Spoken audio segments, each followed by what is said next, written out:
With the massive energy barrier breached, Zhao Lan stood before the dark portal, red and black energy swirling around her.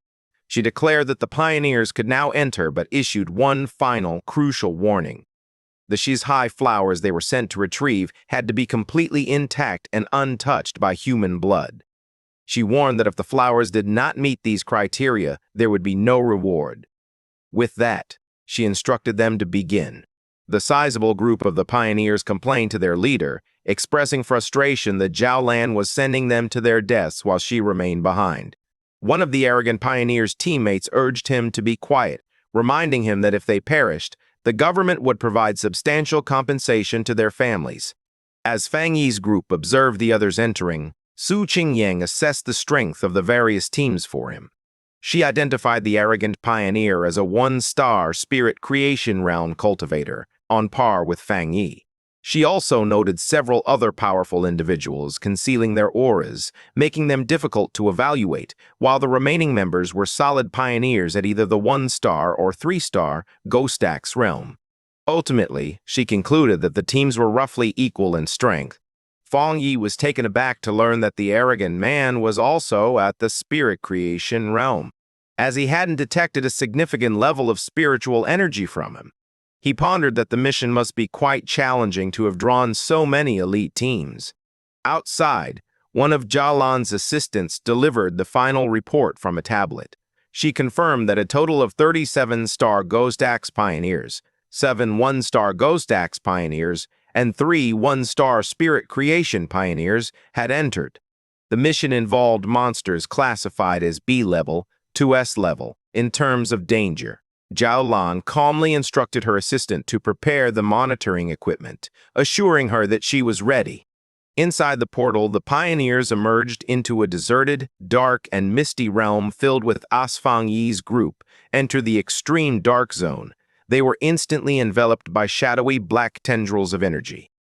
Fang Yi cautioned everyone to stay close, explaining that the intense dark energy in the area would obscure their vision, making it easy for them to become separated and lost. His warning was soon followed by the red-haired leader suddenly kneeling over, feeling nauseous. She apologized, explaining that she couldn't hold back her urge to vomit. Su Qingyang approached her calmly and reassured her that it was a normal reaction. She explained that the awful smell was a combination of decaying bodies and brain fluid, a scent that most people find unbearable. She then gestured toward another group of pioneers in the distance who were also on the ground, vomiting from the poor air quality, demonstrating that even those with similar strength were affected.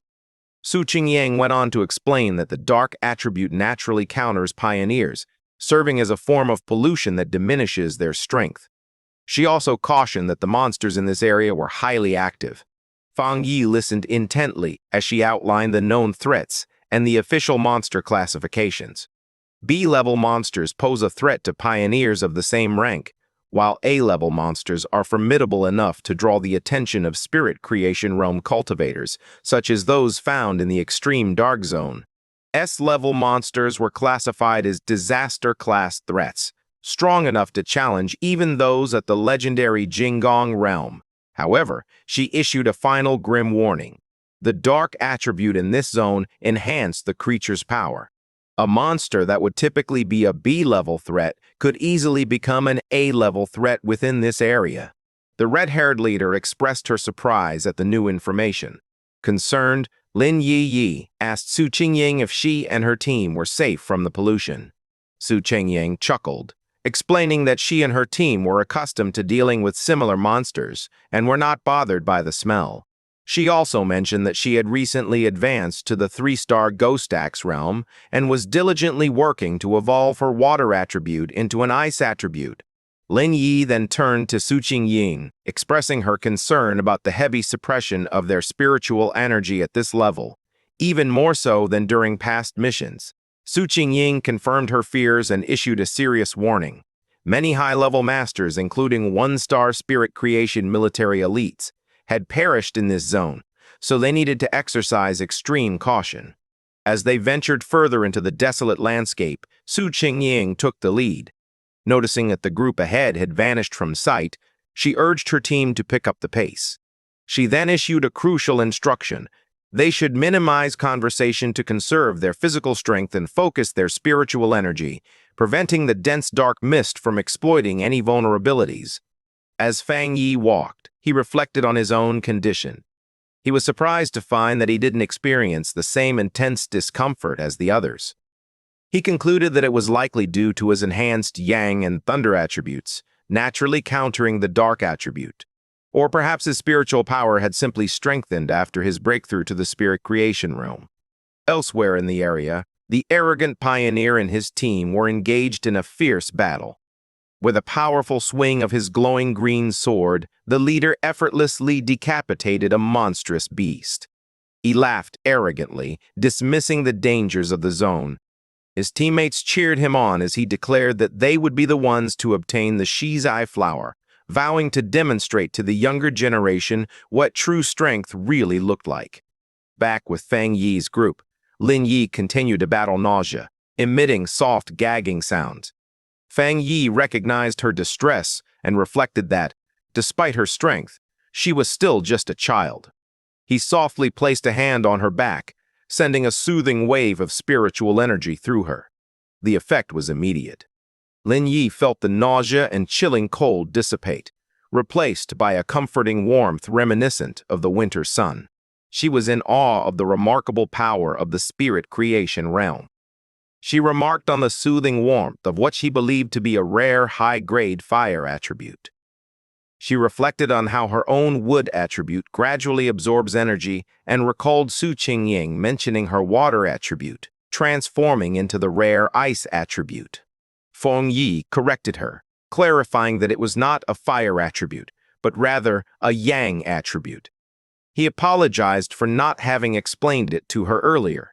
He casually revealed that he was responsible for both the incident at the North Gate and the fire on the playground at Qingqing University. The red-haired leader was taken aback by this confession and asked in disbelief if he was claiming to possess 3 different high-grade attributes. Fang Yi clarified that the 2 fire-related events were distinct, highlighting the subtle yet significant differences between the Yang and Sky Fire attributes. Internally, he contemplated his 4th power, the Desolation attribute, choosing to keep it a secret as he believed it was prudent to maintain a hidden advantage. Externally, he offered a vague confirmation to his team's astonished inquiries. The red-haired leader, shivering from the intense cold, nervously approached Fang Yi. She explained that she had not yet attained the 3-star Ghost Axe realm and struggled to sense attributes clearly, but she believed his Yang attribute could assist her. With a shy promise to behave, she asked if he could warm her up as well. Fang Yi agreed to warm her for the day and placed a hand on her shoulder, sending a comforting surge of energy through her that made her gasp in surprise. As she exhaled a visible puff of warm air, sighing in relief, Zhang Xiaoe and another member of Su Qingying's squad watched in confusion. Observing its effectiveness, Fang Yi graciously extended the same offer to Su Qingying's team. After a brief moment of hesitation, Su Qingying acknowledged that the warmth was pleasant, and her 2 eager subordinates quickly accepted the invitation. With a series of quick pats, Fang Yi shared his protective yang energy with the 3 women, who expressed their surprise and gratitude for the comforting warmth. Their fleeting moment of comfort was abruptly interrupted by the sound of heavy, clawed footsteps crunching on the barren ground nearby. Fang Yi's expression immediately hardened as he sensed the impending threat and alerted the group that a monster was approaching. Suddenly, a massive, shadowy, wolf-like creature lunged at Su Qingying, who reacted instantly by leaping forward and conjuring a long blade of blue energy to intercept the attack. The beast landed with a thud right behind the terrified red-haired leader, prompting Fang Yi to shout a warning to her. The monster, enveloped in a threatening purple and black aura, unleashed a furious roar and charged forward. Su Qingying recognized it as a dangerous A-level monster. Declaring her intent to handle it, she stepped forward and unleashed a powerful blast of sharp ice energy from her hand, which struck the creature directly. To their astonishment, the monster disappeared into nothingness upon impact. Su Qingying stood poised, an ice crystal forming in her hand, while Lin Yi pondered whether it had vanished. However, Fang Yi discerned the truth behind the attack His keen eyes cut through the mist, revealing that the monster was merely a distraction. The real danger lay in a massive horde of zombie-like figures with glowing red eyes, silently advancing toward them. He shouted a frantic warning for everyone to watch their feet, but it was too late. The ground beneath them erupted in a mass of shadowy hands and tendrils, ensnaring the entire group as the zombie horde closed in from all sides. Amidst the encroaching zombie horde, Fang Yi calmly instructed his companions to step back as he unsheathed his sword. His eyes sparkled with a brilliant, fiery glow. He unleashed a massive wave of pure fire. The entire horde was instantly consumed by the inferno, their shadowy figures dissolving into the flames as they shrieked in agony. Standing among the fading embers, Fang Yi casually twirled his sword, declaring that they were safe for the time being. He clarified that, despite the appearance of a large crowd, only 2 monsters had been manipulating the puppets.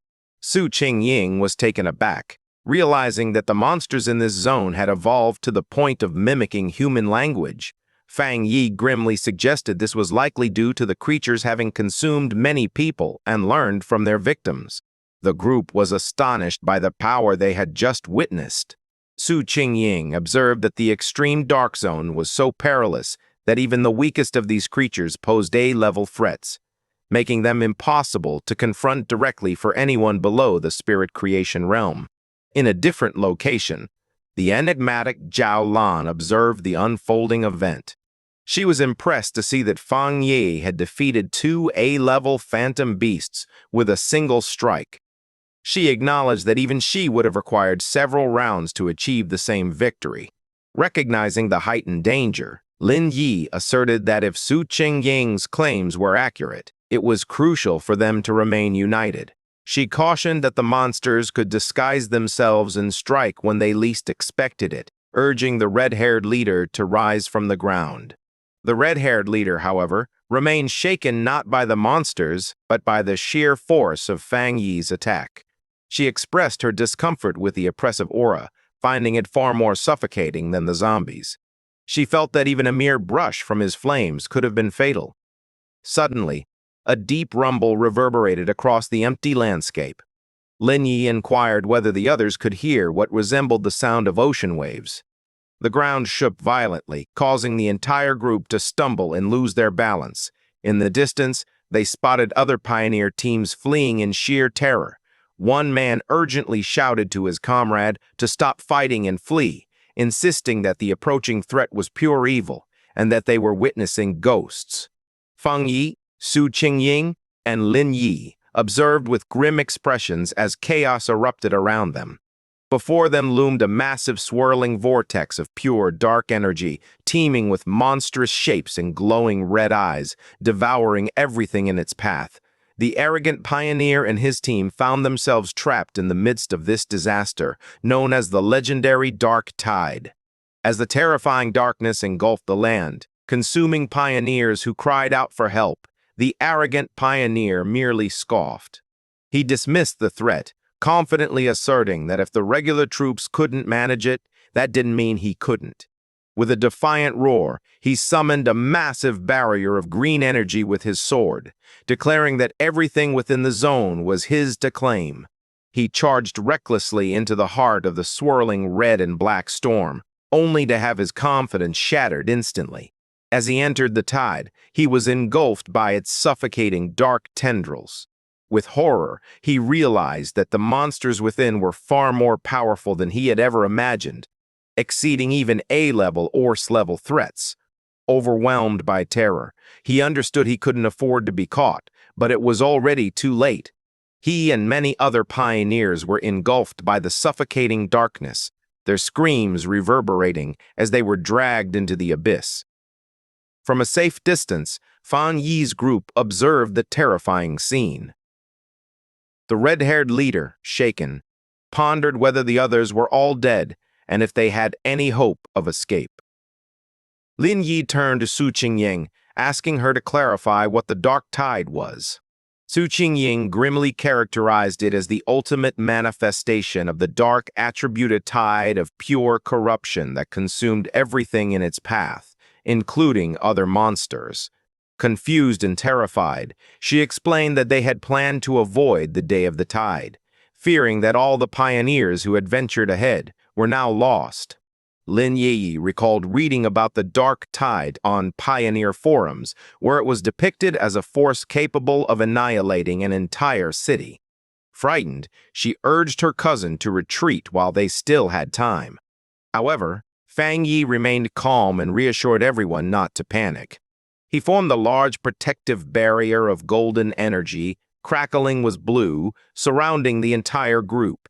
He explained that this spiritual shield served as a natural counter to the dark attribute and mentioned that, if necessary, they could combine their powers to maintain the barrier and withstand the tide's impact.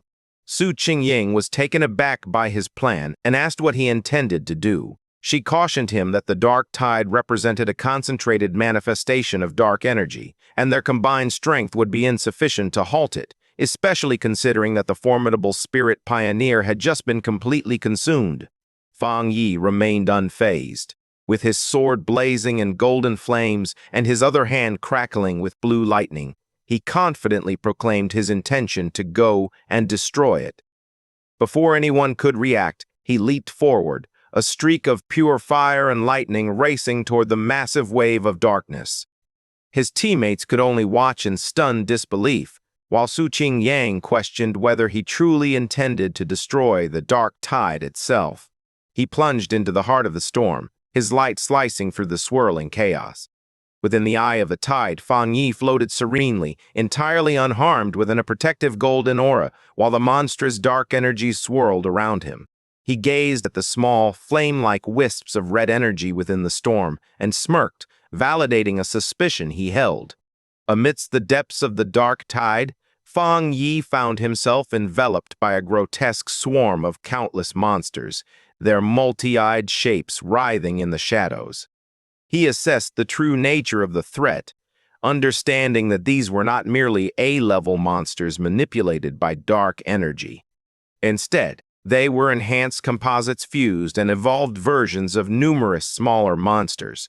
He realized that the tide served as a living incubator, continuously advancing its creatures from B-level to A-level and then to S-level. He concluded that the entire event posed at least an SSS-level threat, which clarified why it could effortlessly consume even powerful pioneers from the spirit creation realm. The monster lunged at Fang Yi. His eyes burned with a golden fire. With a single powerful slash of his flaming sword, he unleashed his crimson flame blade technique, effortlessly destroying the A-level composite beast. He reflected on his remarkable growth. The combination of his new spirit creation realm power and his Skyfire-enhanced sword enabled him to instantly defeat a creature that would have once posed a significant challenge. As he surveyed his surroundings, he spotted something familiar. The arrogant pioneer was still alive, yet being engulfed by the tide's dark energy. He remained conscious, fighting against the corruption that was overtaking him. Fang Yi noticed that the man was still responsive, indicating that his spiritual energy hadn't been entirely depleted. He reasoned that although the man's spiritual foundation might not be as strong as his own, being a true spirit creation realm pioneer offered him a slim chance of survival. Determined to take action, Fang Yi harnessed his divine thunder power. He unleashed a powerful surge of purifying lightning, striking the dark mass that ensnared the arrogant pioneer. The man was thrown out of the tide, landing heavily on the ground, unconscious but free from the corruption. Standing over his fallen rival, with his sword still glowing, Fang Yi observed that the man could be saved just barely. His victory was short-lived. The dark energy surrounding him began to twist and coalesce. The monsters he had just defeated began to reform before his eyes. He observed a massive, multi-eyed creature emerging from the darkness, realizing with grim certainty that the tide could endlessly reproduce its minions. He pondered whether this terrifying regenerative ability was a unique trait of monsters ranked above Sei's level. Confronted by the endlessly regenerating horde, Fang Yi devised a new, much riskier plan. With a confident smirk, he suggested trying a different approach. He intentionally let go of his protective spiritual energy aura, leaving himself entirely vulnerable to the overwhelming force of the dark tide. As soon as he was unprotected, his system activated and detected the extreme dark attribute. However, it soon reported a failure. The attribute's power was too unique to be harnessed at that moment. Fang Yi felt disappointed, but not entirely surprised. He understood that even after attaining the spirit creation realm, the dark attribute remained elusive, confirming its fundamental differences and greater complexity compared to any other power he had encountered. As his options dwindled, a determined smile spread across his face. He concluded that, since he could neither destroy the tide nor absorb its power, he needed to find an alternative way to confront it.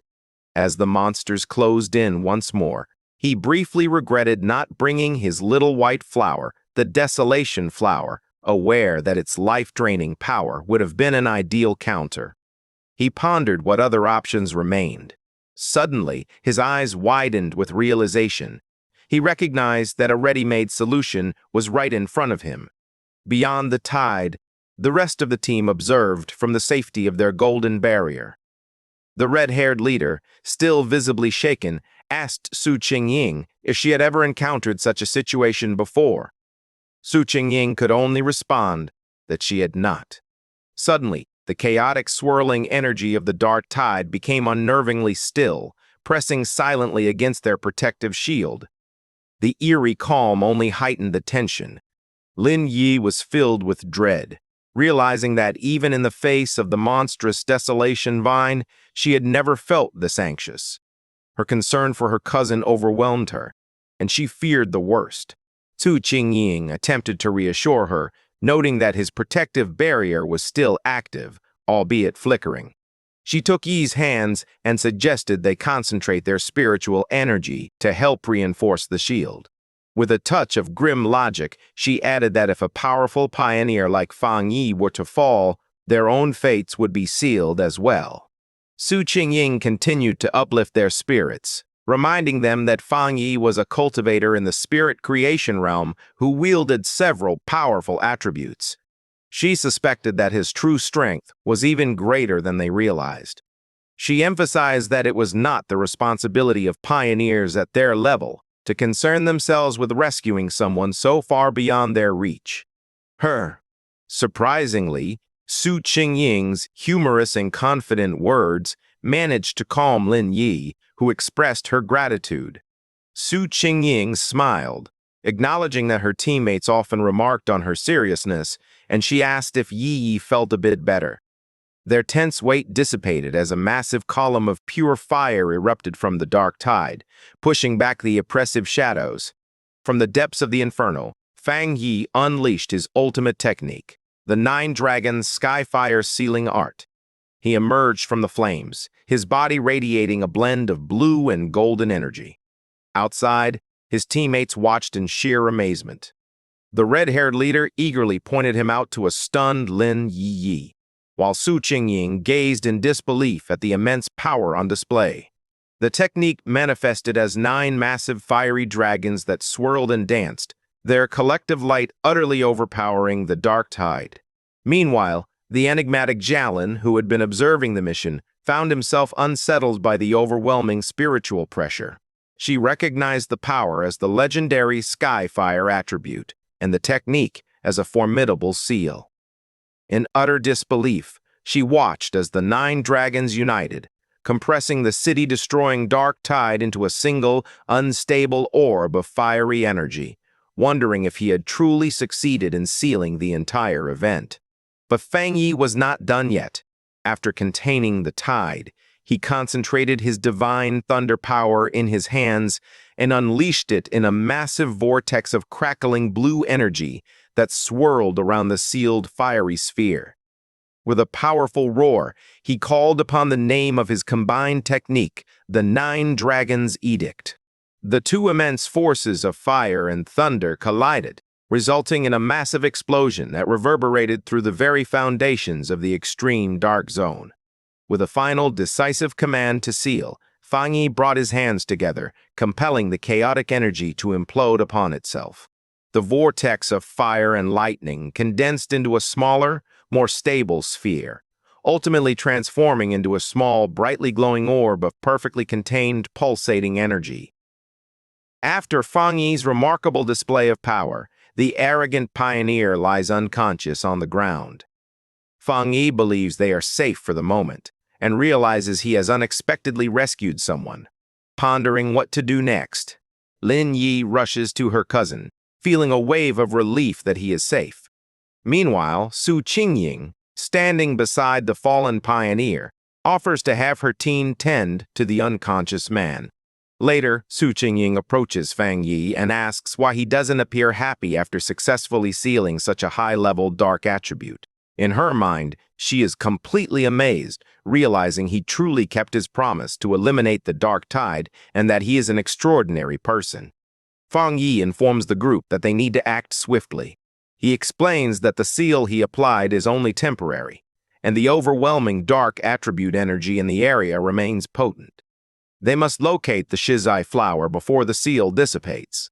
Su Qingying acknowledges this and assures that her team will escort the man back to the association for treatment, while her teammates carry the unconscious pioneer on their shoulders.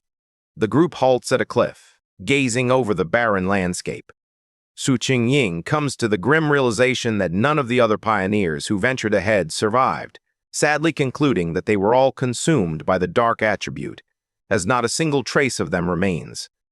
The red-haired leader laments how individuals who were alive just moments ago have completely disappeared.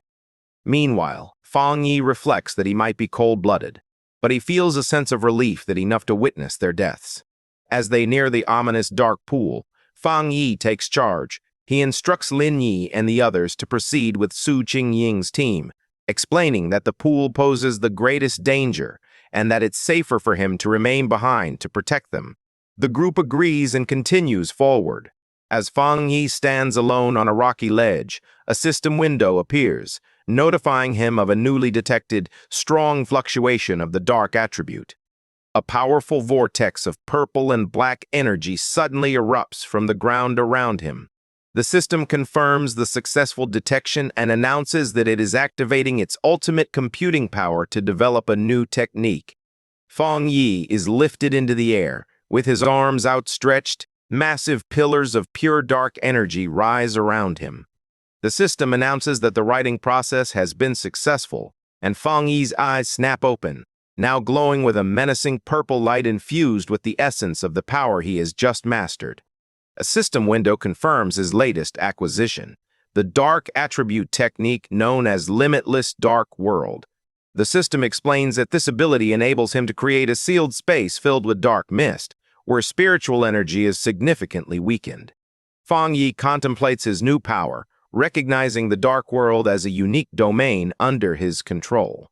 He realizes the substantial strategic advantage it provides.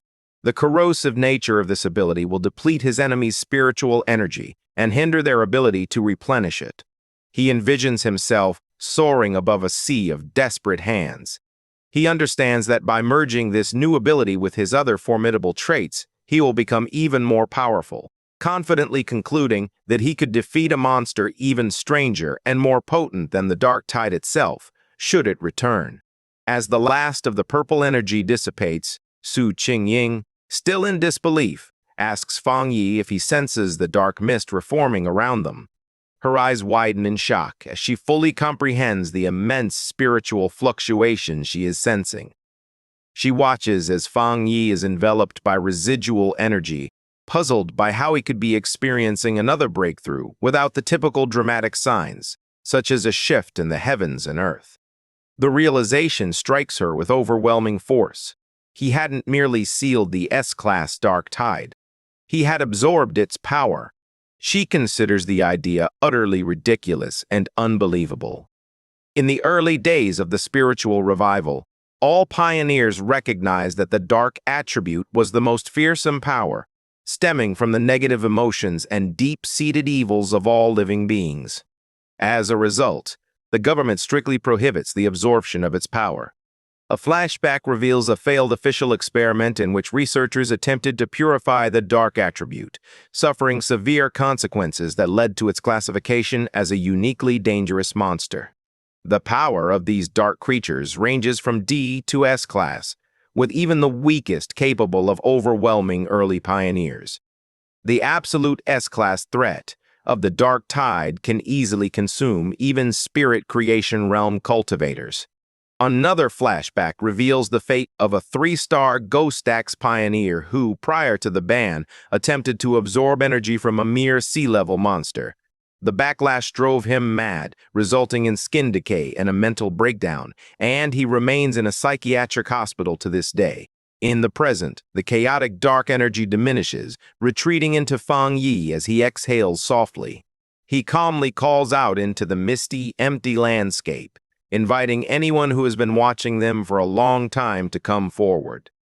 His red eyes scan the surroundings with a keen, knowing gaze. From the mist, Jiaolan appears. She confirms that, if she's not mistaken, Fang Yi was the one who single-handedly sealed the dark tide.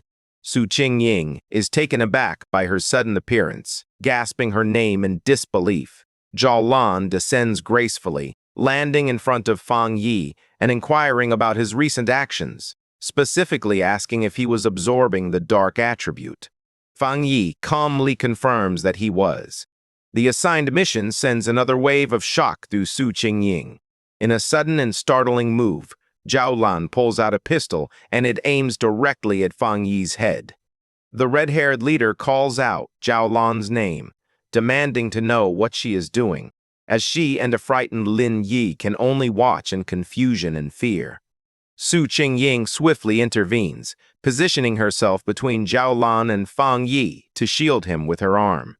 She confronts Jiaolan boldly, reminding her that Fang Yi is the military's top recruitment target. She then challenges Jiaolan, noting that the association had also sought to recruit him before the military intervened, and demands to understand the reasoning behind this aggressive action. Disregarding Su Qingying's defense, Fang Yi calmly places a hand on her shoulder and speaks directly to Jiaolan. He finds it odd and questions whether their mission was not to locate the Shizai flower. He notes that while she seems eager to complete the task, she also appears quite unhappy that they survived. Jiaolan remains silent, her expression inscrutable as she keeps her weapon aimed, the light reflecting off the barrel. The red-haired leader, however, is far from calm. She erupts in anger, shouting at Jiaolan. She reminds her that their squad has always trusted her and furiously questions why Jiaolan didn't intervene during the dark tide. She declares that without Fang Yi, they would have been doomed, emphasizing that Yi is still just a child. She accuses Jiaolan of standing by and watching, only to now threaten the very person who saved them.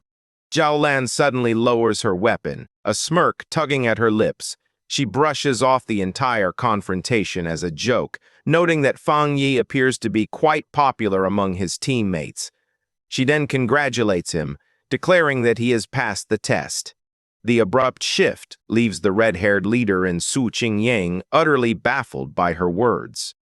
Fang Yi, however, understands right away. He inquires whether her true intention was to test him. Jiaolan confirms her suspicion, explaining that due to his remarkable talent and strength, she preferred not to rely on cold, impersonal data. Instead, she wanted to witness firsthand what kind of person he truly was. She then turns to address the earlier accusation made by the red-haired leader. She explains that pioneers must adhere to the harsh rules of this new world. She expresses that this is their shared destiny, a life where fortune and misfortune can shift in an instant. Nevertheless, she reassures them that they are fortunate to have a reliable and powerful protector. She inquires whether they have noticed that no other monsters have dared to attack since the tide was defeated, explaining that the creatures are frightened by the power Fang Yi demonstrated. Fang Yi watches with a grim expression, agreeing with he. He adds that the dark tide operates on the same principle. It preys on the weak and fears the strong. With the test complete, Jiaolan offers to guide them to the Shizai flower, noting that she is more familiar with the area than they are.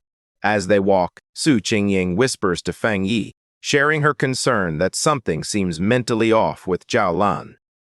She discloses an important detail. Jiaolan's squad had previously faced the dark tide, and she was the sole survivor. Fang Yi processes this information, forming a clear understanding of her psychology. He recognizes that her unwavering obedience to her mission and the rules has rendered her cold and detached. He also infers that the loss of her teammates has instilled in her a post-traumatic, self-destructive tendency. However, he realizes that a powerful belief continues to drive her, and witnessing him seal the dark tide merely caused her to momentarily lose her composure. With a newfound understanding, Fang Yi offers a faint smile. He reminds his teammates to be considerate of the injured person. The red-haired leader inquires whether Zhao Lan is hurt. Fang Yi, watching her intently, affirms that she is. He informs his team that her spiritual barrier is critically compromised, estimating that although she possesses the power of a 2-star spirit creation realm cultivator, her protective aura has diminished by at least 2 levels. A visual of her deteriorating spiritual energy supports his assessment, revealing that she has sustained a serious internal injury. She even stumbles slightly as she walks, clearly indicating her weakened state. Noticing their concern, Zhao Lan glances back and quietly thanks them, but downplays the issue, insisting that her injury is not a problem. Guided by Zhao Lan, the group traverses a desolate, mist-shrouded landscape dotted with dead trees and the bones of fallen creatures, an area known as the chaotic burial mounds. As they walk, Fang Yi's keen observations senses detect something unusual. He notices the skeletal remains of a fallen pioneer, partially buried in the ground. Finally, Zhao Lan announces that they have reached their destination. Before them, in a small clearing, stands a single, exquisite shizai flower. Radiates a gentle, otherworldly purple glow. As Zhao Lan approaches the flower, Fang Yi observes her, sensing that something is amiss. His suspicions are confirmed as vicious, shadowy monsters with glowing red eyes emerge from the ground, encircling the flower as if to protect it. The sudden emergence of the monsters does not deter Zhao Lan. Instead, her expression shifts to one of intense and unsettling obsession. She extends her hand, whispering that she can finally see it again, her face shrouded in shadow as if she is entranced. Fang Yi's expression turns serious and urgent as he recognizes the immediate danger, aware that she is not in her right mind.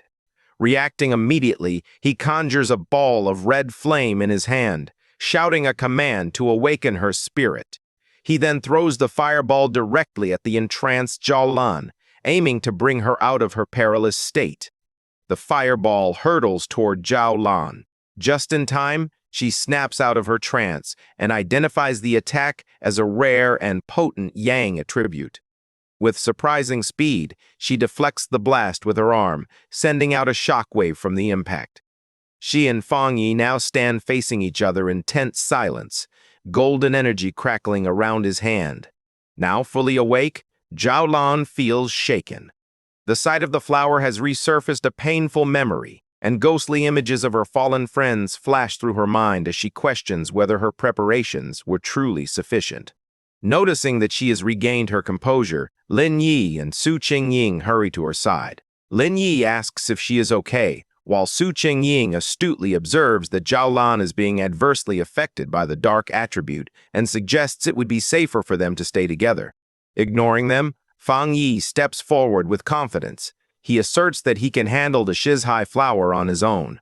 He decides to handle the situation himself. Calmly, he walks through the empty, misty clearing, moving closer to the glowing flower.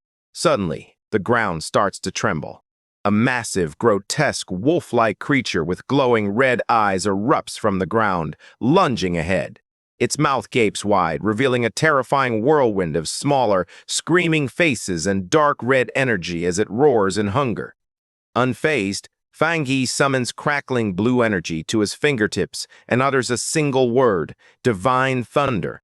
He unleashes several powerful bolts of lightning that strike the monster's body. The creature lets out a roar of pain. Its body crackles with electricity, yet it remains upright. Fang Yi observes, understanding that this fox demon must have consumed other monsters to undergo such a transformation, recognizing it as yet another S-class threat. Understanding that the seal on the dark tide is temporary and time is running out, he knows he must act swiftly. Observing the monster's incredible strength, a confident smirk spreads across his face. He resolves that if it won't die, he will use it as a test subject for his new power, channeling the ominous purple energy of the dark attribute into his hand. With a confident gaze, Fang Yi unleashes his newly acquired power, the limitless dark world, upon the S-class fox monster. A massive storm of swirling purple energy erupts from him, completely ensnaring the startled creature. The energy solidifies into a large dark purple sphere, enclosing both Fang Yi and the monster within its confines. In this new reality, shadowy purple tendrils lash out from every direction, ensnaring the S-class beast tightly. The monster writhes and whimpers in agony, its enormous form starting to shrink under the pressure of Fang Yi's domain. A system window then appears, confirming the devastating impact of his technique.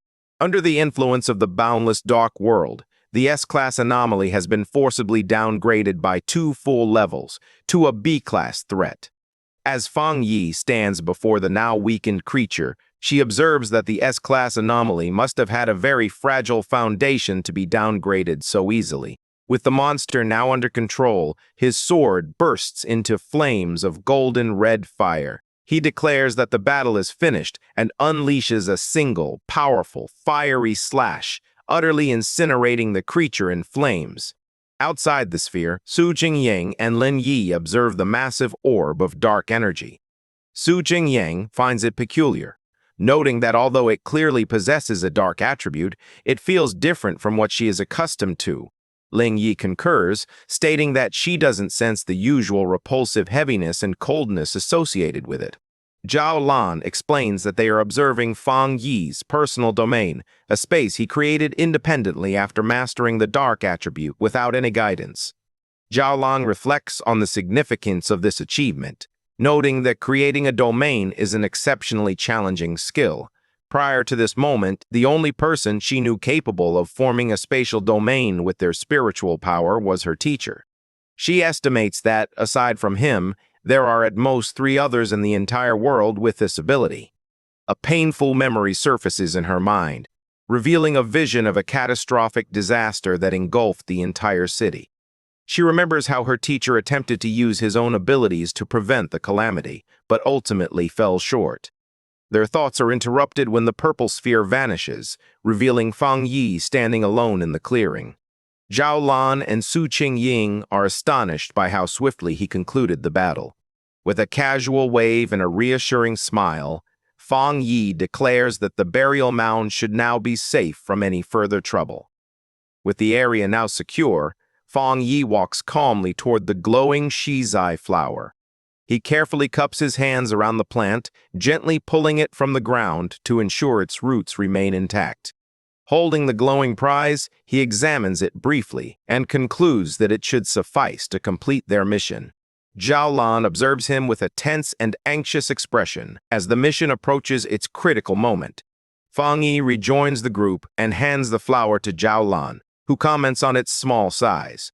He confirms that their mission is complete and insists they leave at once, explaining that the sealed dark tide is unlike other monsters and could pose a threat at any moment. He notes that they must also contend with the unconscious, arrogant pioneer and his team. Her tense mood dissipates, giving way to genuine gratitude. As she holds the glowing flower, she sincerely thanks Fang Yi, acknowledging that his immense power was the key to their success. She then thanks the rest of the group and announces that it's time for them to leave. As the others start to walk away, Zhao Lan pauses briefly to look back and thank Fang Yi one last time.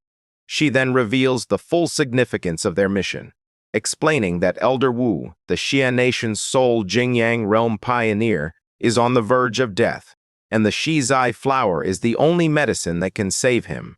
With a faint, grateful smile, she informs Fang Yi that he has just saved the life of the nation's most formidable protector. Fang Yi listens intently, his expression contemplative as he absorbs this significant new information, quietly repeating the name of the legendary Jingyang realm to himself.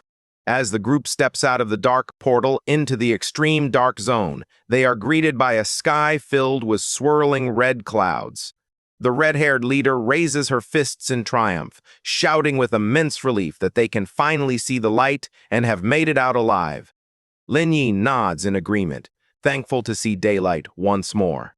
Their return is greeted with a wave of cheers from a large crowd of officials who had been waiting anxiously.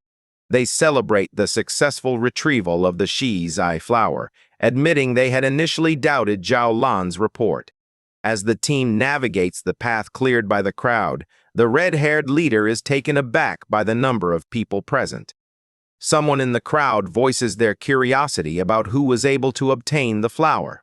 Suddenly, Lin Yi's expression shifts to one of surprise as she spots something ahead.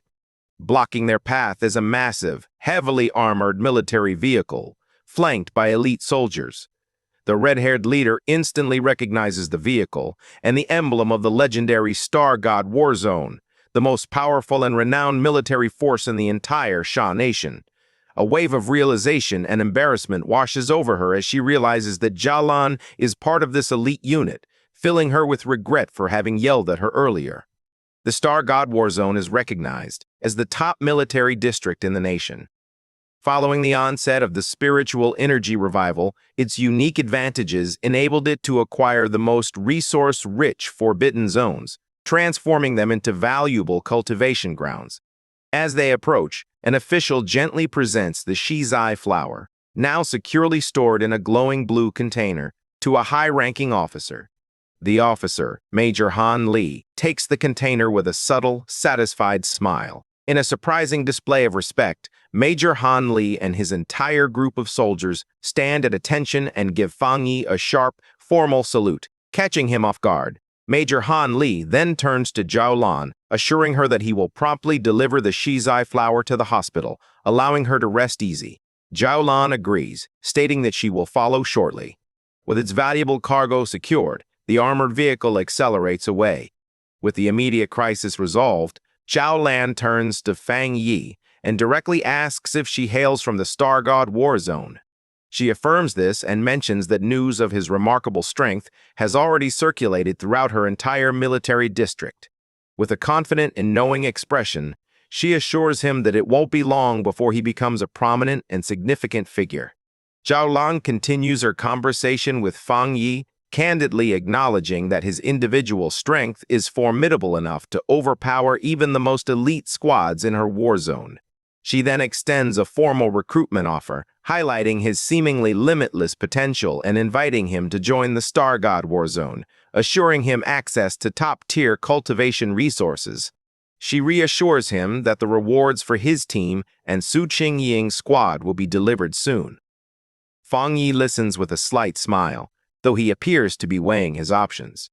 Her tone shifts as she explains the gravity of their situation, emphasizing that, with the world changing so quickly, the nation's most pressing concern is the threat posed by dark attribute anomalies.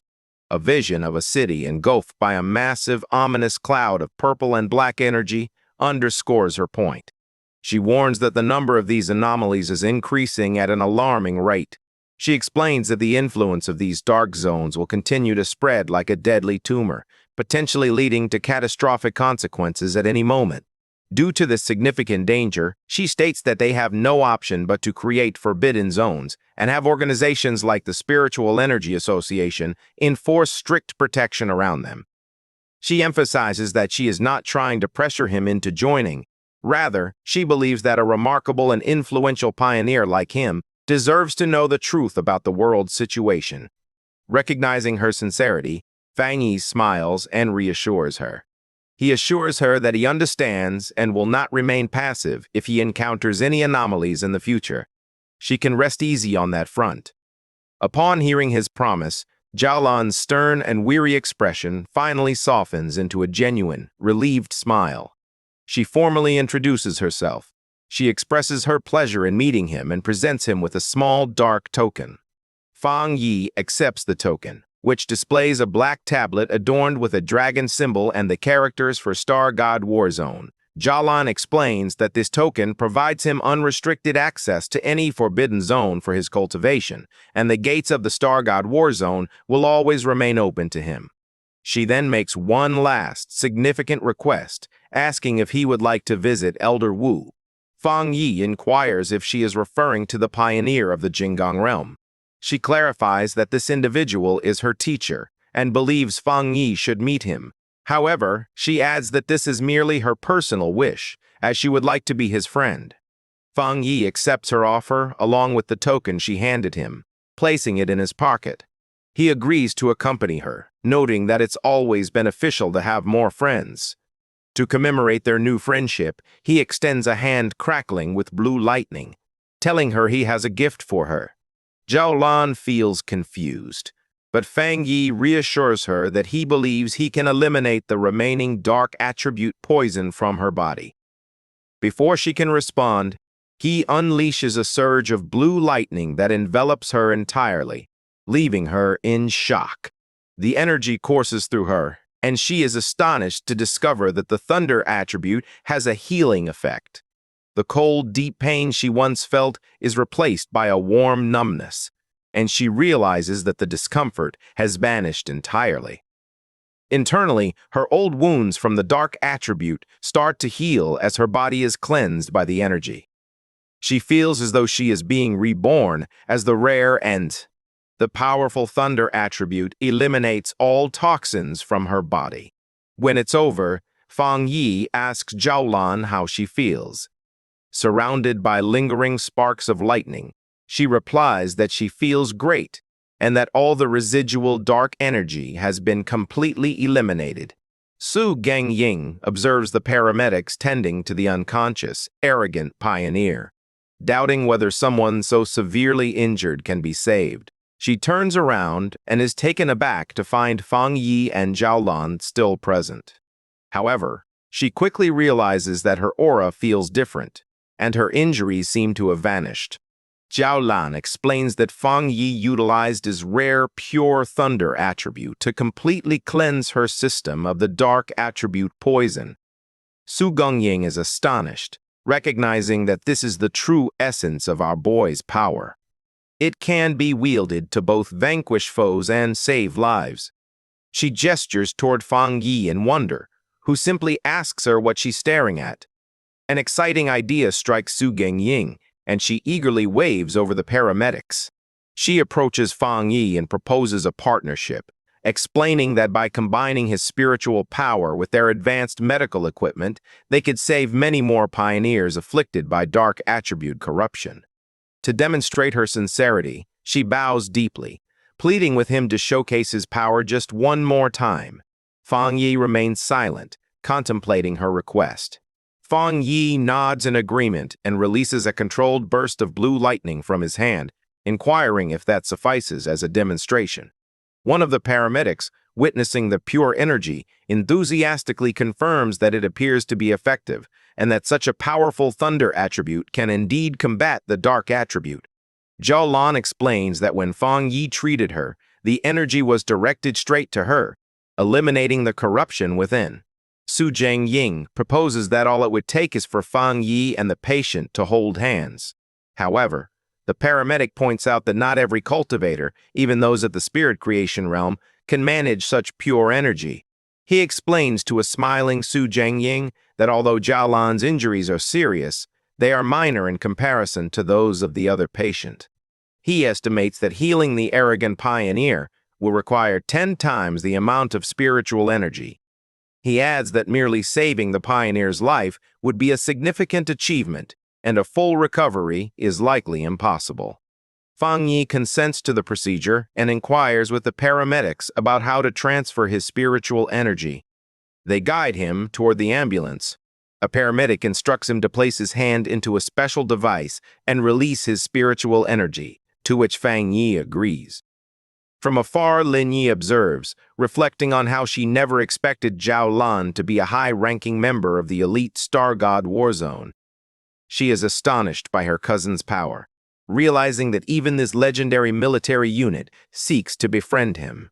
She recalls how the typically aloof Zhao Lan personally requested to befriend her cousin and even offered him her personal token. After a moment, Fang Yi turns to Lin Yi and the red-haired leader to check on them. Lin Yi confirms that they are feeling well. She explains that she and the red-haired leader have decided to pursue additional training and undertake some missions independently. They believe they cannot always rely on him and need to become stronger on their own. After completing the transfer of his energy, Fang Yi agrees with their decision and advises them to be cautious. He watches them with a faint, proud smile, reflecting on how much his cousin has matured. Su Jingying and her team get ready to depart. She waves goodbye, assuring Fang Yi and Zhao Lan that they will reunite on the next mission. Zhao Lan then informs Fang Yi that it's time for them to visit Elder Wu. As the ambulance drives away, Su Jingying shows clear signs of frustration. She complains loudly that the military's Star God war zone has taken such a powerful individual from them. Her teammates attempt to soothe her. A final reflection highlights the internal issues facing the Spiritual Energy Association. It is characterized as overly chaotic, with its top elite squads reluctant to cooperate. Fang Yi and Zhao Lan arrive at a large modern hospital, the highest security ward of the Star God war zone's medical base. Fang Yi inquires if this is where Elder Wu is located. Inside the hospital, in the room, they stand before the bed where Elder Wu lies unconscious, encircled by medical equipment. Fang Yi remarks on the unusual sight, observing how strange it is that the ultimate powerhouse of the Jinggang realm is, in fact, a frail old man. Fang Yi examines the elder's condition. The old man's face and neck are marked by red veins, and he breathes with the aid of a respirator. Zhao Lan explains that his condition was much worse in the past, describing him as looking like a corpse. She adds that even after using the rare shizai flower on him, he still has not awakened. Worried, Fang Yi ponders what could have befallen such a powerful individual to leave him in this condition. Zhao Lan starts recounting the battle that resulted in her teacher's coma. She explains how a massive dark attribute anomaly emerged over the capital city. To prevent the anomaly from engulfing the city, Elder Wu, her teacher, bravely stepped forward to seal it alone. A flashback reveals her squad transferring their own spiritual energy to support him. The anomaly they encountered was well beyond an S-level threat. A monstrous dragon-like figure, composed of dark energy, towered over the devastated city. Zhao Lan continues, emphasizing the grave danger. If the anomaly had fully descended, it would have devastated the city and its surroundings, plunging the entire nation into chaos. In a desperate final stand, Elder Wu utilized his personal domain to contain the S-level anomaly. However, the disaster proved to be even more powerful than anticipated. The immense force of the dark attribute backfired, corrupting his body. John realizes that if he hadn't been a master of the Jinggang realm, he would have been reduced to ash in an instant. In the present, Fang Yi gazes down at the comatose hero with newfound respect. He recognizes that Elder Wu is indeed a remarkable pioneer in the effort to save the city from destruction. As Fang Yi gazes at the comatose Elder Wu, memories of his past life flood his mind. He recalls how many pioneers sacrificed themselves, allowing him to be the last human survivor. A somber realization dawns on him. In his original timeline, Elder Wu had likely already passed away by now. A newfound determination fills him as he extends a hand toward the elder. Startled, Zhao Lang shouts at him, demanding to know what he is doing to her teacher. Fang Yi reassures her not to worry. He explains that although the shizai flower is already having an effect, he wants to attempt to eliminate some of the lingering dark attributes in the elder's body. He places his hand on the elder's chest, and a powerful surge of blue lightning flows into the old man's body. Fang Yi explains that this will help him awaken more quickly. Zhao Lan watches in shock, exclaiming that the energy he is trying to harness originated from an S-level disaster. After a brief moment of hesitation, she relents and tells Fang Yi to go ahead and try, believing he might be the miracle they need. The room crackles with the energy of Fang Yi as he channels his power into the elder. Zhao Lan cautions him to be careful, explaining that the dark attribute within her teacher is far more frightening than the dark tide. She adds that without the shizai flower, the elder's recovery would not have been so prolonged. Fang Yi, his expression serious, confirms his understanding. he senses the immense darkness within the elder's body. Despite the Shizai flower's weakened purifying power, he knows the dark energy can still exert a formidable and oppressive force. Suddenly, a surge of dark energy bursts from the bed, sending both Fang Yi and Zhao Lan reeling backward. Zhao Lan calls out a warning, advising Fang Yi to exercise caution and concentrate, as the dark energy is starting to take its toll on him. In response, a brilliant golden aura surrounds Fang Yi as he activates his spiritual protection. His eyes shimmer with a golden light, but he suddenly realizes that the dark energy has drawn his consciousness into a vision of the past. He stands alone on a deserted street in a ruined city, gazing up at the massive, menacing red eye of the anomaly that has swallowed the sky. Within the mental vision, a massive red eye hovers over the ruined city and inquires about Fang Yi's identity. Fang Yi understands that by touching the dark energy left in Elder Wu's body, his spirit was drawn into this perilous illusion. Unfazed, he confidently responds that his identity is irrelevant. He is merely the one here to eliminate it. As his hand crackles with blue lightning, he asserts that this anomaly is not as formidable as it appears. In response, the giant eye fires a massive, sharp red spike at him, catching him off guard. Fang Yi swiftly activates his golden sun-breathing technique, his eyes radiating with golden energy as he readies himself for defense. He quickly evades the barrage of red spikes falling from the sky. The anomaly then releases tendrils of unusual red and black lightning. Fang Yi observes that this peculiar lightning is as powerful as the divine thunder he absorbed on Yuhong Mountain. The anomaly reveals its true nature, transforming into a massive swarm of countless insect-like creatures composed of pure dark energy, swirling around a central red eye.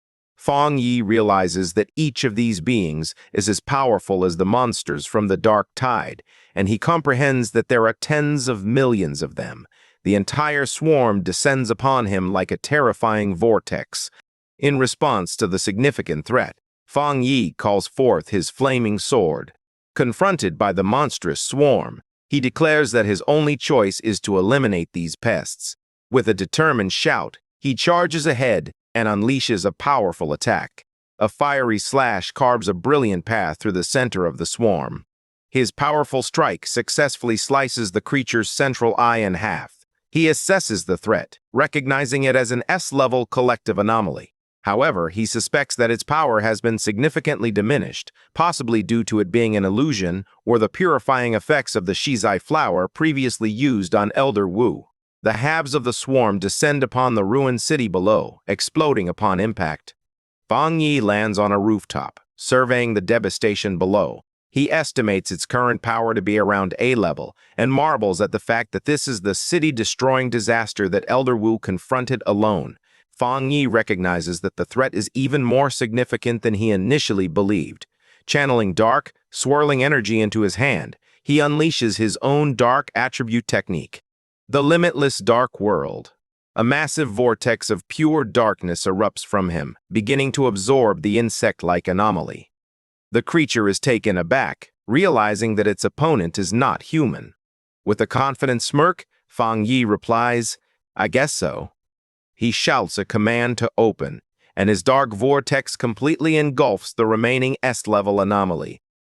As its energy dwindles, a final warning message resonates through the void. "We will be back soon." Fang Yi floats within a sphere of his own dark energy, contemplating that the final message may have been a fragment of the anomaly's consciousness. He reflects on the warning use of the word "we" and wonders if this indicates that other similar disasters are poised to emerge. As the illusory world crashes down around him, he decides it's best to leave and reflect on it later. He jolts back to reality. He swiftly reaches into Elder Wu's body and starts extracting the corrupting dark energy. A mass of dark purple energy, crackling with his own blue lightning, is drawn from the two. To contain the dangerous substance, Fang Yi employs his 9 dragons Skyfire sealing art, encasing the energy within a sphere of red, fiery chains. Holding the sealed orb, he explains to a stunned Jiaolan that this is the dark attribute remnant left in Elder Wu's body. He concludes that this must be the final fragment of the city-destroying anomaly. He explains that although the sealed orb of dark energy remains powerful, its influence has significantly diminished due to Elder Wu's seal. He commends the Elder, acknowledging him as the nation's foremost pioneer for using his own body to contain the dark power. He recognizes that anyone else would have perished multiple times. As Jiaolan gazes at her teacher, she notices the red veins on his face have diminished and his breathing appears more tranquil. She tells Fang Yi that he has genuinely saved the Elder's life. However, Fang Yi humbly replies that it wasn't solely his ability. He explains that without the Shaze flower weakening the corruption first, he wouldn't have been able to eliminate the stubborn dark attribute. Jiaolan concurs, stating that while the flower preserved the Elder's life, Fang Yi's power has now provided him with a chance for a full recovery. With a final surge of strength, Fang Yi clenches his fist and shatters the sealed orb of dark energy, reducing it to dust. He announces that the remnant is now entirely useless. He then informs Jiaolan that he has one more thing to share with her. He reveals that within the mental illusion, the remnant of the dark attribute anomaly warned him of its impending return. He realizes they must always be prepared, as they cannot allow an elderly man who has just recovered from a serious illness to fight on the front lines again. Jiaonan acknowledges that she is aware, having heard the rumor previously. When Fang Yi inquires about her meaning, she explains that the military's monitoring departments and the association gather data on changes in spiritual energy. Based on this information, she shares a rumor. Given the current strength of the Xia nation, they may not survive the first year following the complete revival of spiritual energy. Naturally, she adds, no one believed it. Fang Yi comments that monitoring changes in spiritual energy sounds quite official. Jiaolan then inquires if he also thinks the rumor might be true. A shadow passes over Fang Yi's face as he contemplates whether his rebirth has altered the future. He remembers that in his original timeline, he lived for 3 years following the revival of spiritual energy, during which the entire planet was nearly destroyed. Returning to the present, he places a reassuring hand on Jiaolan's shoulder, encouraging her not to overthink and assuring her that Elder Wu will wake up soon. He gazes at her with a serious expression and makes a solemn vow. If the disaster returns, he will stand by their side and fight. Aware that the final battle against the great disaster is inevitable, he declares with fierce determination that this time he will change everything. Later that night, Fang Yi returns to his apartment. He sits on his couch, meditating amidst the swirling energy of his new dark attribute. Reflecting on his recent battles, he feels that after facing 2's-level anomalies, he is on the verge of breaking through to the 2-star spirit creation realm. However, he is aware that a complete revival of spiritual energy is approaching rapidly, and despite his new dark attribute, his current strength falls short. He reflects on the terrifying power of the anomaly he encountered in the mental illusion, recognizing that even in its weakened state, its true power was formidable. His thoughts are interrupted as he notices the potted plant he left on the table, the obedient little white flower. He addresses the glowing flower, acknowledging that it's not easy to carry and admitting it was his mistake not to bring it along on his last mission. Smiling, he picks up the plant, which appears to brighten, and tells it he regrets not giving it a chance to thrive. He then decides to take it for a walk. Fang Yi makes his way to the back mountain, his private training ground. As he strolls along the moonlit path, he reflects on the impressive skills of the association's plant research department. He notices that, in the brief time since the area was last harmed, the forest has already started to rejuvenate, a testament to nature's enhanced self-healing in this new era. He discovers a suitable spot in the woods and kneels down, carefully removing the flower from its pot to plant it in the fertile soil. He makes a mental note to thank Su Qingyang and her team for securing this location for him. As he prepares to plant it, He holds the flower and gently advises his new companion to take it slow and absorb only a little at a time, reminding it that if it becomes too greedy, not even all the forest on the planet would suffice to sustain it. Once in the soil, the obedient little white flower quickly takes root.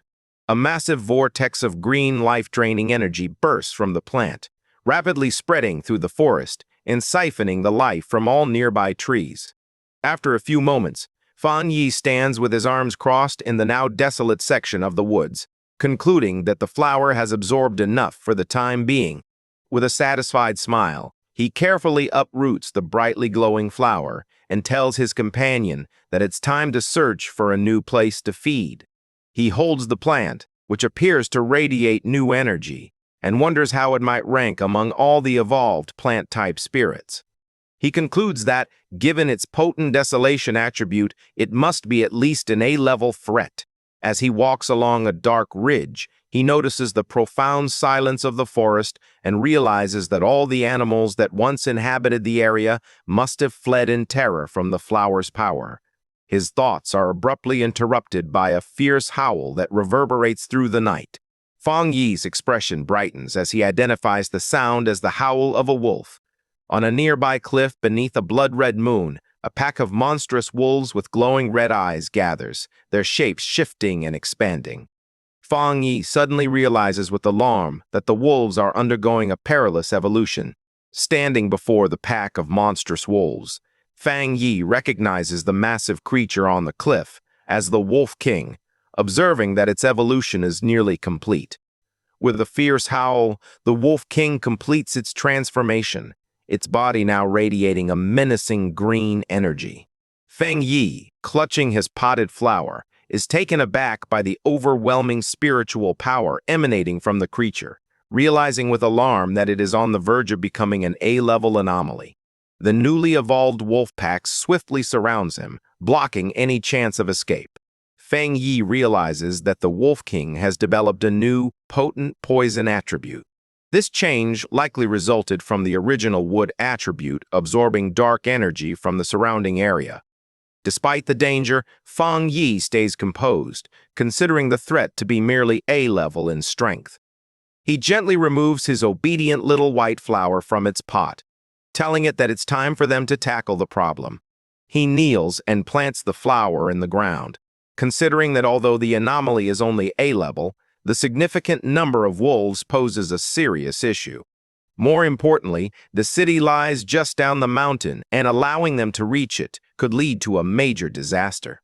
As the Wolf King lunges to attack, Fan Yi instructs his flower to begin, and a brilliant green energy begins to emanate from the plant.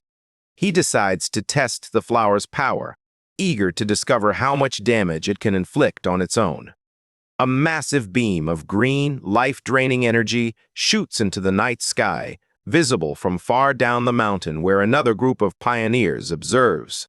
The new squad watches the scene with apprehension. One of the men remarks that the Wolf King has successfully evolved and is extraordinarily powerful. He inquires about the contamination level, to which a cloaked figure responds that it has reached 90. The man and his companion are shocked by the dangerously high reading. The squad's blonde-haired leader tenses as he recognizes that the danger is escalating. He assesses the Wolf King's wood attribute to be at least at the 3-star Ghost Axe level, possibly even approaching the spirit realm, while noting that the rest of the pack is also formidable. He is concerned that his team lacks sufficient personnel to address the threat, acknowledging that he has only recently achieved the 3-star Ghost Axe realm. Suddenly, the leader spots a massive beam of green energy and distinctly senses the presence of a dark attribute. He now realizes why the contamination level is so high. He sounds the alarm, informing his team that the Wolf King has developed dual attributes, a phenomenon he knows is exceedingly rare among anomalies. The contamination reading on the squad leader's watch suddenly spikes to 100. The leader grits his teeth, aware that they must halt the wolf pack's evolution before the surrounding area is lost. He understands that the already cruel beasts will become even more terrifying with their newfound power. He resolves to contact the Spiritual Energy Association for assistance. Suddenly, the ground starts to shake violently. One of his men inquires if it's an earthquake, but the leader realizes that a different anomaly has emerged. His watch confirms his fear as the contamination reading soars to an alarming 1,000. The pioneers watch in horror as a massive eruption of green desolation energy explodes from the mountaintop. The green-haired pioneer, recognizing the power of desolation, wonders in disbelief why it has manifested here. As the life-draining energy rushes toward them, the squad panics. One man cries out, wondering if this is the giant vine from the sky that had vanished, lamenting the lack of warning. The squad leader shouts for his team to retreat and to evacuate all nearby residents immediately. However, just as suddenly as it emerged, the massive wave of desolation energy appears to have ceased. One of the men calls out to the leader, pointing out that the energy has ceased its advance. The squad observes as the massive vortex of green power recedes, sinking back into the mountain. They ponder whether the danger has passed and if they should still report it, while another member questions whether they should ascend the mountain. On the mountaintop where Fang Yi planted his flower, the ground is intertwined with a dense network of green roots. These roots produce dozens of glowing white flowers that then explode in a vibrant burst of green energy, blooming into a large, radiant, flower-like structure. The energy then transforms into a sea of white petals that blankets the entire area. The Wolf King howls as the seemingly harmless petals transform into a deadly weapon, shaping a keen blade that cuts through the air. Fang Yi stands composed amid the swirling petals as he describes the terrifying power of his flower. The sea of spiritual blooms will continuously regenerate and multiply, absorbing and purifying the enemy until nothing remains. Fang Yi stands atop the massive root system of his flower. As the wolf pack succumbs to its power, he taunts the Wolf King, questioning how it will fare without the same spiritual protection he possesses. The smaller wolves are swiftly ensnared by vines adorned with white flowers, their life energy quickly siphoned away, until only their skeletons remain, crumbling into dust. After absorbing the life force of the entire pack, the flower and its petals transform into a deep, ominous red. In a final, desperate effort, the Wolf King channels its energy and unleashes a powerful green blast from its mouth. The red flower, however, quickly creates a barrier, absorbing the full impact of the attack. Amid the swirling red petals and vines, Fang Yi informs the beast that its attack is futile. He clarifies that the desolation attribute of his spiritual flower has already taken root deep within the mountain. He says the sea of flowers draws its energy from the mountain and channels it back, creating an endless cycle of power. The Wolf King, now intelligent after its evolution, appears to grasp its dire situation, but remains unwilling to surrender. It identifies the primary red flower as the source of power and charges straight at it. Fang Yi watches with a slight smile, teasingly asking his little flower what it will do now that it has been found out. In response, the central red flower expands to an enormous size.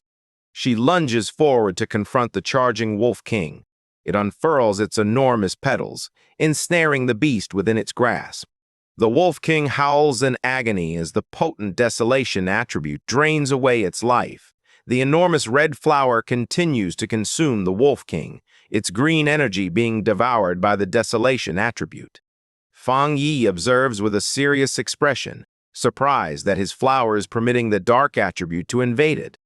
The Wolf King is entirely engulfed by the pulsating red petals of the flower. Fang Yi is astonished by this development, marveling at the impressive power of the desolation attribute. He never anticipated that the flower could develop its own technique independently after he implanted the attribute. As the giant flower retracts, he realizes the frightening power of its new ability. Once an enemy is ensnared in the sea of flowers, escape is impossible. The flower then expels the clean, bleached skeleton of the Wolf King. Fang Yi realizes that even if the spiritual flowers are destroyed, they can regenerate endlessly using their desolation power to weaken any foe. Standing before the enormous red flower, now encircled by a field of smaller red blooms, He decides to name this new technique the Endless Spiritual Sea. A system window appears, confirming his creation and announcing that the spiritual flower has successfully inscribed the Desolation Attribute technique, Endless Spiritual Sea. After completing its battle, the flower's petals close, radiating a bright inner glow. Feng Yi watches, slightly weary from the battle, as a single red petal softly brushes against his cheek. The flower suddenly bursts with a tremendous surge of energy, and Feng Yi is taken by surprise as he realizes that his little flower is also on the verge of evolving. In a high-tech control room, alarms blare as an analyst reports an A-level anomaly. He explains that two distinct spiritual powers are being detected in the same area. Just as the Wolf King was evolving and developing a dark attribute, a separate and potent desolation attribute emerged. The Association Superior, in conversation with Su Qingying, demands to know the location. A technician points to a map, explaining that it was an area previously managed by Su Qingying's team. The Superior questions this, asking whether the Destroyer Squad had not already been dispatched to handle the wolf pack. His question is interrupted by a call from the squad on the ground. The squad leader reports that a strong wave of desolation energy emerged, annihilating the A-level wolf pack. He also notes that this desolation power retreated into the mountain, where numerous unusual flower anomalies have since appeared. The pioneers stand before the mountain, now glowing red from a sea of flowers, unable to approach any closer. The Association Superior and the squad leader continue their discussion. The leader cautions that if this new, unknown anomaly were to erupt, it would be far more dangerous than the celestial vine. He requests support, acknowledging that even with all the pioneers present, they would likely struggle to manage an unexpected event. The Superior agrees and decides to deploy 2 elite teams. However, Su Qingying has a different idea. She gazes at her superior with a knowing look and expresses her belief that the source of the desolation power is Feng Yi. She interrupts the call, noting that Feng Yi lives nearby and confidently asserts that he will protect everyone. As she speaks, a vision reveals Feng Yi hovering in a fiery aura above the city. Back on the mountain, the landscape is now blanketed in a sea of red flowers. Feng Yi stands before his obedient little white flower, now grown to a massive size. He notes that, just as he suspected, after consuming the Wolf King, the flower is on the verge of evolving a second attribute. The enormous red flower blossoms, its center radiating a brilliant golden light. Feng Yi is taken aback, observing that the flower now possesses a fire attribute. He touches the massive plant and comments on how its method of evolution, simply swallowing enemies, is an incredibly easy way to gain power. After evolving, the massive flower shrinks back to its original handheld size, with its petals now a deep red. A system window appears, confirming that the spiritual flower has completed its evolution. It is now classified as an A-level anomaly known as the Desolate Fire Spirit Flower, possessing both desolation and fire attributes. The notification states that the flower has a strong craving for spiritual energy and can be nurtured in the limitless dark world. Feng Yi reads this and feels puzzled by the reference to the limitless dark world. Suddenly, a new idea comes to him.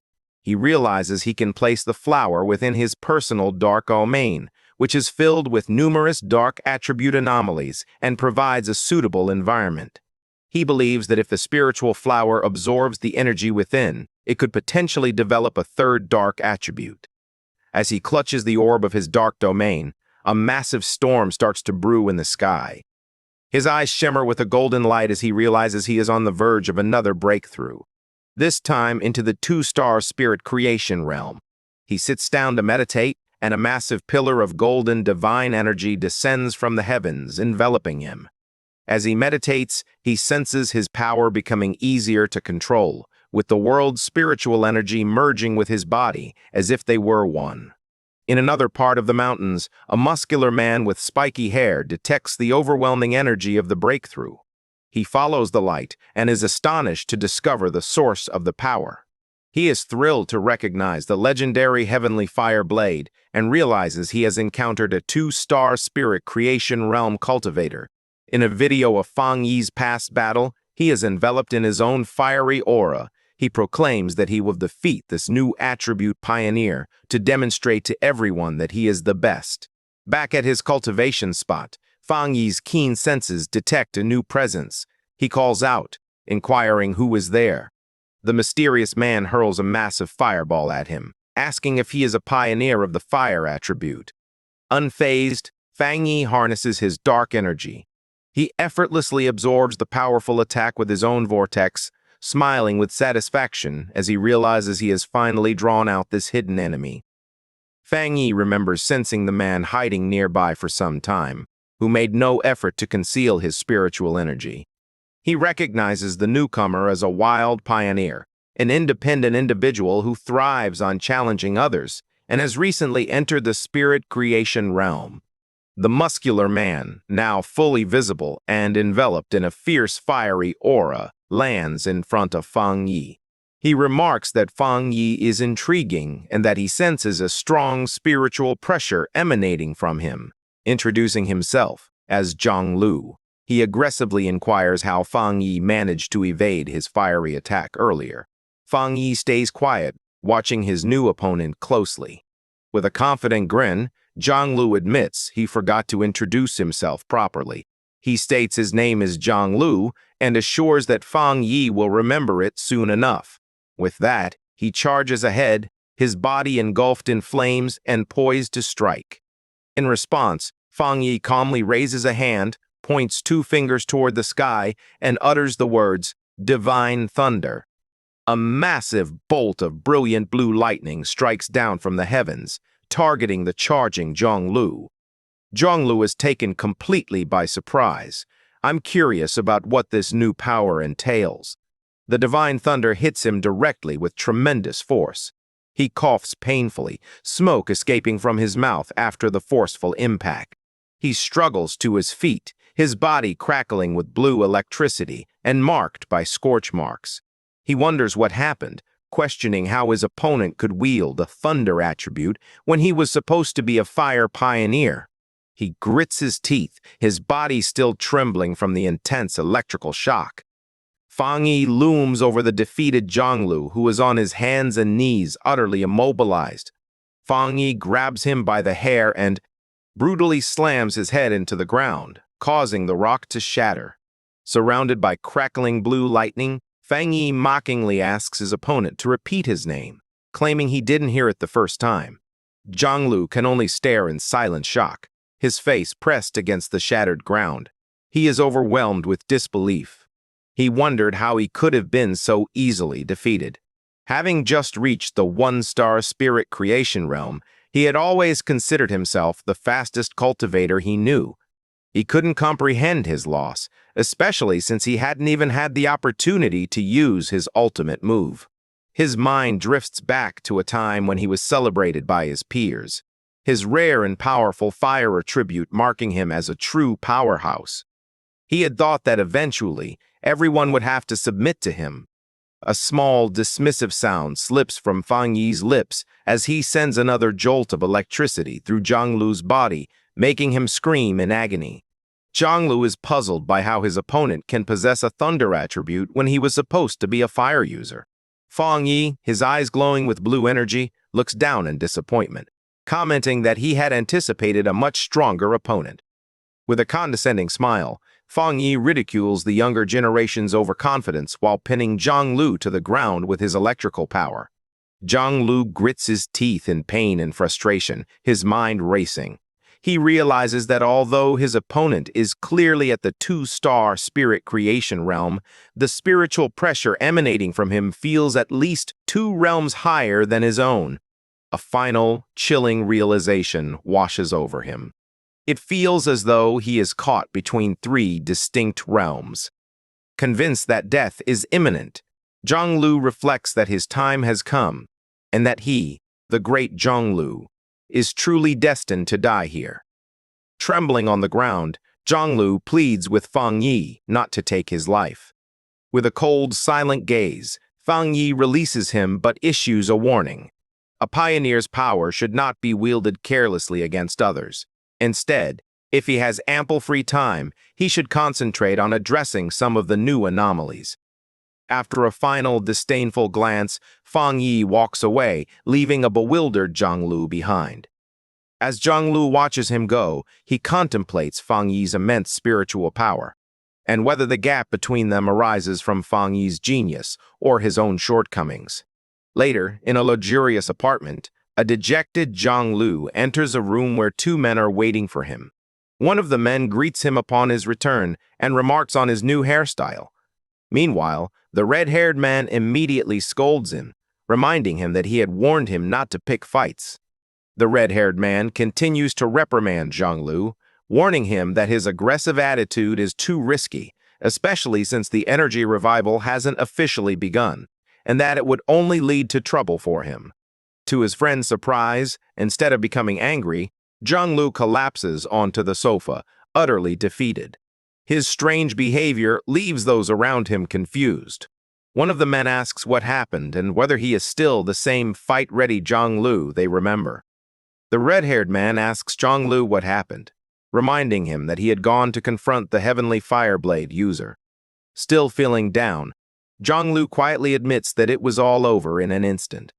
His other friend grabs him, insisting that he speak clearly. With tears streaming down his face, Zhang Lu breaks down and admits that he was the one who was defeated in an instant. His friends are utterly shocked. In a state of panic, Zhang Lu wishes he had recognized the signs earlier and stepped back, which would have spared him this humiliation. The man sitting nearby expresses his bewilderment, asking how the Heavenly Fireblade could be so powerful when Zhang Lu, a rare genius, achieved the spirit creation realm in just a few months. Zhang Lu recalls the fight, remembering how his best technique, the meteor flame, was instantly shattered by his opponent's powerful thunder attack. His friends attempt to make sense of the defeat. The seated man speculates that Zhang Lu may have fought the wrong opponent, arguing that with his sheer firepower and spirit creation realm level, it should be nearly impossible for anyone to defeat him so easily. The red-haired man proposes that perhaps this individual wasn't a pioneer after all, and that their initial assessment of his strength was incorrect. Zhang Lu vehemently rejects their suggestions, shouting that he could not have been wrong and that the location was undoubtedly his opponent's territory. He insists they wouldn't comprehend because they haven't experienced it themselves. He describes the man as a monster, recalling the terrifyingly powerful thunder that felt as though it might make his head explode. Both of his friends fall silent in shock, as Zhang Lu declares that his intuition tells him it was he. He reveals his chilling conclusion. His opponent is a top-tier pioneer, wielding both fire and thunder powers, with the latter being significantly stronger than Zhang Lu's fire abilities. He suspects that the man has been concealing his true strength, which he estimates to be at least of the 3-star spirit creation realm. His friends are astonished by this. The red-haired man reflects on how improbable it is for a 2-star wild pioneer to reach that level. If Zhang Lu is correct, this individual will pose a significant challenge for all other pioneers. After a moment, Zhang Lu looks up with renewed determination and asks his friends if he should attempt to become his opponent's apprentice, leaving them utterly speechless. As Fang Yi meditates in his apartment, he is enveloped by a swirling golden aura.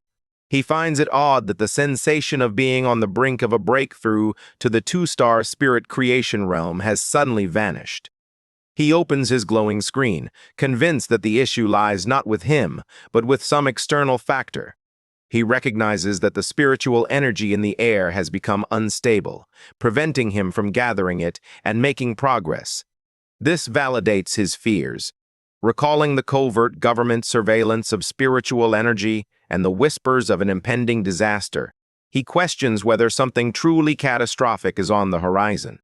As he gazes out at the city, he notices a massive electrical storm brewing, confirming his suspicions. The full revival of spiritual energy is starting early, right here in his city. He quickly attempts to call Zhao Lan to learn what the military knows. However, the call won't connect. He fears they may have been compelled to go silent, which would be the worst-case scenario.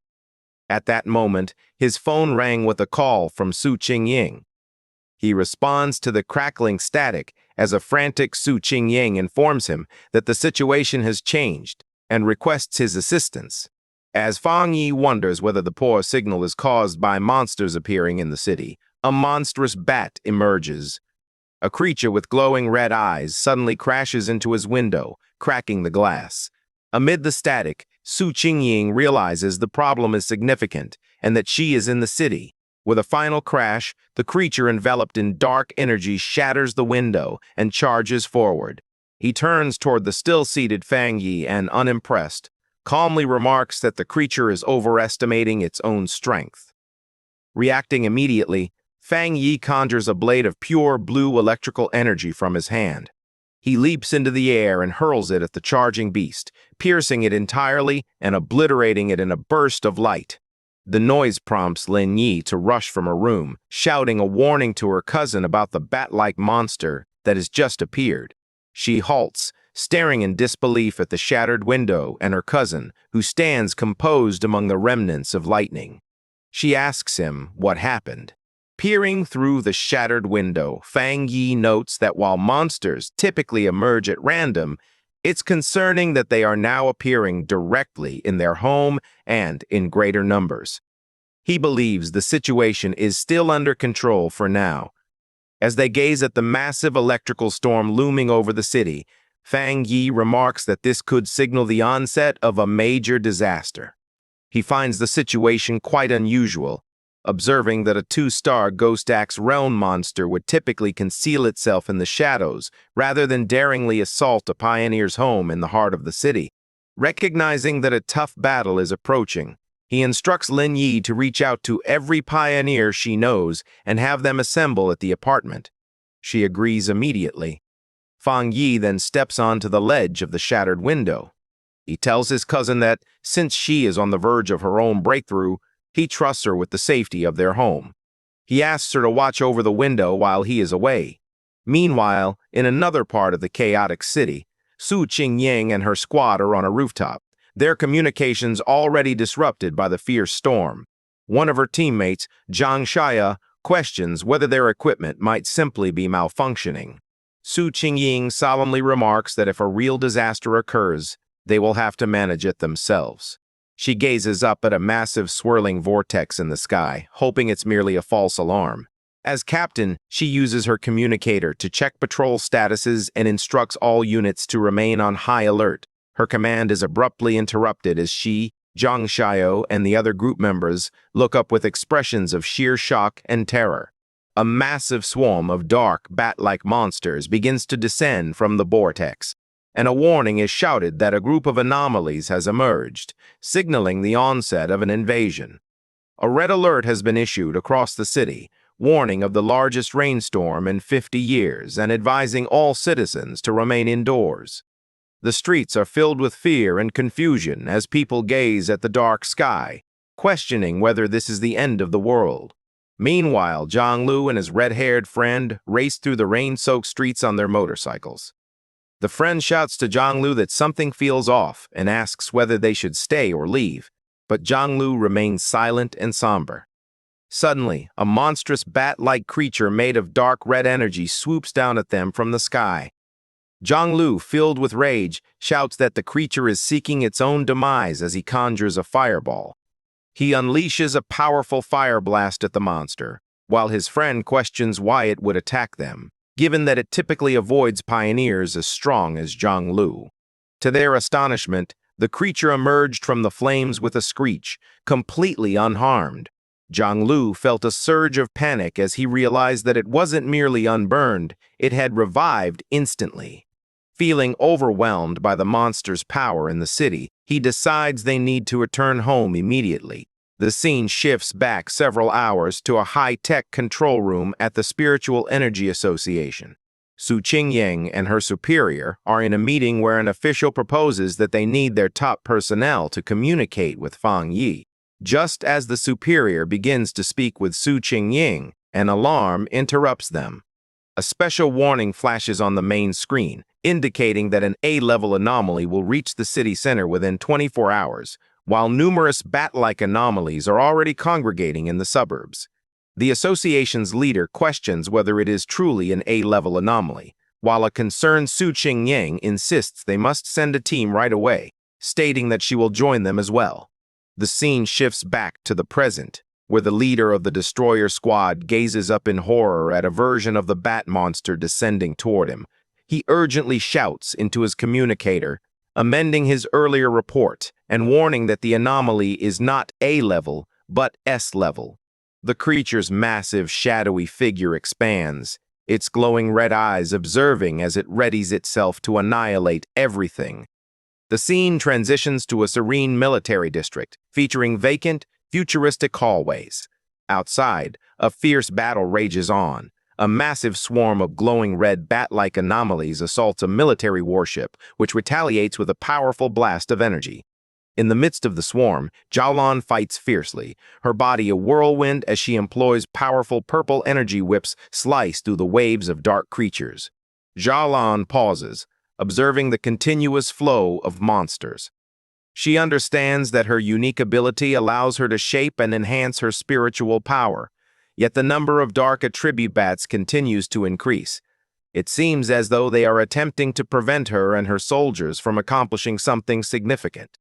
At that moment, a young blonde man, crackling with yellow lightning, lands next to her. He smiles and compliments her on her strength. He then describes their dire situation. The entire military district is under the control of just a few high-ranking officers. He asks for her orders. Jiaolan informs him that their communications are being jammed, rendering it impossible to reach anyone outside. She believes the other military districts are encountering the same issue. As the sky darkens with the approaching swarm, Jiaolan is forced to make a difficult decision. She barks her orders, instructing 2 squads to remain and defend the restricted zone at all costs. She asserts that everyone will follow her to breach the enemy lines and attempt to connect with other military forces.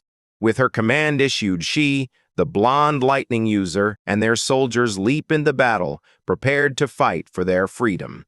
As they soar toward the city, Jiaolan experiences a chilling realization. Gazing at the metropolis, now entirely engulfed by the blood-red swarm, she comprehends their true objective. The anomaly's ultimate target was never the military zone. It was the entire city. In the pouring rain, citizens rush for shelter. At a bus stop, the live streamer Malala and a man wait, but she feels excited rather than scared. She tells him that the unusual, heavy rain presents a perfect opportunity for a popular stream.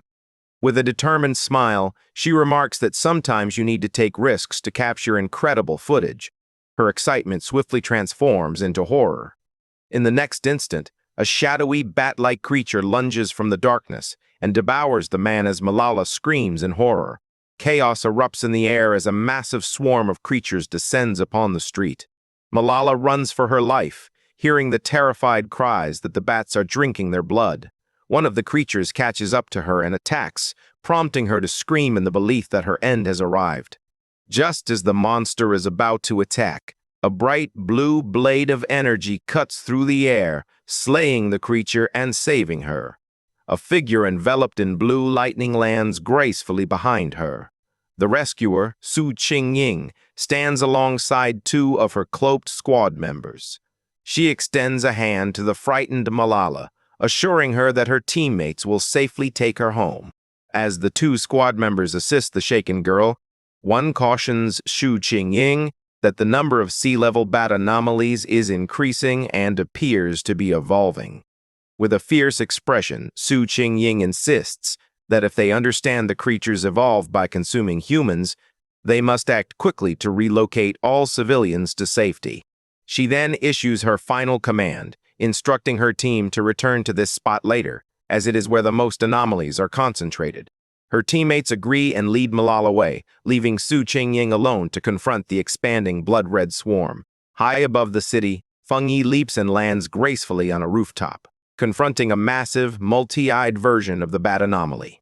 Gazing at the endless swarm below, he is astonished to see that the entire group has already evolved, their power nearing the 3-star Ghost Axe realm. In response to the looming threat, he conjures a brilliant, blazing sword of golden fire. With a single powerful swing, he unleashes a massive wave of flames that slices through the swarm, instantly incinerating a large number of the creatures. As he observes, his eye begins to glow red, and he understands that this fight is far from over. He recognizes that this anomaly is unlike any other. The bat swarm appears unkillable, continuously healing and multiplying, rendering simple attacks ineffective. He observes that swarms of these dark creatures have emerged in every crowded area of the city.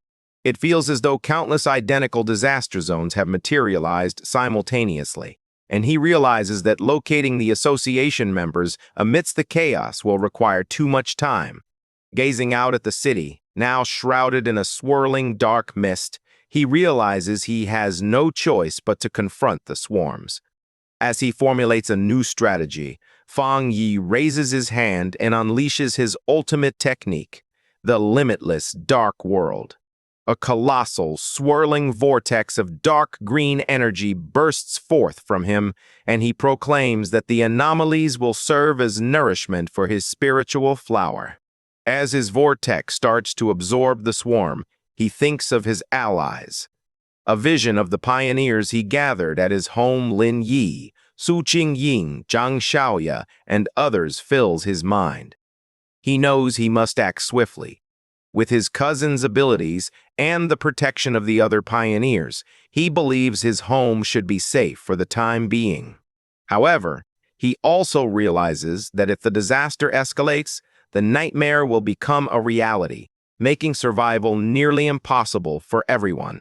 10 minutes later, Su Qingying continues to battle on a rooftop encircled by an endless swarm of bat anomalies. Frustration grips her as she realizes that no matter how many she defeats, more keep appearing. Her spiritual power is recovering far too slowly, and she worries that she will soon run out of energy completely. She also briefly thinks of her two teammates, hoping they are safe while escorting the civilian. A sudden, terrified scream for help draws her gaze to the sky. There, she sees a massive, dense cluster of red anomalies coalescing into a single, terrifying creature. Recognizing that the danger is escalating, she leaps up the side of a building. She understands that if the anomalies continue to grow stronger, they will soon breach the spirit creation realm. With her team stretched thin while rescuing people, they lack the strength to confront this new threat, especially now that the creatures have begun attacking buildings. She unleashes several powerful blasts of blue energy at the bats, attempting to break through. However, the sheer number of creatures is overwhelming, causing her to be knocked from the sky. As she plummets, a horrifying realization dawns on her. Gazing at the massive, swirling vortex of dark energy and lightning above, she realizes the swarm's true purpose. An anomaly king is on the verge of being born. The city is descending into chaos, engulfed by a vast swarm of shadowy, bat-like creatures amidst a torrential downpour. The catastrophe is so overwhelming that it appears no one, neither the military nor the Spiritual Energy Association, can halt the city's devastation. Amid the chaos, pioneers are fighting desperately. Reports indicate that some pioneer teams are sacrificing themselves or being annihilated. Su Qingying fights alone, her protective barrier holding back the relentless horde, as a new alert designates the S-level anomaly as an anomaly king. In the association's command center, the situation is dire. Officials are receiving reports of catastrophic casualties. The sheer number and rapid regeneration of the creatures are overwhelming their defenses, and it's too late to request reinforcements from other regions. A subordinate reports that the city is entirely enveloped in a thick black fog, cutting off any possibility of rescue.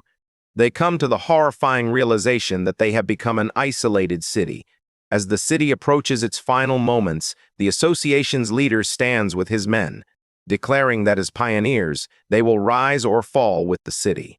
He vows that the monsters will have to step over their lifeless bodies.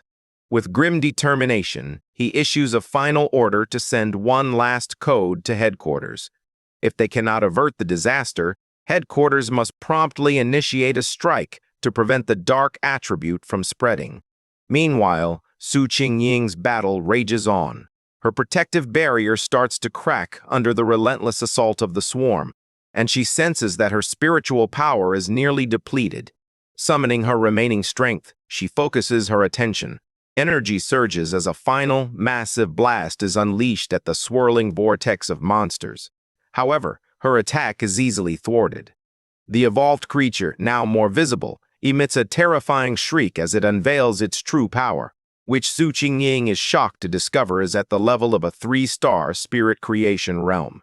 The creature assaults her barrier, shattering it entirely. Defeated, Su Qingying grits her teeth in despair, her spiritual energy nearly depleted. The creature's strength breaks through Su Qingying's protective barrier. Defeated and wounded, she plummets through the air as the enormous creature descends upon her. Recognizing that this is the conclusion, she summons her remaining energy for one final, desperate attack. Just as she is about to strike, a brilliant streak of fire flashes by her, exploding and halting the monster. In the dimming light, Su Qingying is taken aback to find Fang Yi standing before her, his sword still aglow. He turns to confront the threat, his eyes radiating immense power, one a fiery orange, the other an electric blue. He proclaims that his power is divine thunder and charges ahead, channeling both fire and lightning into his blade. He confronts the creature directly. With a single devastating swing, he slices the massive creature cleanly in half. The two halves of the monster burst into a series of fiery explosions, illuminating the dark city sky. After the battle, Fang Yi and Su Qingying touch down on a rain-soaked road. He calmly apologizes for the delay in finding her, explaining that there were too many identical swarms of monsters. Still weak, Su Qingying cautions him to be careful, as the creatures can revive. As she speaks, the scattered remnants of the monster start to reassemble in the sky. Fang Yi merely glances up, remarking that he is already aware of this. Confronting the regenerating swarm, Fang Yi reassures Su Qingying not to worry, stating that he always completes what he begins. He collects a substantial amount of purple dark attribute energy in his hand. He unleashes his boundless dark world, a powerful vortex designed to absorb his enemies, declaring that he always keeps his promises. As she watches this remarkable display, Su Qingying feels a renewed sense of hope, remembering that the city still boasts a remarkable pioneer like Fang Yi. The enormous purple vortex engulfs the street, drawing in the entire swarm of bat-like creatures. With a single command, Fang Yi causes the vortex to contract, compressing the multitude of monsters into a single, stable orb of pure dark energy. He turns to Su Qingying and asks if she is okay. She expresses her gratitude for his help, assuring him that she is fine and has medicine to aid her recovery. Noticing her injuries, Fang Yi's expression turns serious. He places a hand on her shoulder, and a surge of blue lightning envelops her, prompting a cry of surprise. He explains that he has removed the dark attribute from her system and instructs her to bandage the wound. Su Qingying is astonished by his strong thunder attribute, observing that the pain from her wound has diminished and is healing more quickly than with the association's advanced medicine. Meanwhile, an operator in the association excitedly shouts that the number of monster groups appears to be decreasing. However, one of the superiors grimly corrects him, explaining that all rescue pioneer teams have been attacked and have lost contact. The number of monsters outside the city shows no signs of decreasing. He concludes that the swarms within the city are gathering because the Anomaly King is about to emerge. He reflects sadly on his desire to see his parents, but realizes it is now impossible. He decides that all he can do is fulfill his final duties.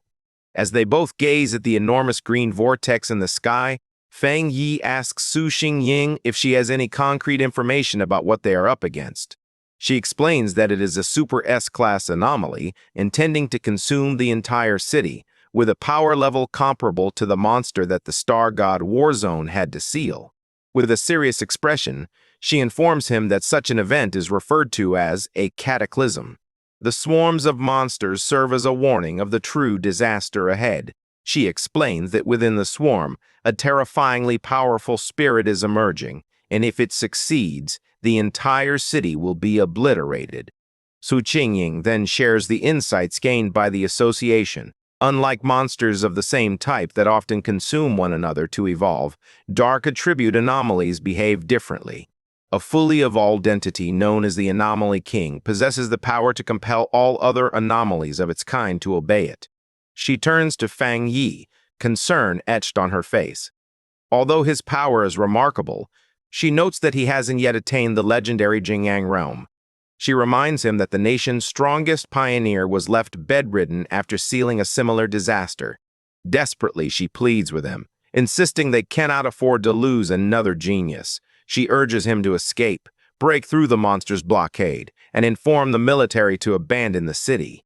Fang Yi playfully interrupts her desperate plea with a gentle tap on her head, teasingly asking if she has forgotten everything she learned in school. His expression shifts to one of determination as he proclaims that this city is his home and he will pay any price to defend it. Su Qingyang is rendered speechless by his determination. Without saying another word, he walks away and leaps onto a high rooftop. Standing before the enormous green vortex from which the Anomaly King is emerging, surrounded by a radiant golden aura, he grimly observes that the city appears to be offered as a sacrifice for the king's birth, prompting him to activate his golden sun power.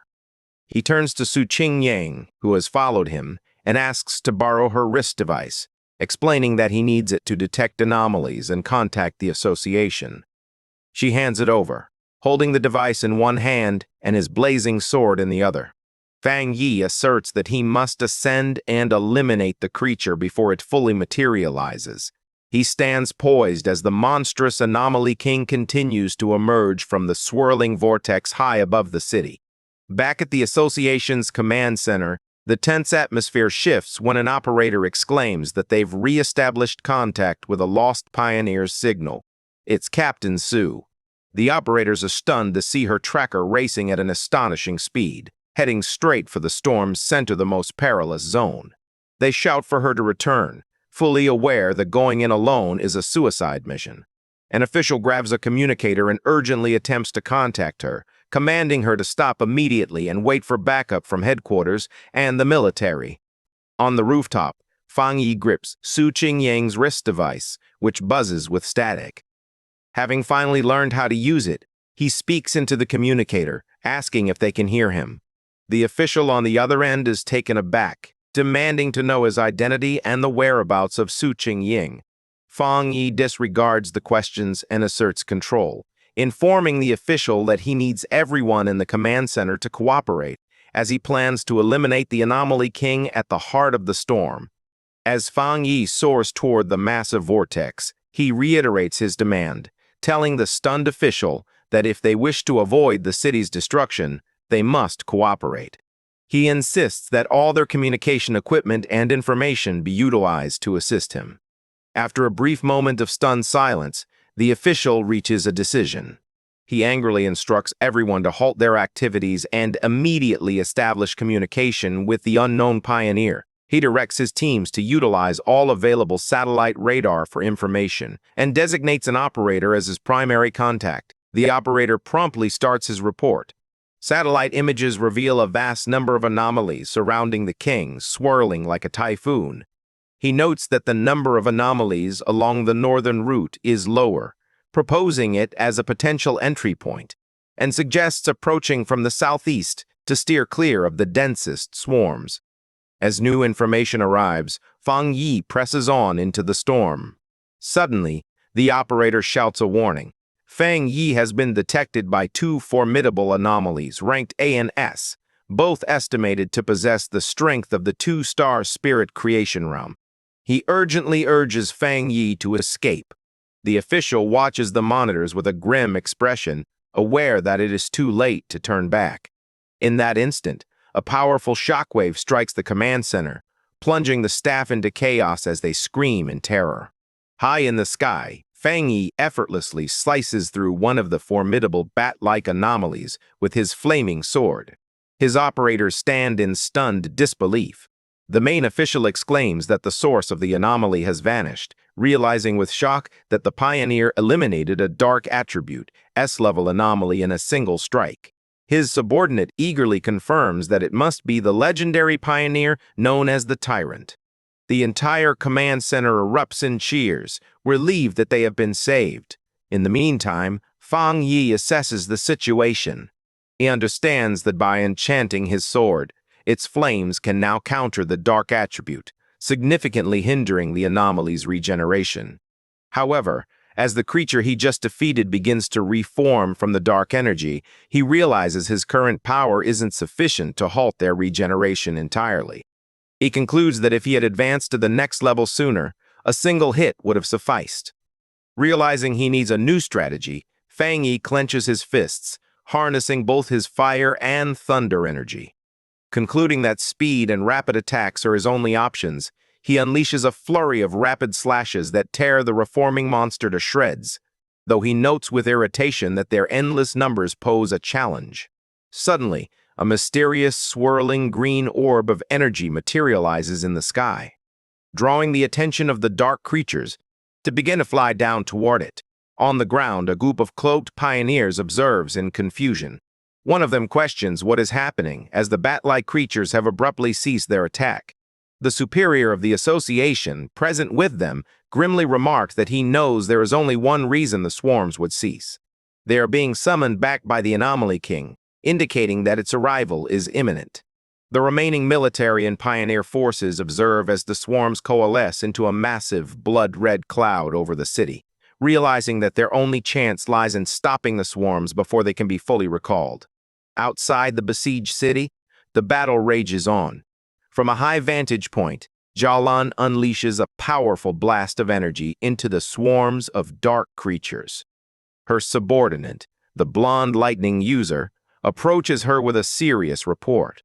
He inquires how much longer it will be until they can enter the city. Yalan responds that their instruments estimate it will take at least another half hour. The subordinate is filled with despair, realizing that in just half an hour, the Anomaly King will fully hatch, leading to the city's downfall. Yalan can only observe the massive blood-red swarm and explains that they have no choice. The number of creatures exceeds their initial estimate by more than tenfold, posing a threat equivalent to 10 S-class anomalies. Despite the military's advanced weaponry, they cannot fully eradicate the endlessly regenerating creatures. Jialan is concerned that if they fail, the nearby cities will also fall victim to the dark attribute. She inquires whether they still lack enough people to break through the blockade. Her subordinate responds that they are vastly outnumbered, lamenting that some pioneers are merely observing from a distance, unaware that the danger will eventually reach them as well. Suddenly, Jialan's expression shifts as she spots something in the sky. Her subordinate asks her what she sees. Together, they watch as swarms of bat-like creatures within the city converge, flying toward the location where the Anomaly King is emerging. At that moment, a brilliant point of golden light bursts forth from the center of the massive vortex. The subordinate, recognizing the energy, asks in disbelief if the radiant flame could be Fang Yi. He turns to her, questioning as he says her name. With a newfound, confident smile, Jialan replies that it's nothing. She then takes charge, urging all her forces to ramp up their firepower and advance without concern for their supplies. She proclaims that they must enter the city, as the Star God War Zone will not forsake any city. As her forces push forward, a solitary fiery figure ascends into the heart of the storm, serving as a beacon of hope amid the darkness. Yaholan and a stunned Su Qingying can only gaze in awe at the vast sea of flames he has conjured. From the safety of a shattered apartment window, Lin Yi eagerly identifies her cousin's blade technique, while the red-haired leader watches in astonishment. High above the city, the remaining swarms of bat-like creatures converge on Fang Yi in an attempt to stop him. Unimpressed by their numbers, he observes that they have all gathered to confront him. With a determined look, he proclaims that this is precisely what he desires and swings his enormous, blazing sword. The attack generates a massive fire explosion that spreads across the sky, carving a wide path through the relentless swarm of dark creatures. As fiery energy ignites in his eyes, Fang Yi experiences a sudden realization. He senses the sensation of a breakthrough returning, the same feeling that had faded earlier. He recognizes that despite the sparse spiritual energy in the atmosphere, he has discovered the right conditions to break through once more. With a confident smile, he chooses to accelerate the process. He raises his hand and summons a swirling vortex of purple energy, unleashing his boundless dark world, which unfolds like a vast, dark eye in the sky, with him as the radiant star at its center. He extends his hand, summoning his spiritual flower to bloom. A glowing red orb emerges, its surface marred by spreading cracks. From within, the massive red, desolate fire spirit flower emerges, crackling with dark energy. It swiftly begins to attack the swarms, draining their life force as Fang Yi commands it to absorb them and assist him in achieving his breakthrough. The newly summoned desolate fire spirit flower quickly springs into action. The red flower bursts forth with immense power, sending numerous dark tendrils toward the swarm of bat-like creatures. The tendrils effortlessly pierce the monsters. The flower starts to consume them, harnessing their dark energy to aid Fang Yi's breakthrough. Once the swarms disperse, Fang Yi gently lands in the center of the now enormous red flower. From his vantage point, he observes the large green and red vortex in the sky, where the Anomaly King is still taking shape. With his eyes glowing red, he reflects that although the massive creature is visible, it feels oddly unreal, like a reflection in water. A confident smirk spreads across his face as he realizes he can sense the creature's core. He can hear its heartbeat, a deep, resonant sound reminiscent of war drums. Fang Yi recognizes that the king's power can unleash the darkest and most malevolent desires in individuals, posing a significant threat. His eyes shine with a fierce red light as he realizes the king is holding back, concealing itself, perhaps because its evolution isn't yet complete. Standing on his flower, Fang Yi inquires whether it has located the king's precise whereabouts. The flower appears to confirm its status by sending the location to the device on Fang Yi's wrist. The device emits a red light, projecting a beam into the sky that reveals the Anomaly King's core within the swirling vortex. With the target identified, Fang Yi's eyes start to shimmer with golden energy as he employs his golden sun-breathing technique. At full power, a massive explosion of pure golden energy erupts from him, ascending toward the heavens like a rising sun, determined to eradicate the dark creatures once and for all. Deep within the ruined city, Zhonglu and his friends gaze at the sky in utter disbelief. They ponder the source of such a brilliant light, initially assuming it must be a fire attribute. However, one of them recognizes that a typical fire attribute wouldn't possess such strength or effectively combat the dark attribute. They arrive at the only logical conclusion: it must be a high-tier yang attribute, the natural enemy of dark power. Meanwhile, within the association's command center, the tense atmosphere is shattered by shouts of joy. An operator announces that the number of monsters is rapidly decreasing and the containment field is shrinking. Staring at the monitors in disbelief, the officials can hardly comprehend how the situation has changed so suddenly. Outside the besieged city, a military convoy is compelled to halt. A subordinate informs Zhaolan that all the swarms obstructing their route are returning to the city, as if they have received new orders. From her vantage point, Zhaolan observes the immense golden light of Fang Yi's power, illuminating the city, recognizing that he must be targeting the Anomaly King's core. Her blonde subordinate joins her, affirming that the incredible power belongs to the tyrant, and identifying it as the purest expression of the Yang attribute. Zhaolan expresses her concern about him confronting such a formidable enemy alone. Her subordinate, feeling a sense of urgency, insists that they must enter the city right away to offer assistance, but Zhaolan intervenes. Her eyes are fixed on the sky as she calls out for him to look. Her expression reflects pure shock. Within the massive vortex, a peculiar green spiky ball resembling a giant virus has emerged. Zhaolan realizes with dread that the Anomaly King is beginning to hatch ahead of schedule. In the streets, other pioneers witness this frightening development. One man gazes at the pulsating green mass, recognizing it as the source of all evil. Overwhelmed with anger and sadness for their friends, he and the other pioneers vow to eliminate every last monster. Inside a damaged building, Lin Yi, the red-haired leader, and another pioneer observe the crisis unfolding. Yi insists that they cannot simply wait to be killed. They must take action to help her cousin, knowing that the emergence of the Anomaly King will demand the entire city as a sacrifice. Meanwhile, Su Qingying uses her abilities to heal an injured pioneer, illustrating the desperate struggle occurring everywhere. Lin Yi gathers the other pioneers in the building, reminding them that the very creatures attempting to thwart her cousin are the same ones that have harmed their families and friends. While she speaks, an idea suddenly occurs to her. She recalls the enormous flower her cousin conjured, the one that devours swarms of bats. She recognizes that its power resembles the desolation attribute of the ghost bind they encountered earlier. This revelation leads her to a striking conclusion. Her cousin also possesses the power of the desolation attribute. With this newfound understanding, Lin Yi proposes a daring plan. She informs everyone that they will channel all their spiritual energy into the network of vines formed by her cousin's flower, nourishing it to enhance its strength for the final battle. The other pioneers nod in agreement, raising their hands to channel their collective power toward the flower. From the ground, the association leader observes streams of blue energy soaring into the sky.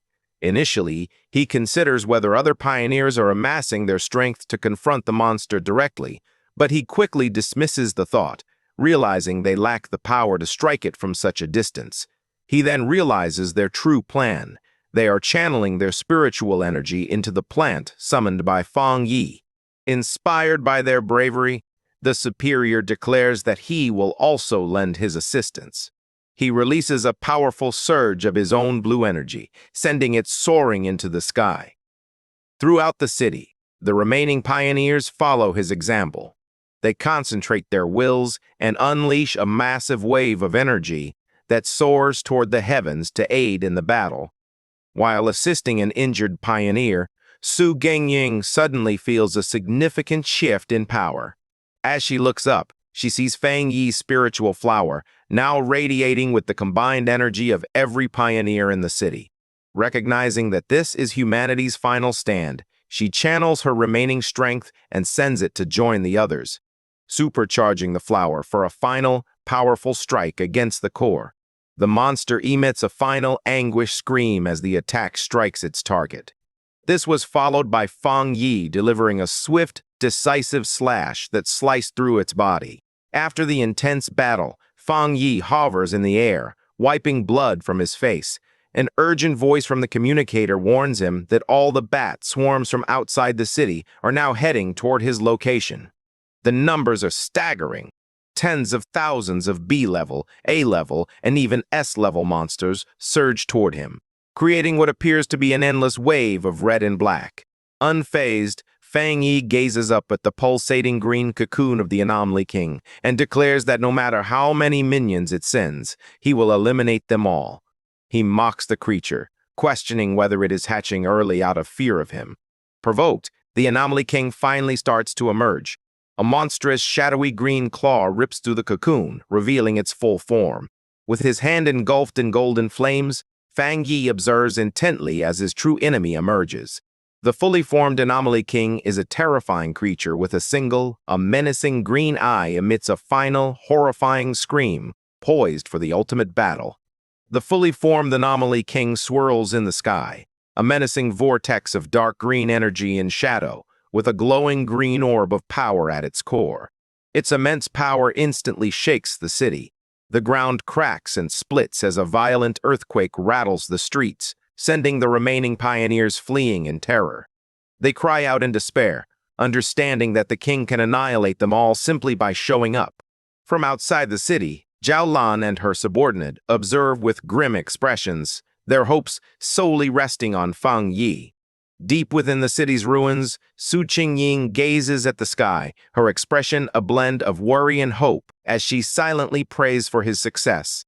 From the safety of the apartment building, Lin Yi clenches her fists, her expression fierce and resolute, embodying the same desperate wish. Soaring high above and enveloped in a radiant golden light, Fang Yi confronts the monster. He addresses the creature, recognizing it as the king of the dark anomalies and the source of the city's anguish. Surrounded by the fiery energy of his own spiritual flower, he shares that he grew up in this city and loves his life here, clarifying his motivation for fighting. In response, the Anomaly King unleashes a furious, deafening scream. With a resolute gaze from his fiery red eyes, Fang Yi delivers his final message, declaring to the monster that it must die for the sake of his home.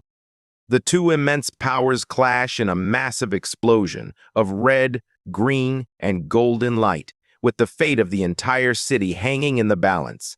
The intense confrontation between Fang Yi and the Anomaly King results in a massive, blinding explosion that illuminates the sky.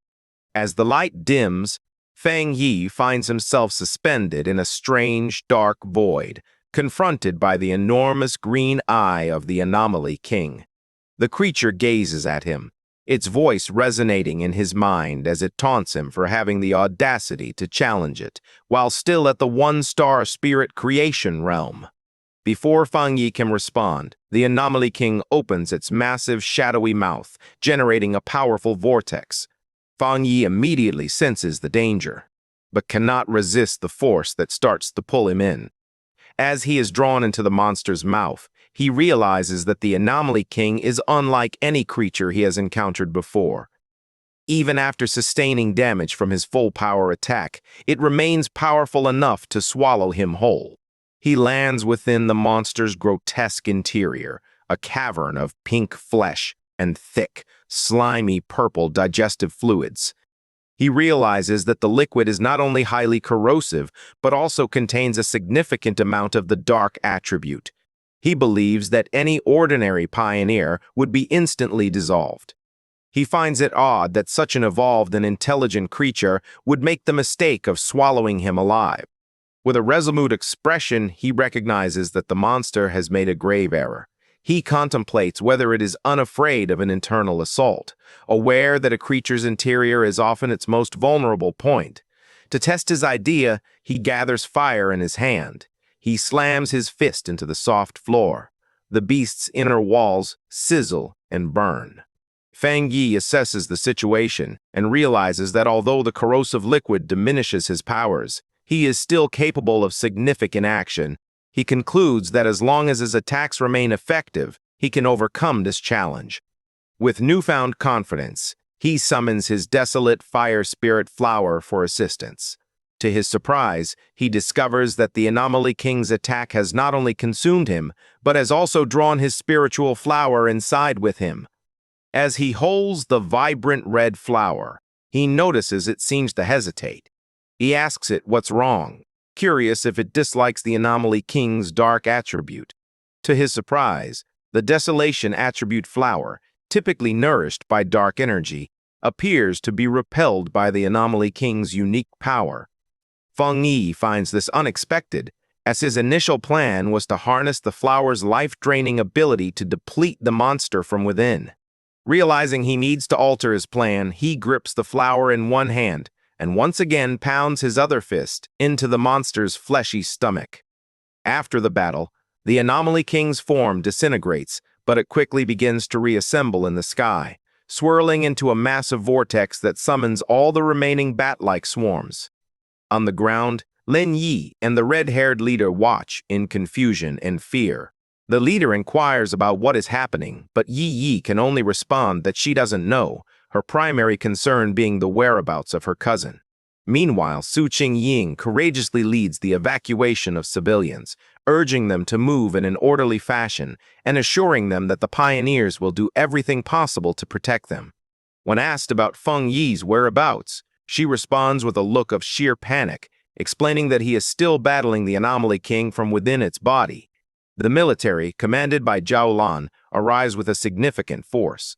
An officer reports that the swarms and the Anomaly King are randomly attacking the city and issues an urgent evacuation order to minimize casualties.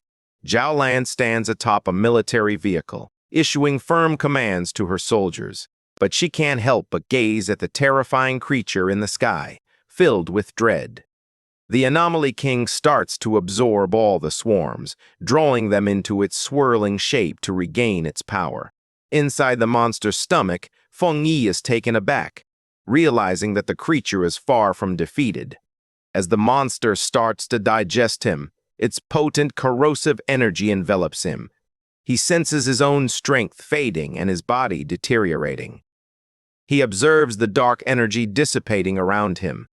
He closes his eyes for a moment. When he opens his eyes again, he finds himself no longer inside the monster. He stands alone amidst the ruins of a devastated city, surrounded by shattered skyscrapers beneath a dark, ominous sky, leaving him to ponder where he is and what has just occurred. In the desolate cityscape of the illusion, Feng Yi stands with a grim expression. Behind him, a massive, shadowy beast with glowing red eyes emerges from the darkness. The monstrous creature lunges forward, delivering a powerful punch aimed at Feng Yi. Feng Yi sharpens his senses and comes to the realization with the worry that his spiritual power has vanished. The beast resumes its assault, bringing its massive fist down toward him again. With remarkable agility, Feng Yi leaps away, narrowly avoiding the attack as the impact shatters the ground. He lands safely on a piece of rubble and realizes something significant. He observes that even without his spiritual power, his body remains strong from his training. He now comprehends the situation. This illusion was crafted by the Anomaly King to deceive him into believing he has returned to his past life, prior to becoming a pioneer. The beast attempts to crush him with a massive stomp. However, Feng Yi once again jumps aside, evading the attack. As he lands, he reaches a crucial realization. The Anomaly King lacks the power to fully drain his strength. Its abilities are not truly superior to his own. He realizes that his abilities are not entirely lost. He just needs to find a way to overcome this mental block. He believes that every illusion has a flaw, and that this flaw will reveal the Anomaly King's own weakness, which it will inadvertently expose. Just as he is making his plans, the beast strikes with blinding speed, capturing him in its enormous hand. The monster draws him near, its snarling face looming as it warns the foolish human that once he steps inside, he will never be able to escape. Held in the monstrous beast's grasp, Feng Yi feels his situation is dire. Yet, a confident smirk spreads across his lips as he discovers the key to shattering the illusion. The Anomaly King's fake form starts to merge with his own, revealing a mocking, monstrous smile. The creature then opens its massive jaws, proclaiming that it is all over and that this is the inevitable fate for him and all of humanity. To shatter his spirit, it presents him with a horrifying vision of his defeated friends, Zhao Lan, Su Qingying, and others lying lifeless, reinforcing its belief that humans are merely sustenance for its evolution. Feigning defeat, Feng Yi pauses in silence for a moment. He looks up with a small, defiant smile and calmly asks if that is truly what the monster believes. In that moment, Feng Yi reveals his true power. His body erupts in a dazzling golden surge of energy as he proclaims that the monster is merely a puppet. He explains that the monster is merely a puppet. He explains that the monster appears unaware of the reality of its existence. Golden silhouettes of countless individuals surround him as he declares that he has been reborn to protect his home and everyone he loves. The immense golden light envelops the shadowy beast entirely, causing a massive explosion that shatters the illusion from the inside. A wave of pure fire rushes through the mental space. Its power is reflected in a single, blazing eye. Now liberated from the illusion and returned to reality, Feng Yi has transformed. His hair burns like fire, and his body crackles with blue lightning as he activates his system. Suspended in the turbulent sky, he is enveloped by a massive, hand-shaped form of pure golden energy, fully ready to conclude the battle. At that moment, a system window appeared before him, confirming that he had met the requirements for a breakthrough and inquiring if he wished to advance to the 2-star spirit creation realm. As his power surges, Feng Yi embraces his breakthrough into the 2-star spirit creation realm. He proclaims himself the king of anomalies and charges ahead in a burst of golden energy. Feng Yi recognizes that, thanks to the Anomaly King, he has gained a new understanding. Channeling his immense power, he unleashes a devastating slash. In his new form, with golden flame-like hair and blue lightning crackling around him, he proclaims that his rebirth is destined to alter the world's fate, and that he is the chosen avenger. In the real world, the Anomaly King laughs, ridiculing Feng Yi for being just a two-star cultivator. Undeterred, Feng Yi springs into action, readying himself for the monster's next assault. He deftly evades a powerful strike from the shadowy creature. The Anomaly King towers above him, its shadowy figure engulfing the sky, declaring that he cannot escape and will become its prey. However, the monster's expression shifts to confusion, as it struggles to comprehend what is happening.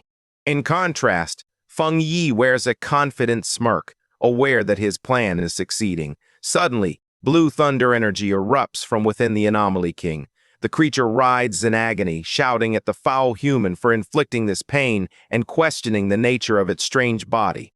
At the height of his power, Feng Yi readies his final move, announcing his intent to seal the monster. He invokes his technique, the Nine-Dragon Skyfire, to eradicate all evil. From his blazing aura, 9 massive fire dragons emerge and converge on the Anomaly King's core. The monster screams, realizing that the power it faces far exceeds that of a one-star cultivator. The attack culminates in a brilliant explosion of light that illuminates the city sky. The pioneers on the ground gaze in wonder as Feng Yi vanquishes the anomaly. The Anomaly King emits a final scream of agony as Feng Yi's power obliterates its essence. The last remnants of the Anomaly King's power fade from the sky, revealing a clear blue day. High above, a massive vortex of purple energy, the remnants of the dark attribute, is being absorbed. Feng Yi, his form returned to normal but still gripping his blazing sword, stands as the swirling purple energy coalesces into a sphere before him. He observes with a calm, serious expression, his eyes glowing red. He creates his limitless dark world, a vortex that draws in all the residual chaotic energy from the battle. On the streets, surviving pioneers and soldiers gaze up at the serene sky in disbelief. One wonders if the nightmare has finally come to an end, while another affirms that the battle is over. On top of a military vehicle, Xiaolan is greeted with a thunderous cheer from the survivors. They celebrate their survival and the salvation of the city. As dawn breaks, Xiaolan's blonde subordinate inquires if she plans to seek out Feng Yi. With a gentle smile, she gazes at the rising sun and explains that they each have their own responsibilities now. She explains that their role is to help people return to normalcy and to restore the city. Below them, the survivors embrace one another, shedding tears and cheering in the morning light. Miles away, the staff of the Spiritual Energy Association celebrates. They are thrilled to have played a role in stopping the Anomaly King. They feel as though they've just awakened from a nightmare. Standing by the window, they reflect on the situation. They are relieved that Feng Yi showed up and defeated the king, realizing that without him, they would have borne the shame of the city's downfall. Meanwhile, Su Qingying and the association's superior observe as paramedics transport injured pioneers. Su Qingying inquires whether the pioneers are still alive. The superior places a reassuring hand on her shoulder, assuring her that their medical centers were not destroyed and that they can receive treatment. Su Qingying realizes that without Feng Yi, they would have no hope for treatment. She ponders his true identity and remarkable abilities, consistently achieving what others deem impossible. The superior concurs, noting that the event they all witnessed clearly indicates Feng Yi has attained the 2-star spirit creation realm. He is confident that headquarters will take action now and that someone else will attempt to reach out to him first. Su Qingying reflects on how much Feng Yi has developed. She once believed she could compete with him, but now he has completely outpaced her. She concludes that he is a top genius in the entire Shaw nation. Superior recalls the golden light and fire dragons that sealed the anomaly, an event witnessed by all. Aware that this will ignite much discussion, he realizes they must act swiftly. A bewildered Su Qingyang inquires about his meaning. The superior proposes a new title for Feng Yi, the sealer, believing it to be a fitting choice. After the fierce battle, Lin Yi and the red-haired leader hurried through the devastated streets, with Yi calling out for her friend to wait. Panicked, Yi wonders where her cousin might be, as the red-haired leader attempts to soothe her. Suddenly, Yi spots something in the distance. Her expression shifts to relief, and, with tears in her eyes, she joyfully calls out her cousin's name. She has discovered Feng Yi, who stands composed among the rubble, holding his sword. Feng Yi inquires about the reason for their visit. Yi rushes to him, asking if he's all right after the battle. She tells him she knew he would need them, but Feng Yi remains silent, appearing exhausted. Finally, he assures her that he's fine and compliments her on a job well done. He wraps his arms around both his cousin and the red-haired leader for support. Internally, he reflects on how challenging the fight was. He admits that he used all his energy from the recent breakthrough for the final attack and feels somewhat embarrassed that they are concerned about him. Upon overhearing this, Lin Yi suddenly realizes something. She exclaims in disbelief, asking if he truly has broken through to the two-star spirit creation realm. She is astonished by his rapid advancement and remarkable talent, while the red-haired leader is equally shocked that the big shot has achieved another breakthrough. Meanwhile, news of the battle has circulated widely. Online forums are buzzing with discussions about the man who saved the city, now referred to as the Sealer. People are curious about this enigmatic figure, speculating whether he might be a god for defeating the anomaly king with a single strike when both the association and military failed. Some even suggest he could be a member of a clandestine organization, a secret weapon of the Xia nation. Meanwhile, Zhanglu's red-haired friend gestures toward a computer screen, convinced that the person in the video is the one who defeated Zhanglu. Zhanglu watches the footage, brimming with excitement. He declares that he is honored to have been defeated by someone so formidable. He jumps up from his chair, declaring that he will seek out this man and requests to become his student. His friend, however, advises against it, suggesting that many people are currently searching for him. The scene transitions to the grand capital city of Xia. In a dimly lit, concealed room, shadowy figures congregate around a luminous table to deliberate on recent events. 1. A man, smoking casually, expresses his disappointment at not witnessing the military and the association destroy one another in the disaster. Another member proposes that they recruit a pawn or an assassin to handle this new, powerful figure. However, a mysterious woman with long, sharp fingernails dismisses the notion, stating that such a simplistic approach is unworthy of the so-called chosen one and savior of the world. She holds up a photo of Feng Yi, disdainfully remarking on his new title, the Sealer. In a swift motion, she pierces the photo at Feng Yi's neck with a sharp nail, ripping it apart.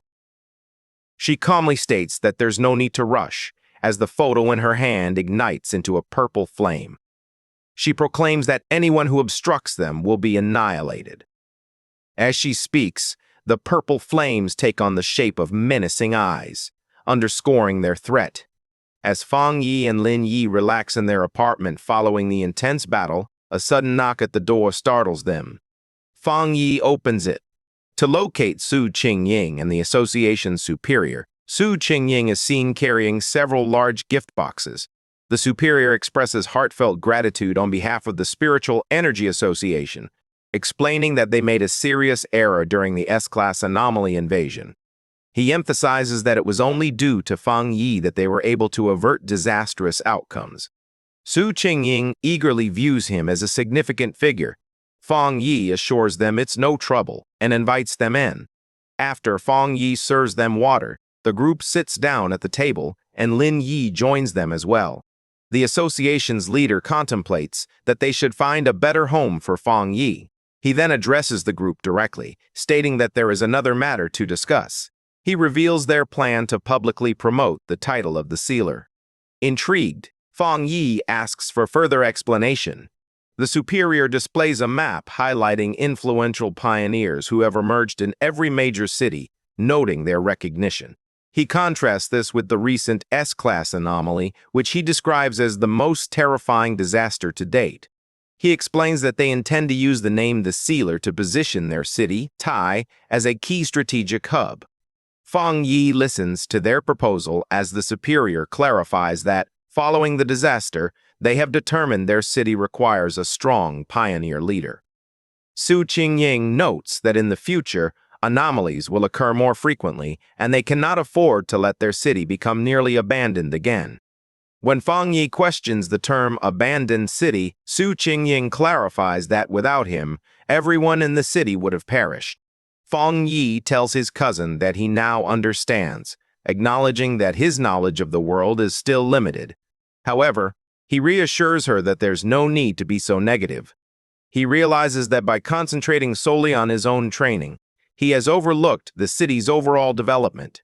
As he gazes out at the city, he realizes that although Tai was once a major city, its significance no longer compares to that of the top-tier cities. He notes that among more than 100 cities, the top 3 are Duchenne, Tian, and Kang, with other significant centers also playing a crucial role. He concludes that this recent disaster presents an opportunity for Tai City to enhance its importance. The superior confirms this, explaining that cities are now evaluated based on the number and strength of their pioneers, with higher-rated cities receiving more resources. He concludes that everyone needs a symbol of hope.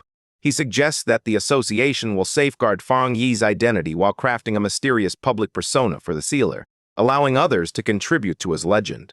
Fang Yi agrees, recognizing that some mystery is wiser than complete transparency. Lin Yi concurs, noting that human imagination can often pose a greater threat than reality. Fang Yi responds calmly, expressing his support for the association's plan, as it benefits him and those he cares about.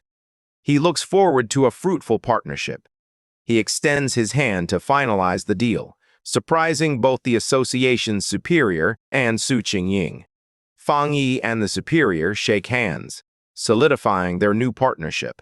The superior officially welcomes him, addressing him by his new title, the Sealer. In the days that followed, with the full cooperation of the association and the military, Tai City began to recover rapidly. The city's reconstruction and the rescue of the injured proceeded in an orderly manner.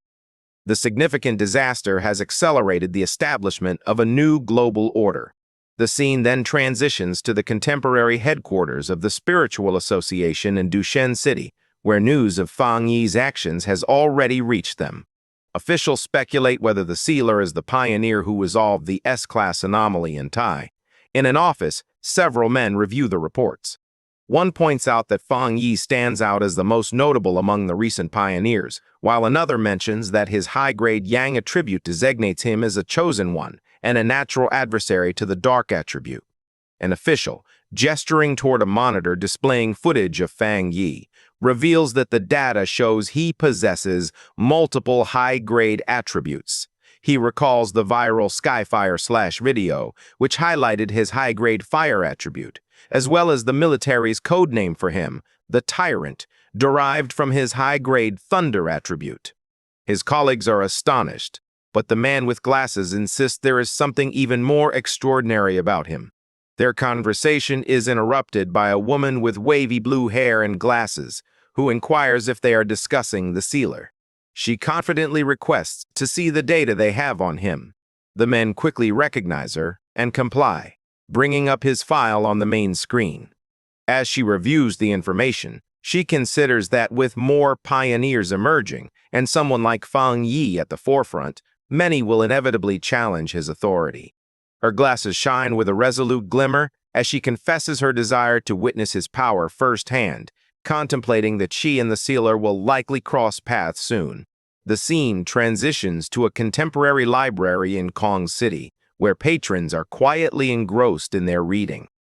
Fang Yi's ex-girlfriend, Chu Qingli, is seated at a desk, focused on her laptop, when a young man nervously approaches her. A blush creeps across the man's face as he stutters while attempting to ask for her contact information. However, Chu Qingli coldly interrupts him, reminding him that this is a library and he is disturbing others. Dejected, the young man walks away as Chu Qingli resumes her work. Internally, she finds him uninteresting. She contemplates how individuals like him remain oblivious to the significant changes occurring in the world. She also reflects on her own recent transformation.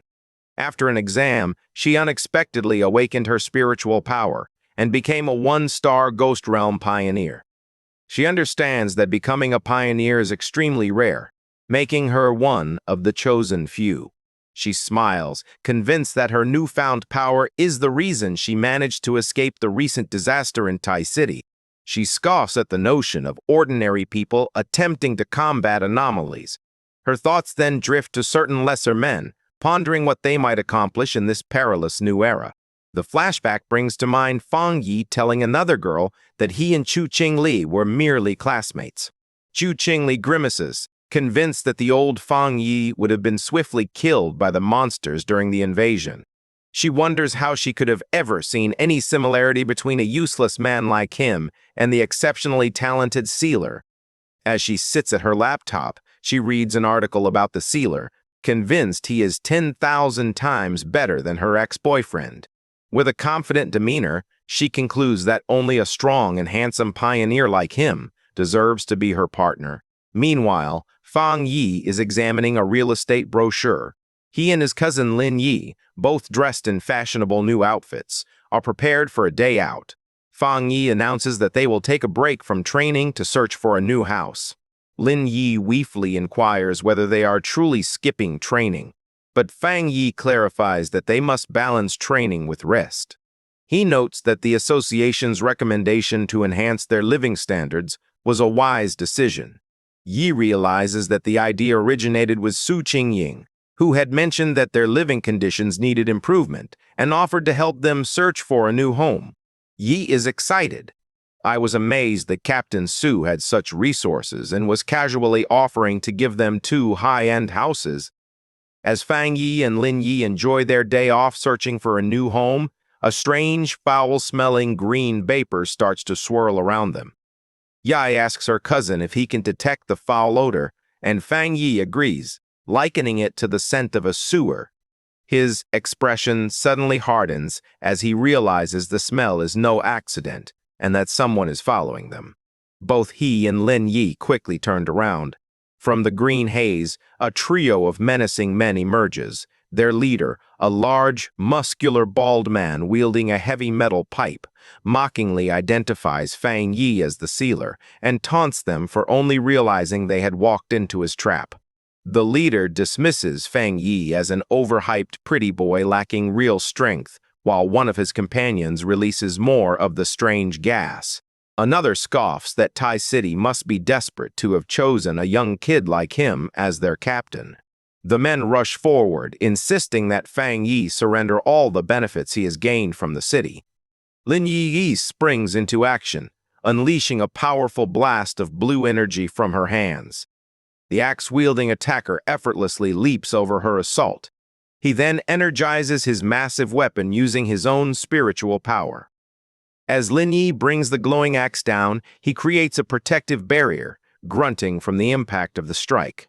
Meanwhile, the bald leader strikes at Fang Yi with his metal pipe. Lin Yi shouts a warning, urging her cousin to be cautious, as these men possess spiritual power as well. However, Fang Yi effortlessly catches the weapon with his bare hand, completely halting the attack. The bald leader stares in disbelief, unable to comprehend how his powerful strike was caught so effortlessly. With a look of utter disdain, Fang Yi's hand bursts into a brilliant flame. He asks what kind of foul fish and rotten shrimp would dare to rob him in the middle of the street.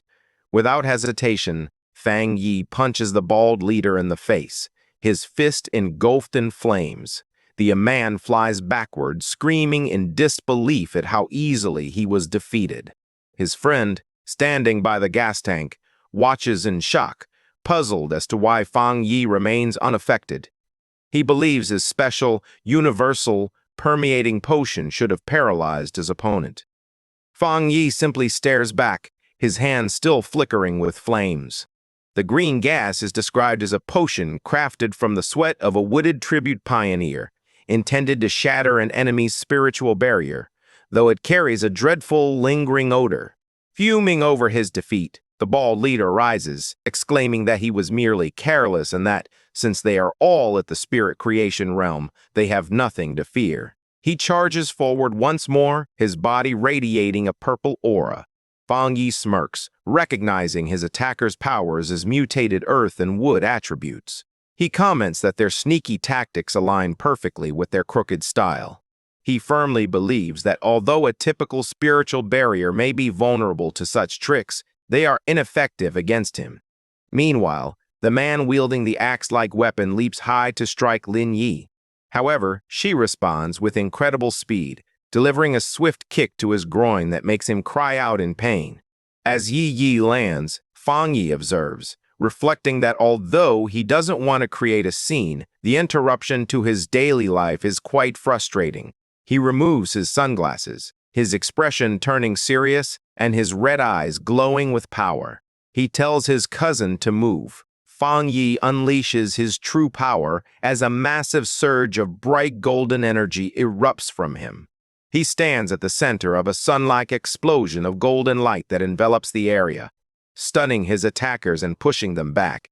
The golden energy spreads, ensnaring the three men. Engulfed in intense, holy flames, the men scream in agony. They ponder the nature of this terrifying fire, finally grasping the true power of the sealer as they plead for the pain to cease. Just as Fang Yi is about to unleash his full power, Su Qingying suddenly appears, rushing toward him and shouting for him not to kill the attackers, which catches Fang Yi off guard. Observing the three defeated men on the street, Su Qingying expresses her relief, noting that they are key targets of interest for the association. Fang Yi inquires whether she intends to take them in for processing. Su Qingying affirms this, stating that the association has begun registering all pioneers, particularly those who cause trouble like these men.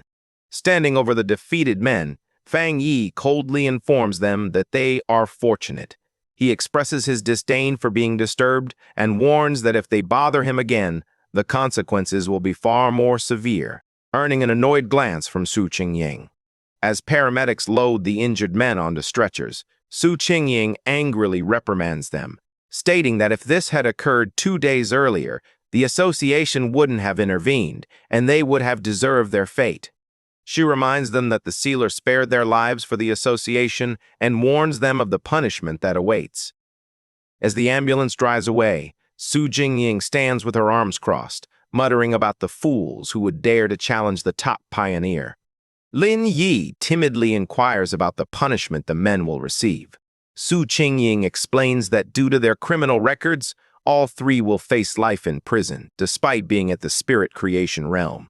They will lose their freedom and rights and will be required to serve as pioneers in prison. Upon overhearing this, Fang Yi thoughtfully remarks that this approach is quite clever. Su Qingying turns to Fang Yi with a frustrated expression, referring to him as the association's sweet bun and the future of the Jia nation. She laments that despite their efforts to promote him, many clueless individuals continue to challenge him. This makes her question whether their publicity has been too subdued. She emphasizes that it is the association's responsibility to recruit influential pioneers like him and support their development. She is resolute that they cannot allow these individuals to jeopardize the strong relationship they have just established with Fang Yi. With a bright smile, Su Qingying eagerly tells Fang Yi and Lin Yi that she will take them to choose a new villa and a new car. Standing in front of a tall, modern apartment building, Su Qingying asserts that they need to make an example of the attackers to deter others. She offers 2 housing options: a top-floor penthouse in the city center, a secluded 3-story villa in the mountains, ideal for training. As she presents a golden model of the villa, she explains that both properties are fully furnished and ready for occupancy. Lin Yi remarks that both options are quite appealing. With a confident smile, Fang Yi holds up 2 fingers and states that he will take both. His decision leaves Lin Yi and Su Qingying speechless. Fang Yi playfully inquires if it's possible, expressing his trust in Captain Su's sincerity. Flustered yet pleased, Su Qingying quickly agrees, assuring him that it's no problem. Afterward, the three of them visit a luxury car dealership. Su Qingying explains that the association has a partnership with the showroom, allowing them to choose any car they desire. As people browse cars, they often remark on Lin Yi's fair skin and graceful appearance. A group of men observes them from a distance, noting that despite his ordinary clothes, Fang Yi stands out. They speculate whether he might be the son of someone important. Inside, Chu Qingli's friend is also present, and the others speculate that Fang Yi is purchasing a car for his girlfriend. Chu Qingli's friend is taken aback when she recognizes him. She recalls that he is Chu Qingli's ex-boyfriend, the same young man whom the university principal had personally welcomed. Her mind flashes back to their previous argument, and she feels a surge of anger at the thought of him buying a car for another girl. She pulls out her phone and begins recording Fang Yi, Lin Yi, and Su Qingying as they admire a sports car. Her phone buzzes shortly after she sends the photo to Chu Qingli. She excitedly texts her friend that she spotted her ex-boyfriend at a VIP dealership purchasing a car for a stunning girl. Chu Qingli, however, responds dismissively. So what? Trying to appear indifferent, Chu Qingli sits in a lecture hall, clearly troubled. She wonders where Fang Yi obtained the money, scornfully concluding that he must have been fortunate to survive the disaster and is now being supported by someone wealthy. A cold smile crosses her face as she realizes that the gap between them is too vast to bridge. As she strides confidently through the lecture hall, she reflects that once she ascends to the pinnacle of the pioneering world, such matters will be beneath her, dismissing him as a mere vulgar fool.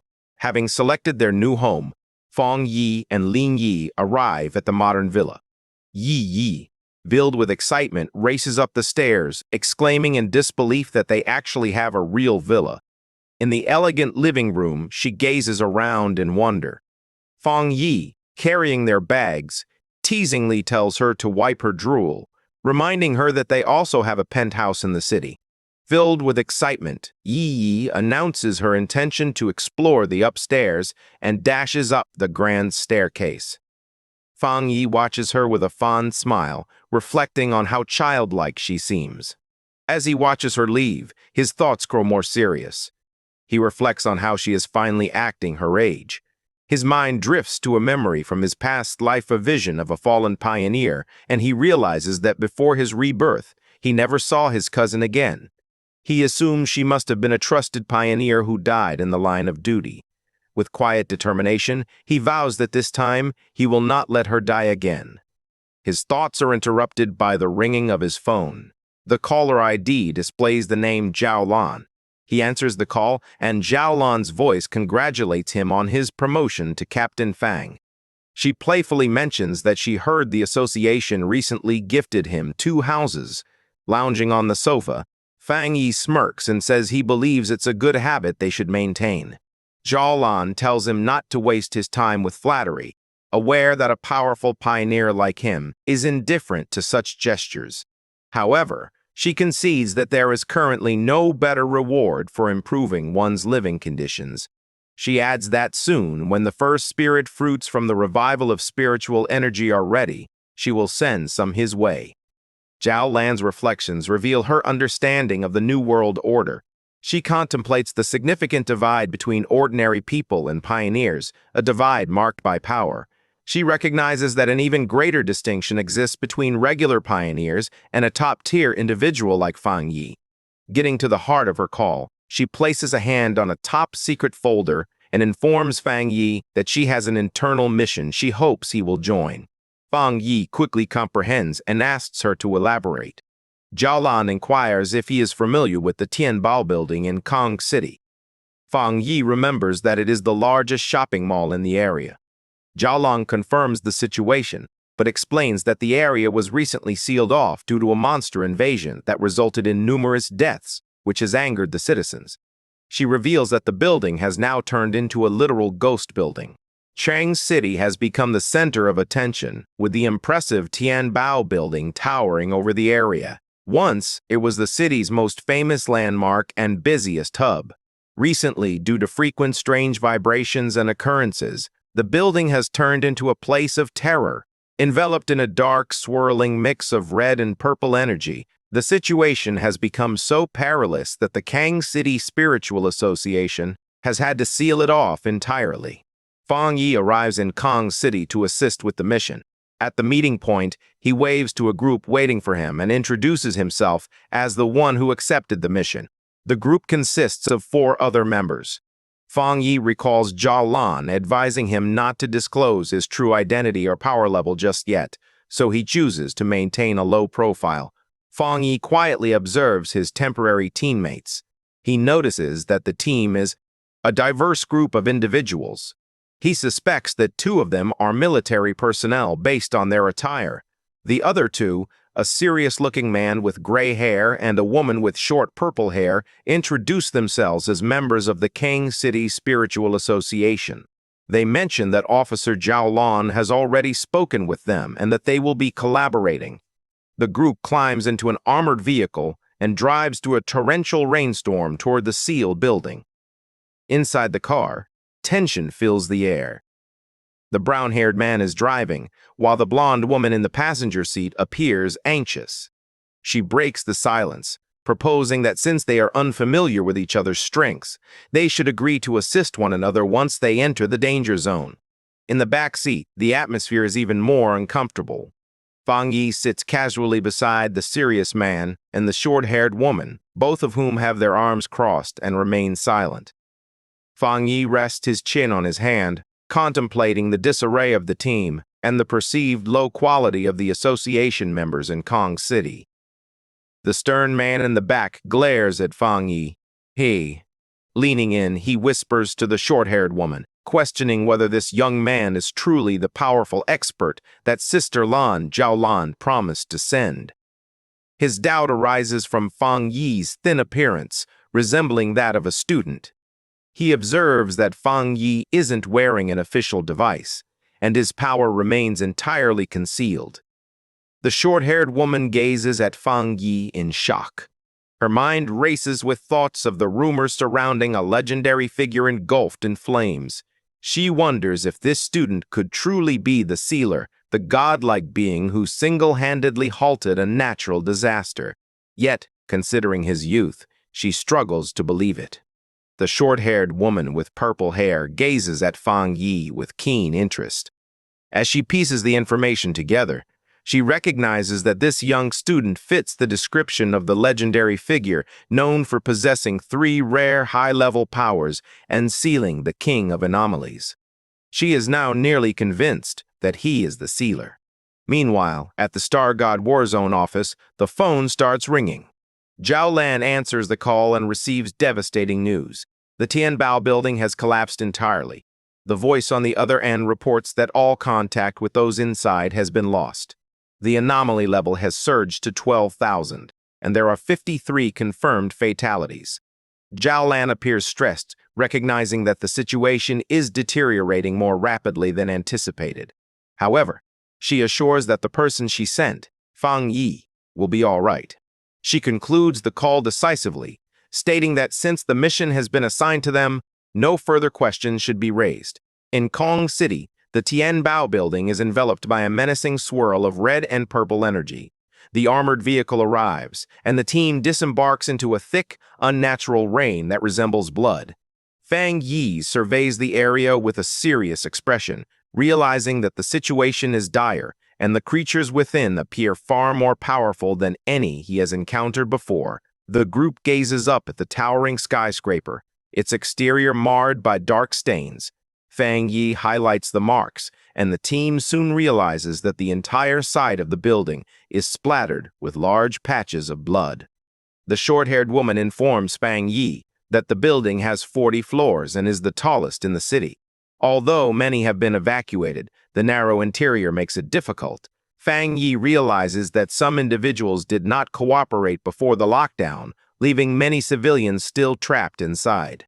Fang Yi inquires about a way to reach those inside. The brown-haired driver responds that it's impossible, as no news has emerged since the anomaly began. He shares that he assisted on the second day of the lockdown. The driver recalls the building resembling a dead zone, aging decades in an instant. He describes the horror of witnessing dismembered body parts tumbling from the windows, being devoured by monsters. He explains that within less than a week, the building's dark aura has intensified. Upon hearing this, Fang Yi turns to the group with a sharp, critical gaze. He confronts them, recognizing that their death toll of 53 is merely an estimate based on the body parts discovered outside, as they have no contact with the inside. He coldly reprimands the Kang City Spiritual Association for their lack of seriousness. The driver, sweating nervously, stammers that they had no other option. Fang Yi contemplates the harsh reality, understanding that the death toll reported by the association is likely far lower than the actual figures. He concludes that for ordinary people, an anomaly feels like an apocalyptic event. In a confined space, they resemble sheep awaiting slaughter, with no means of escape. Determined to waste no more time, Fang Yi instructs the team to enter the building at once. He explains that certain anomalies grow stronger by consuming humans, indicating that a higher death toll will result in more powerful monsters within. However, his leadership is quickly challenged. The serious gray-haired man grips Fang Yi's shoulder, halting him. While recognizing the military's directive to follow Fang Yi, the man insists that Fang Yi first clarify his plan before they proceed. Fang Yi turns to him with a cold gaze and questions what plan there is to discuss when they are unaware of the situation inside. He insists they must enter to investigate first. The gray-haired man is dissatisfied. He contends that everyone present has experience with anomalies and that, as the commander, Fang Yi should be aware of their abilities. He begins to criticize Fang Yi, noting that he hasn't even joined the official organization and lacks proper training. The argument is abruptly interrupted when an angry woman with short purple hair steps in. She pushes past the men, telling the gray-haired man to be quiet since they are short on time. She reminds him that Fang Yi accepted this mission on the recommendation of Officer Zhao Lan, which means questioning Fang Yi is akin to questioning a high-ranking officer. Fang Yi observes quietly, reflecting that infighting is the worst thing they could do before a mission. Without further argument, he turns and strides into the dark entrance, coldly informing them that if they choose not to enter, they should stay behind. The team, including the reluctant members, quickly follows him. The group enters the Tianbao building and discovers it utterly destroyed and eerie. Cars are crushed, and debris litters the area. However, the blonde girl notices something unusual. Despite the devastation, there is complete silence. Suddenly, a dark shadow descends from the high ceiling. The serious gray-haired man senses something and looks up, bewildered. Before he can respond, a terrifying green-eyed monster emerges from the darkness, screaming as it launches an ambush. Fang Yi reacts immediately, and he summons his sword, which instantly ignites in intense flames. With a fierce swing, he unleashes a wave of fire at the descending monster. His expression was cold and focused. The creature doesn't stand a chance. In an instant, it is torn apart by a flash of light and beams from swords. Fang Yi lands gracefully, striking a pose with his flaming sword, while the monster behind him lies completely vanquished. The serious gray-haired man and the short-haired woman with purple hair are in shock. They can hardly believe the fight concluded as quickly as it started. The woman stares in shock at the massive blade of fire in Fang Yi's hand, wondering where he acquired such a powerful weapon. Disregarding their shock, Fang Yi crouches to examine the creature's remains. He picks up a part of the body for examination. Standing tall, he scrutinizes the monster, observing that it resembles a distorted blend of a bird and a gecko. With a grim realization, he concludes that, given the extent of its mutations, this creature has likely consumed many humans. The short-haired woman with purple hair examines the body more closely and comes to a chilling realization. The dead creature is identified as an A+ grade anomaly. The team is struck with fear, realizing that Fang Yi has effortlessly killed a monster that would typically require a full team of elite pioneers to defeat. As the smoke from the fallen monster dissipates, the woman with purple hair and the man with gray hair are left in shock. The woman recognizes that Fang Yi's power far exceeds that of a one-star spirit creation realm, while the gray-haired man sweats nervously, understanding that Fang Yi could have easily killed him. The brown-haired man concedes he was mistaken, stating he never anticipated that this young man would be the legendary sealer. He had always believed the sealer to be an elderly expert who never laid down his sword. Fang Yi turns away from them, his sword still ablaze. He explains that after his advancement, he merged his spiritual power with his sword, transforming it into a spirit weapon that he can summon and shape at will. He modestly adds that he isn't the only one capable of this. With the team's doubts replaced by trust and urgency, Fang Yi urges everyone to move faster. The purple-haired woman expresses her relief that Fang Yi is on their side as they venture deeper into the dark building. To illuminate his path, Fang Yi conjures a ball of fire in his hand. She leads the group down a dark, narrow hallway, holding the fire like a torch. They arrive at a staircase drenched in blood. Observing the gruesome scene, Fang Yi grimly realizes that the situation is far worse than the official report indicated. Judging by the sheer volume of blood, he estimates that there are at least 500 casualties, not just 53. Suddenly, Fang Yi's expression sharpens, his red eyes glowing as he senses that something is amiss. The group steps into the supermarket area. The brown-haired association member and the purple-haired woman scan their surroundings anxiously.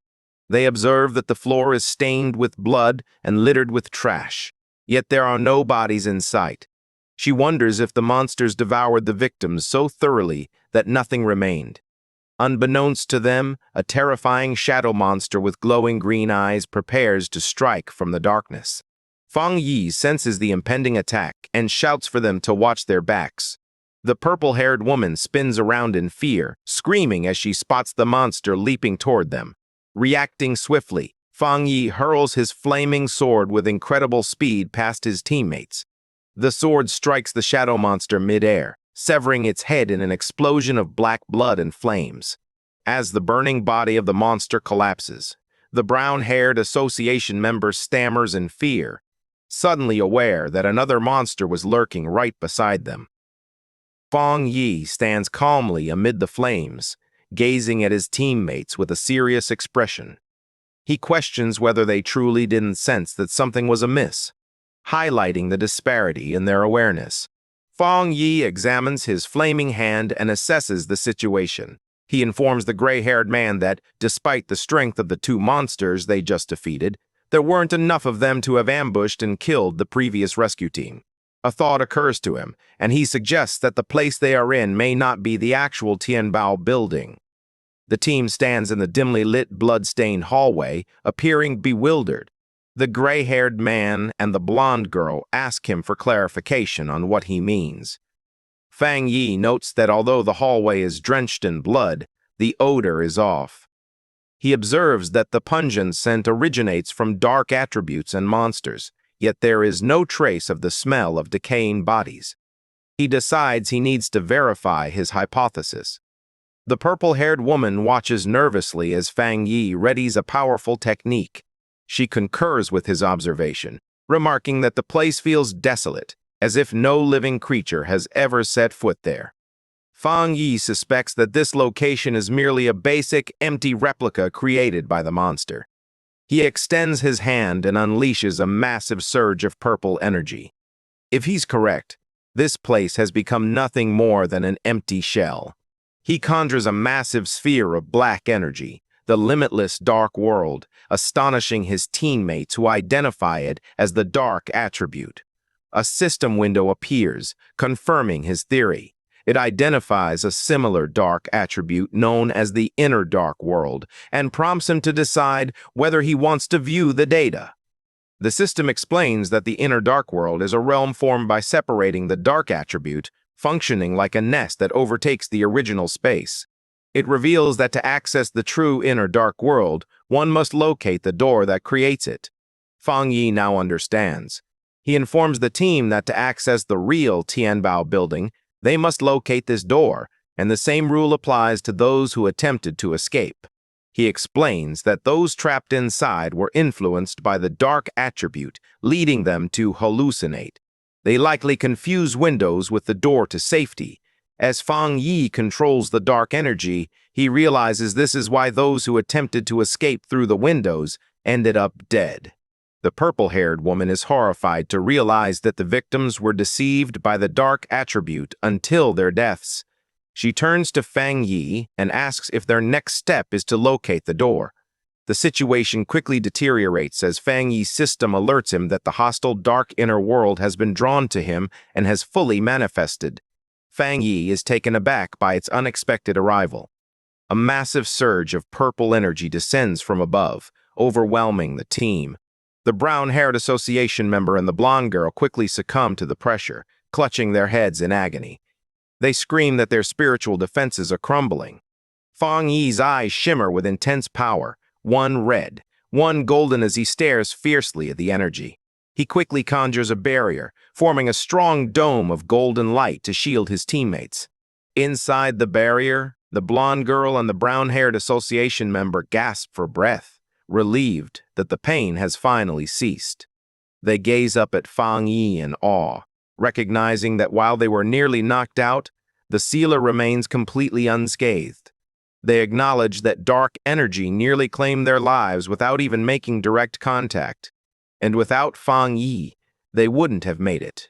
Fang Yi suddenly fixates on a point in the empty air, his sword igniting with intense flames as he proclaims that he has found it. He unleashes a technique known as Fire Dragon. He draws his blade and swings it. It struck violently at the invisible target, shouting that the entrance was right here. The force of the attack shatters the very fabric of space like glass. The gray-haired man and the woman with purple hair watch in disbelief as the hallway crumbles before them. Fang Yi steps on to the new ground, his expression somber and intense.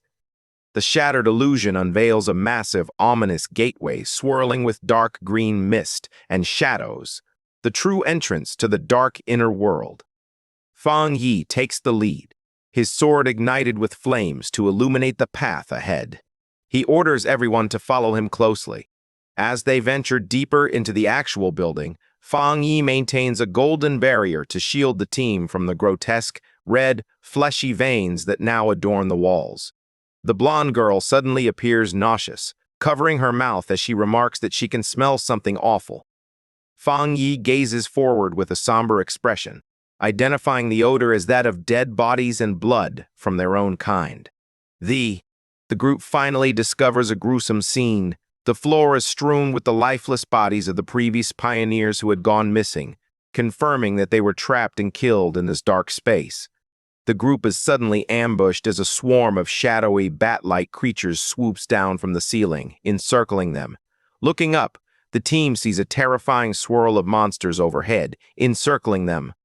Suddenly, a massive, A-plus gray demon-like creature with glowing red eyes swoops down from the swarm to launch an attack. The gray-haired man and the brown-haired association member are stunned, exclaiming that it's unbelievable to encounter another high-level dark monster so soon. Fang Yi reacts immediately, conjuring his flaming sword. He hurls the sword. It pierces directly through the descending monster's chest in a burst of flames. The monster roars in agony as Fang Yi charges forward to deliver the final blow. He plunges his sword into the ground and seizes the hilt. With a flurry of rapid swings, Fang Yi unleashes a tempest of fiery assaults on the swarm and the massive creature. He lands gracefully, igniting a massive explosion of holy fire that engulfs the enemies nearby. The blonde girl and the woman with purple hair shield their faces from the intense heat, astonished to see the dark monsters instantly melt upon contact with his flames. They come to the realization that since the mission began, they haven't had to lift a finger. Fang Yi strides through the devastation, his sword glowing like molten lava. He extends his hand toward the floor, where the bodies of previous victims lie. Fang Yi uses his fire to cremate the bodies of innocent victims, providing them with a proper burial. The brown-haired association member and the blonde girl watch the flames in awe, remarking that his title as the sealer is well-deserved. Fang Yi turns to the group and issues his orders. He tells them that since they have entered the building, they should assist.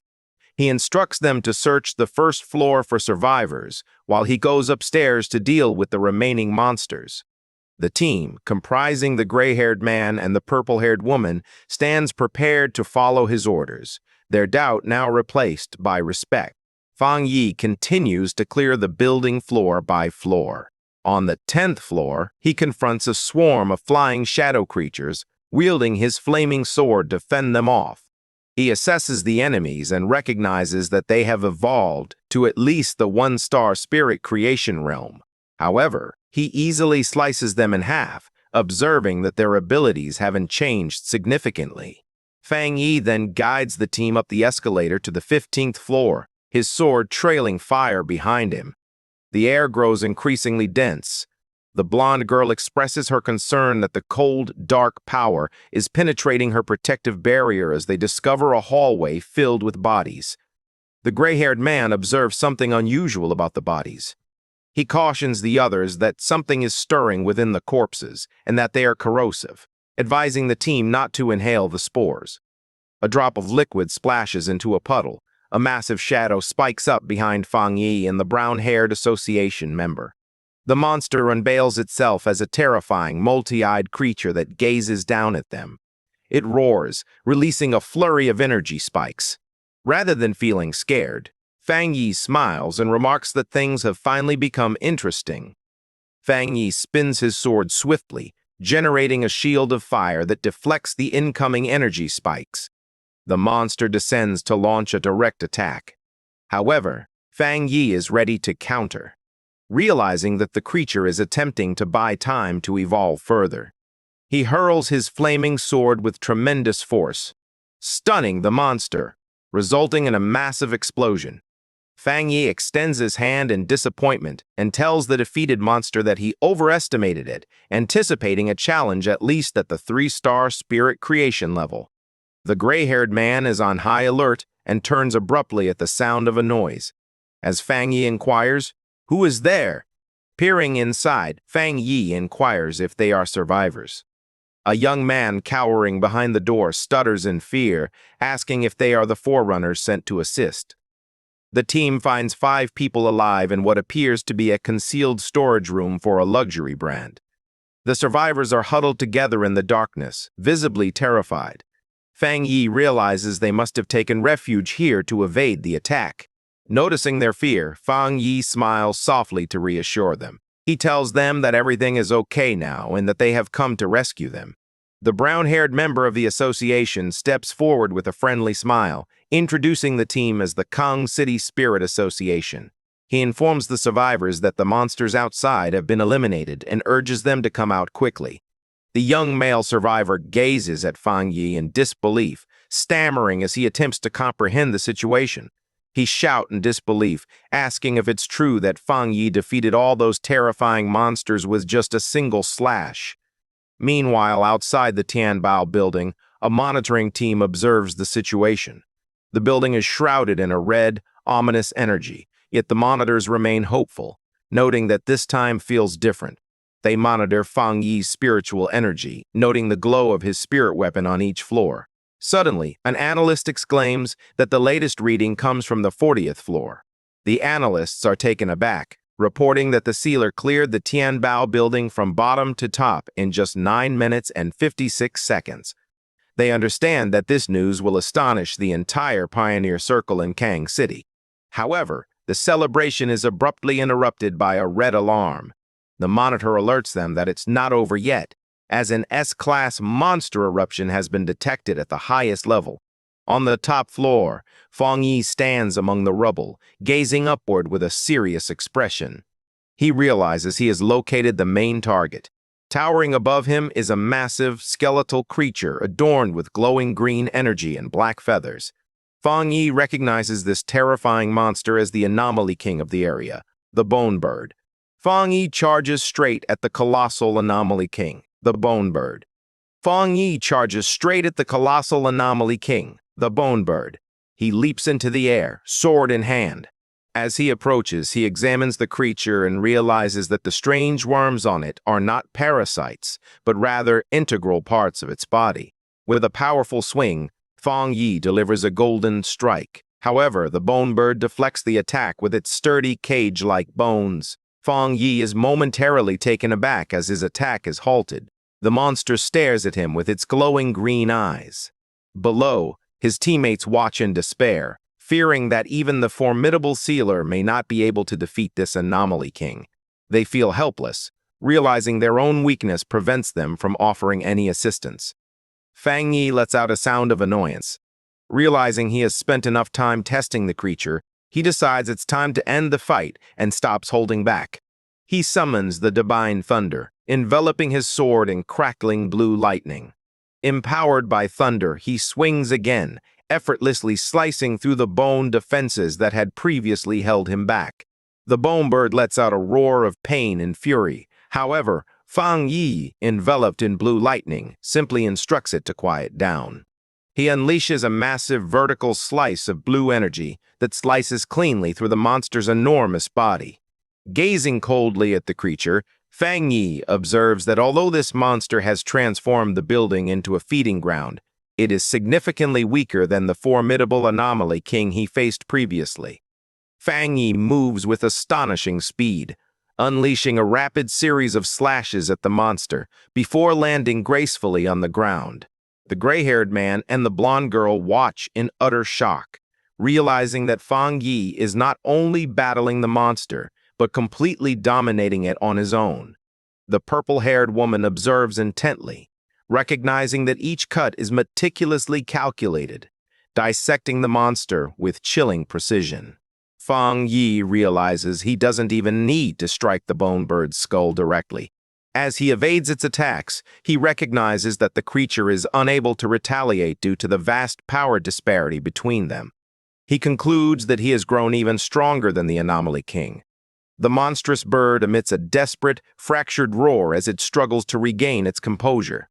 Fang Yi gazes at the creature with a cold, glowing red eye and questions whether it still believes it can heal, wondering if it truly thinks he is just toying with it.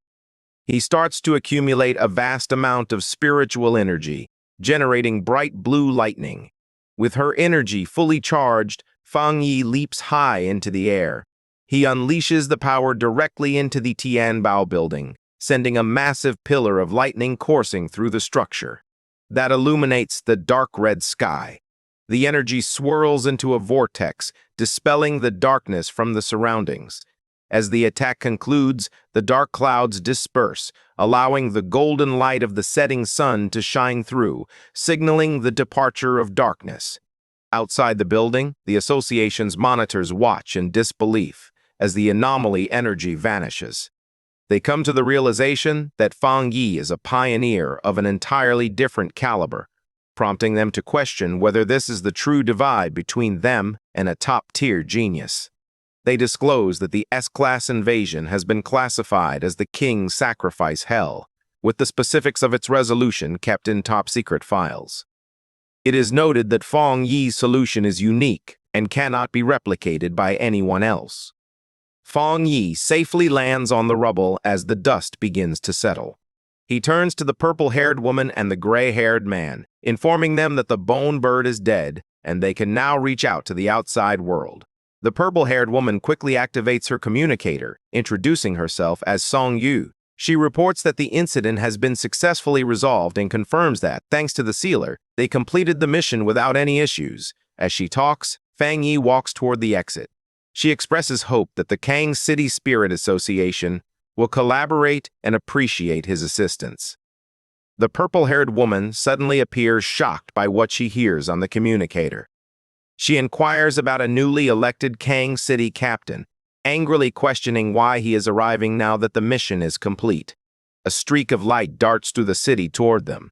The voice on the communicator reveals that the captain discovered the sealer's presence. They attempted to intervene, but he is too arrogant to heed their warnings. The purple-haired woman is furious, insisting that the mission was assigned to the military zone and that they are responsible for the Thai captain. She demands that Fang Yi be sent away immediately, viewing the new captain's arrival as a direct challenge. As Fang Yi descends the staircase, the purple-haired woman declares that the sealer is the most important captain endorsed by their zone, cautioning that anyone who dares to challenge him will face the consequences. Fang Yi steps out of the Tianbao building, eager to leave now that the battle has concluded. He pauses, feeling confused as he senses something rapidly approaching from above. A figure descends rapidly from the sky, hurtling toward him. The attacker lands with a forceful impact, wielding an energy weapon. He introduces himself as Yu Fengjiang, the new captain of Kang City, and demands to know if Fang Yi is the sealer from Tai City. Fang Yi stands firm, returning Yue Fengjiang's cold stare. Yue Fengjiang steps closer, scrutinizing him. He mistakenly believes Fang Yi is a wind attribute pioneer, but realizes that Fang Yi is concealing his true power, estimating that he is at least at the spirit creation realm. Yue Fengjiang transforms his energy weapon into a claw and strikes. Fang Yi unsheathes his flaming sword, and they engage in a rapid-paced duel. The captain leaps high to deliver a crushing blow, compelling Fang Yi to dodge as he lands heavily on the street. Yue Fengjiang looks down on Fang Yi, viewing him as nothing more than a brat. He plans to use this fight to build his own reputation and assert his family's dominance. He laughs arrogantly on the surface, thanking Fang Yi for resolving the crisis, but then accuses him of overstepping his boundaries, lecturing him on rules and seniority. Fang Yi, unimpressed, clarifies that he only came because the military requested assistance and that there was no captain present upon his arrival. He coldly inquires what this new captain wants from him. Yue Fengjiang smirks, asserting that he is a man of great style with no ill intentions. However, he soon reveals his true greedy motive. He wants to borrow Fang Yi's powerful sword. He starts to collect dark energy in his hands. Surrounded by a purple and white aura, Yue Fengjiang warns Fang Yi that if he does not comply, he will never leave Kang City. Fang Yi stays completely composed. He smiles, finding the demand absurd, while Yu Fengjiang gazes at him with a twisted, excited expression. Fang Yi chooses to end the conversation.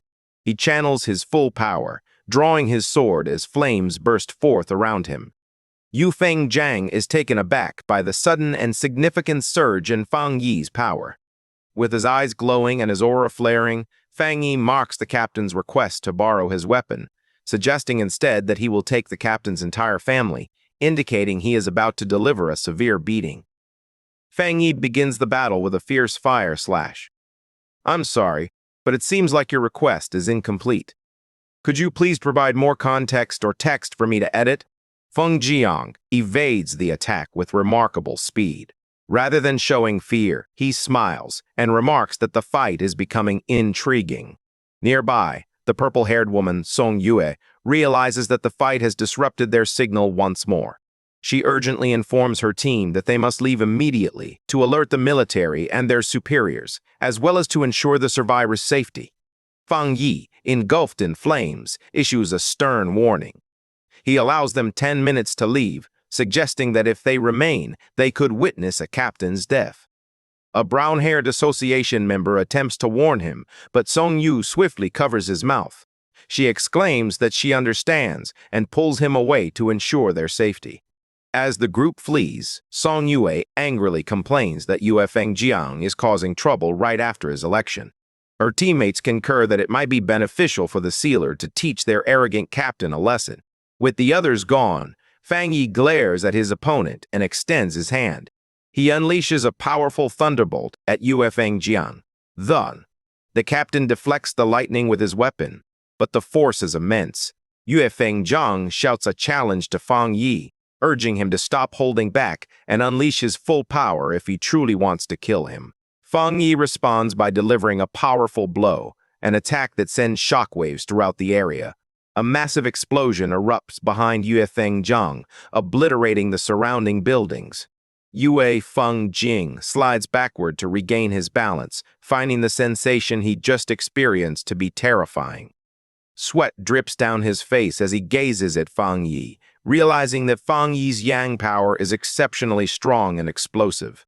For the first time, the arrogant captain acknowledges that his body is experiencing fear. Fang Yi stands amidst the raging flames, his silhouette dark against the backdrop, with glowing red eyes. He smirks at Yu Fengjiang's earlier taunt about using his full power.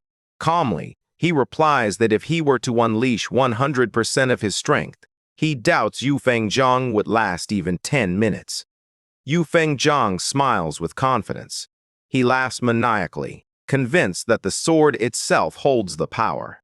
He believes it is a new secret weapon from the Spirit Association and thinks Fang Yi is merely fortunate to possess it. Fang Yi remains silent, gazing at him with a cold, unimpressed expression. In Yu Fengjiang's mind, he envisions the weapon inside a containment tube, convinced it possesses terrifying power.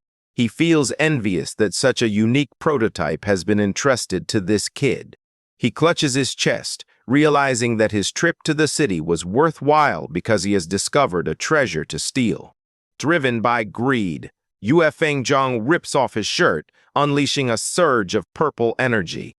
He arrogantly dismisses Fang Yi as a mere two-star cultivator and demands that he surrender the knife.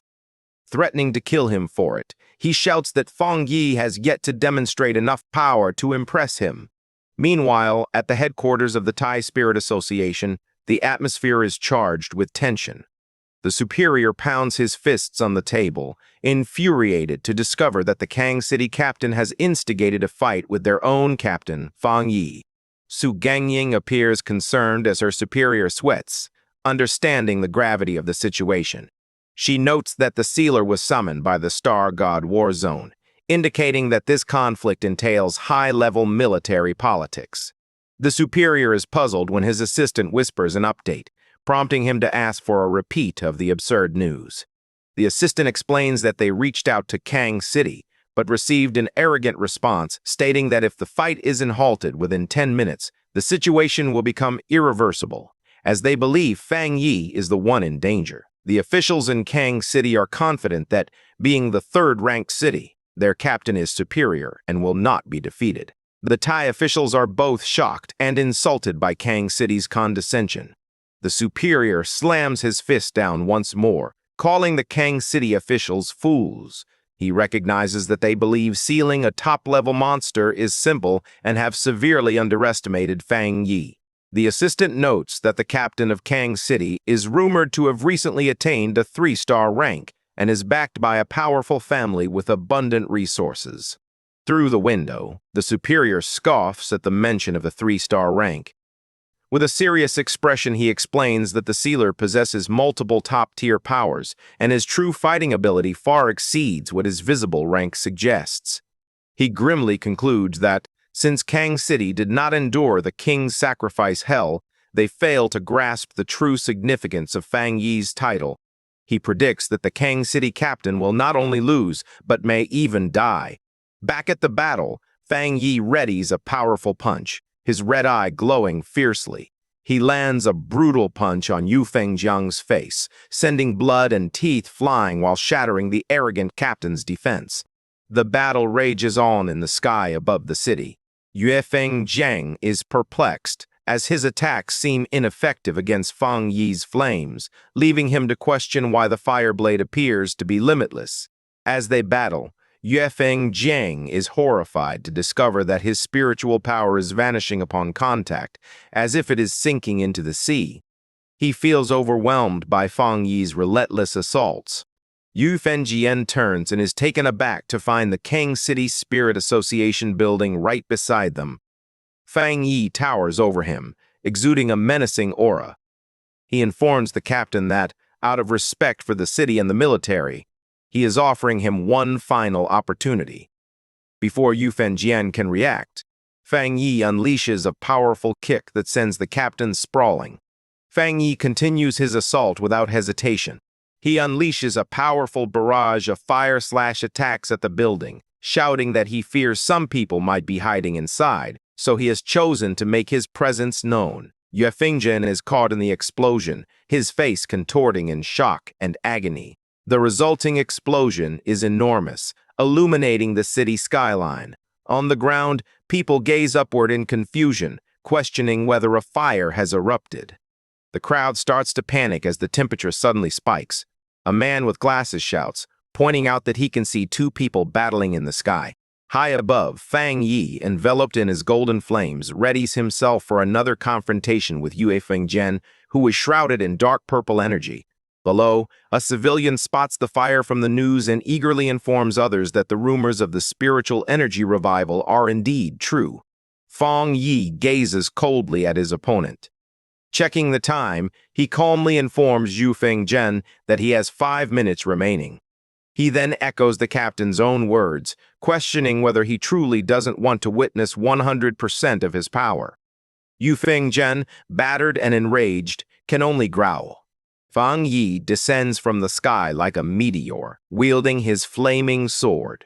As he unleashes a powerful fire slash, he taunts the captain, questioning how he can be in such a pitiful state when Fang Yi is only utilizing 30% of his strength. Yue Fengjian's face is etched with shock. He struggles to comprehend how this isn't Fang Yi's full power, believing it should be impossible for a 2-star cultivator to possess such strength. Terror grips Yue Fengjian as he anticipates the impending attack. The enormous beam of fire hits him, propelling him through the sky. Meanwhile, at the Spirit Association headquarters in Shen City, the Situation Room is in disarray. An operator reports a significant energy spike in the country. The map zooms in on Kang City, revealing that energy levels are rapidly increasing at the Spirit Association building. The supervisor with glasses looks puzzled, observing that the energy does not possess the dark attribute, indicating it isn't a monster invasion. He insists on understanding what is going on. A subordinate bursts in with a shocking report. The new Kang City captain, Godblade, is battling the Thai City captain, the Sealer. According to the report, Godblade attempted to steal the Sealer's weapon after the Sealer had just helped save the city. When his request was denied, Godblade attacked with lethal intent. The superior erupts in fury, shouting that Kang City must have a death wish. He instructs his staff to alert Kang City immediately and demand that they cease the fighting, threatening to remove every high-ranking official in the Kang City Spirit Association if they fail to comply. He insists that someone must be dispatched to manage this significant incident. At that moment, the doors to the conference room swung open, revealing a silhouette. The blue-haired woman steps in, volunteering for the task. She is Gu Yuru, the forerunner of the Spirit Association headquarters, codenamed Sea Mystic. A young girl gazes out the window and calls to her mother, excitedly announcing that she sees a shooting star, her eyes shining with the bright light of the night. Her mother swiftly pulls her daughter close to shield her, horrified as a massive explosion of light bounces off the skyscrapers. She urges her family to flee. Inside their apartment, the family hurriedly packs their bags. The father concludes that Kang City is no longer safe and insists they leave for Shen City immediately. As they gaze out the window one last time at the smoke rising from the city, the mother weeps in fear, while the father attempts to comfort her, assuring that they will find a way out as they leave their home. Moments earlier in the sky, Yue Fengjian screams in agony as a massive wave of fire engulfs him, battling against the searing heat. He emerges from the flames, shirtless and injured, fiercely threatening Fang Yi and warning him that the formidable Yue family will never let him escape. Fang Yi hovers serenely in the sky, unfazed by the threats, while Yue Fengjian continues to shout that the Kang City Spirit Association will not let him escape. Inside the glass-walled headquarters of the Kang City Spirit Association, a group of officials watches the battle in a state of panic. As they witness the bright flashes of the attacks, they realize their captain, Yue Fengjian, cannot hold out much longer and urgently call for assistance. They urge the Thai City captain to cease his attack, but Fang Yi merely stares back silently, his expression cold and annoyed. As Fang Yi gazes down at the officials in the building below, he hears them proclaim that Yue Fengjian is their captain, and that any attack on him constitutes a direct challenge to their association. One of the officials pounds his fist against the glass, angrily shouting that they will not tolerate this behavior. Fang Yi glares at them with his glowing red eyes, unimpressed by the Kong City Spirit Association's arrogance in the face of a stronger force. He conjures a massive swirl of fire around him, taunting them by implying that they disregarded the other captains, believing their own captain was stronger, or perhaps simply wanting to avoid involvement. Determined to teach them a lesson, Fang Yi unleashes a powerful fire slash aimed directly at the Spirit Association building. The officials inside cower in fear as the holy flames burst through the windows, engulfing the office and demonstrating that their threats hold no weight against him. Fang Yi turns away from the devastation, his expression one of disgust. Hovering above the vanquished captain, he mocks Yu Fangjiang, questioning whether he truly believed he could seize the sword from his grasp with such inadequate skill. The battle reaches its climax as Yu Fangjiang, the arrogant captain, finds himself exhausted and bleeding, gasping for breath as he pushes his limits. High in the sky, Fang Yi challenges him to withstand his attack and hurls his flaming sword downward like a meteor. Rather than dodging, Yu Fangjiang grins with greed and charges forward to seize the blade, taunting the local association for their ineptitude while insisting that only he is worthy of such a powerful treasure.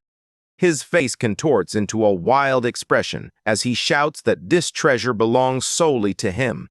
Fang Yi observes him with a cold, glowing red eye, reflecting on how he will never comprehend pioneers who wield their power to steal and kill for things that aren't theirs. He believes that these individuals are akin to common criminals and that their presence contributes to humanity's impending destruction. With one last glare, Fang Yi resolves to put an end to this situation once and for all, while Yue Fangjiang eagerly rushes toward his impending doom. A massive explosion erupts the moment Yue Fangjiang attempts to touch the weapon, engulfing the area in a massive fireball. Fang Yi stands calmly amidst the flames and reveals that he neglected to mention his Tang sword is no ordinary spirit weapon. It is a unique creation that recognizes only one master. The force of the blast sends the officials of the Kong City Spirit Association fleeing for their lives, screaming for help as the building crumbles around them. As they watch the fire, feeling confused as they recall reports stating that the sealer was only at the 2-star spirit creation realm, while Yue Fangjiang was a full realm higher. The leader of the Kong City Association stands trembling with fear, realizing that their information was entirely incorrect. He is aware that Yu Fengjiang was the only 3-star spirit creator in the city of genius, with substantial resources, nearing the Jingjiang realm, and ranked among the top 5 captains in the nation. Despite his impressive background, he was no match for Fang Yi, who gracefully landed on the rubble as the dust settled. Standing silently with his blazing sword, it is evident that Fang Yi has far exceeded the level of a captain and now possesses the power to annihilate an entire city. Wang Jiang, the leader of the Kang City Spirit Association, trembles in fear as he contemplates his next move. He surveys the devastation and questions whether Fang Yi truly intends to bury the entire association, along with the defeated captain. Overwhelmed, Wang Jiang collapses to the ground among his frightened team, pleading with the Tai City captain for mercy and shouting that this entire situation was their fault. Suddenly, the sound of an approaching helicopter shatters the tension.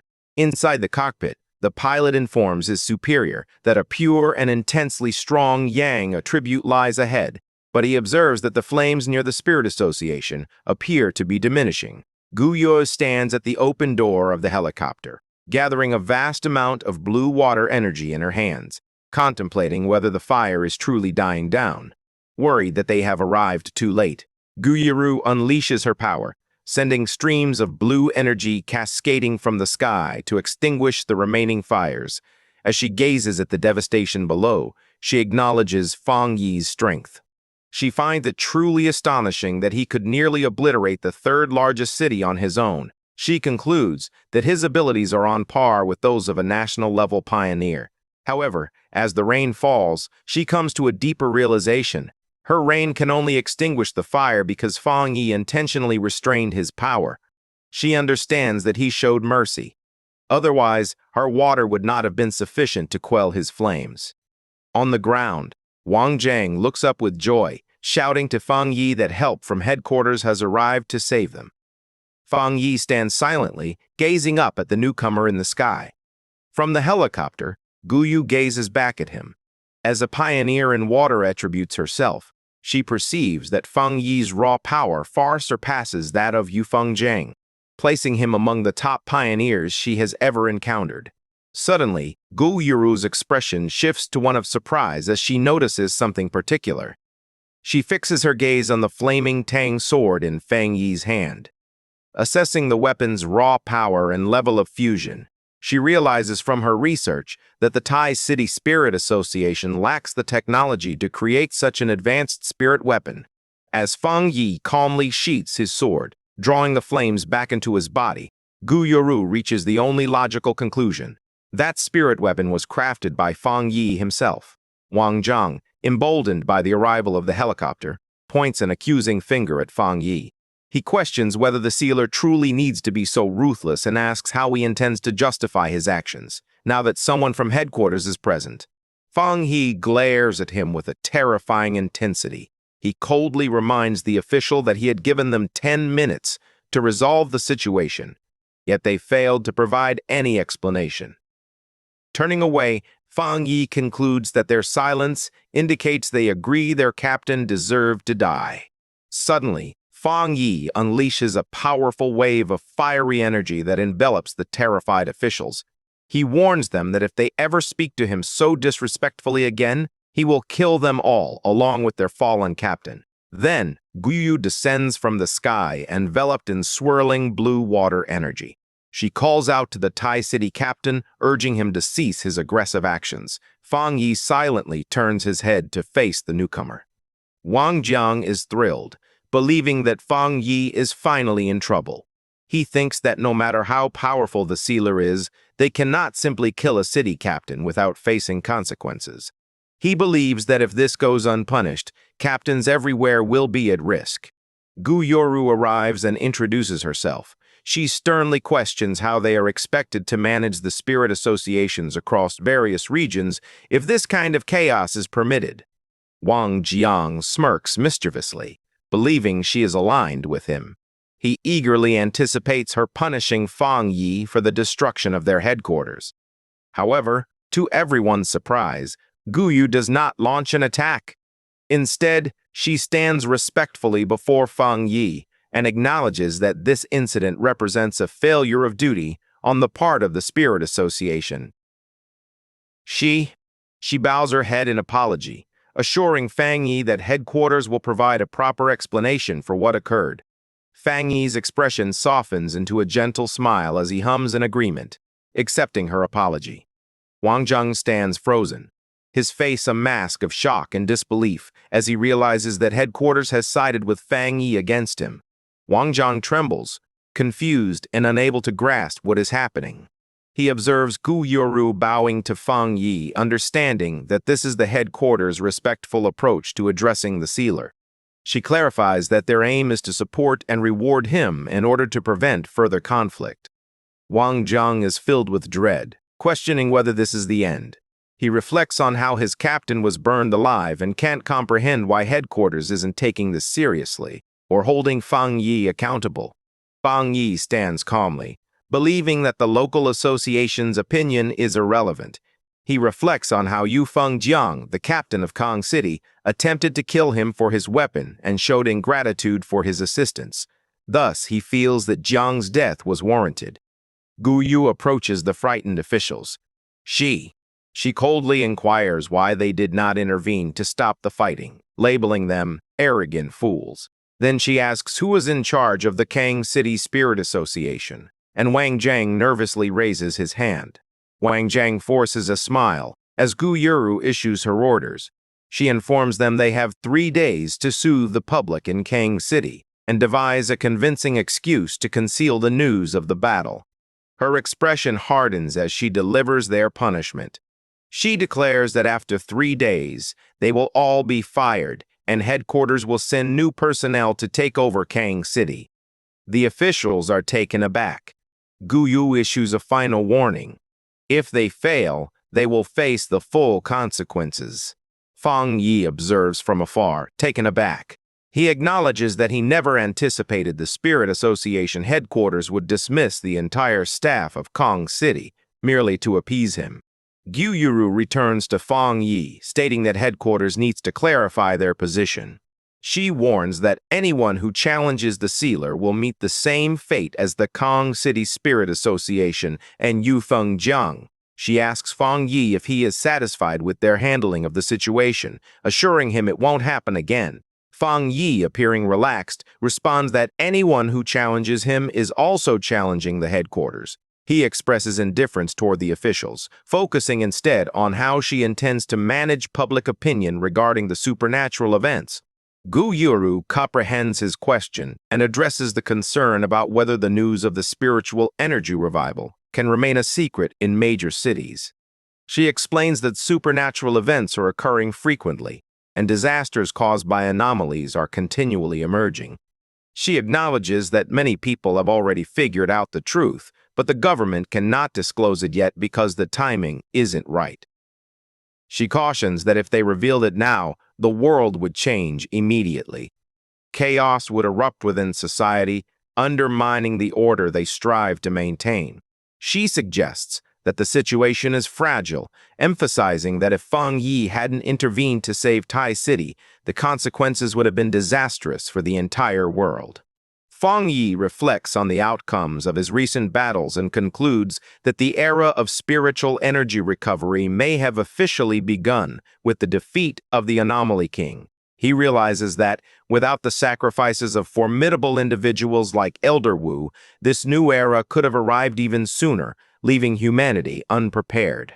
He finally grasps the government's plan. A little chaos among a small group of pioneers is preferable to total chaos for everyone. He envisions the formidable leaders of this new world, individuals like Zhu Rum, Zhao Lun, and Su Qingying. He understands that to maintain the facade of peace for ordinary citizens, the country requires these elite pioneers to confront the challenges ahead. Fang Yi surveys the ruins, grasping why the Xian nation is so stringent about controlling public opinion.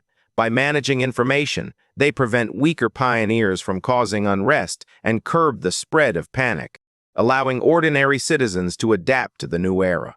However, he recognizes that this strategy relies on the cooperation of influential pioneers. With a smirk, he recognizes that the situation is becoming urgent.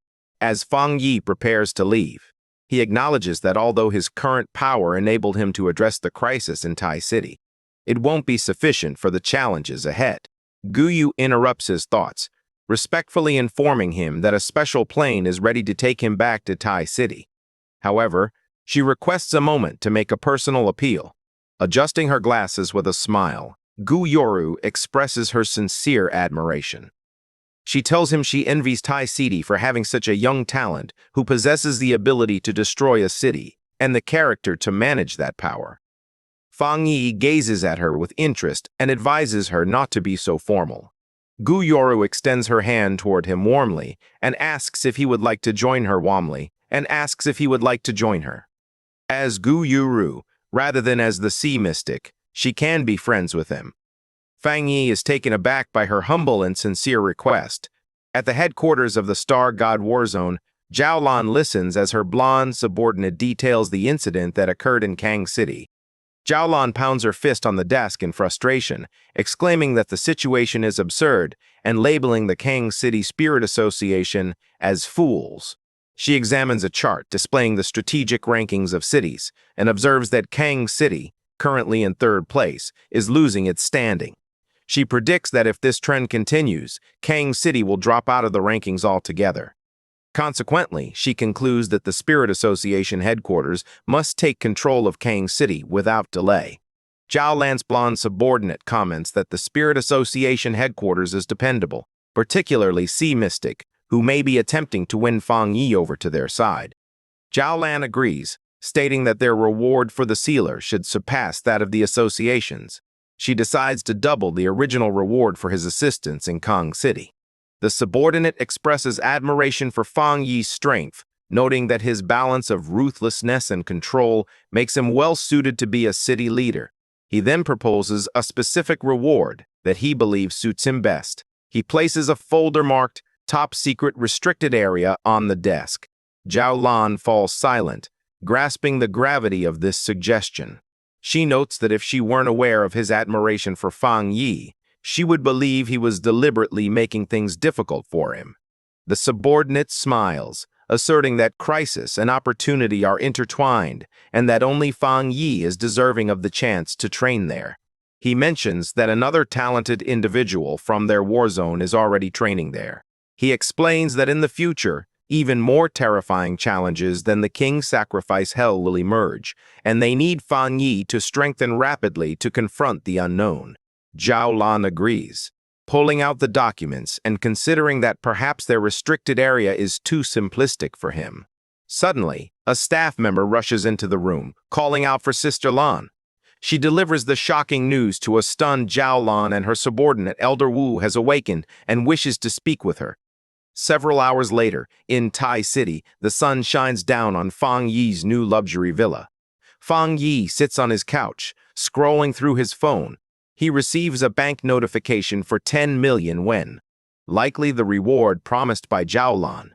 Lin Yi enters, greeting her cousin and mentioning that she followed all the events in Kang City on the forums.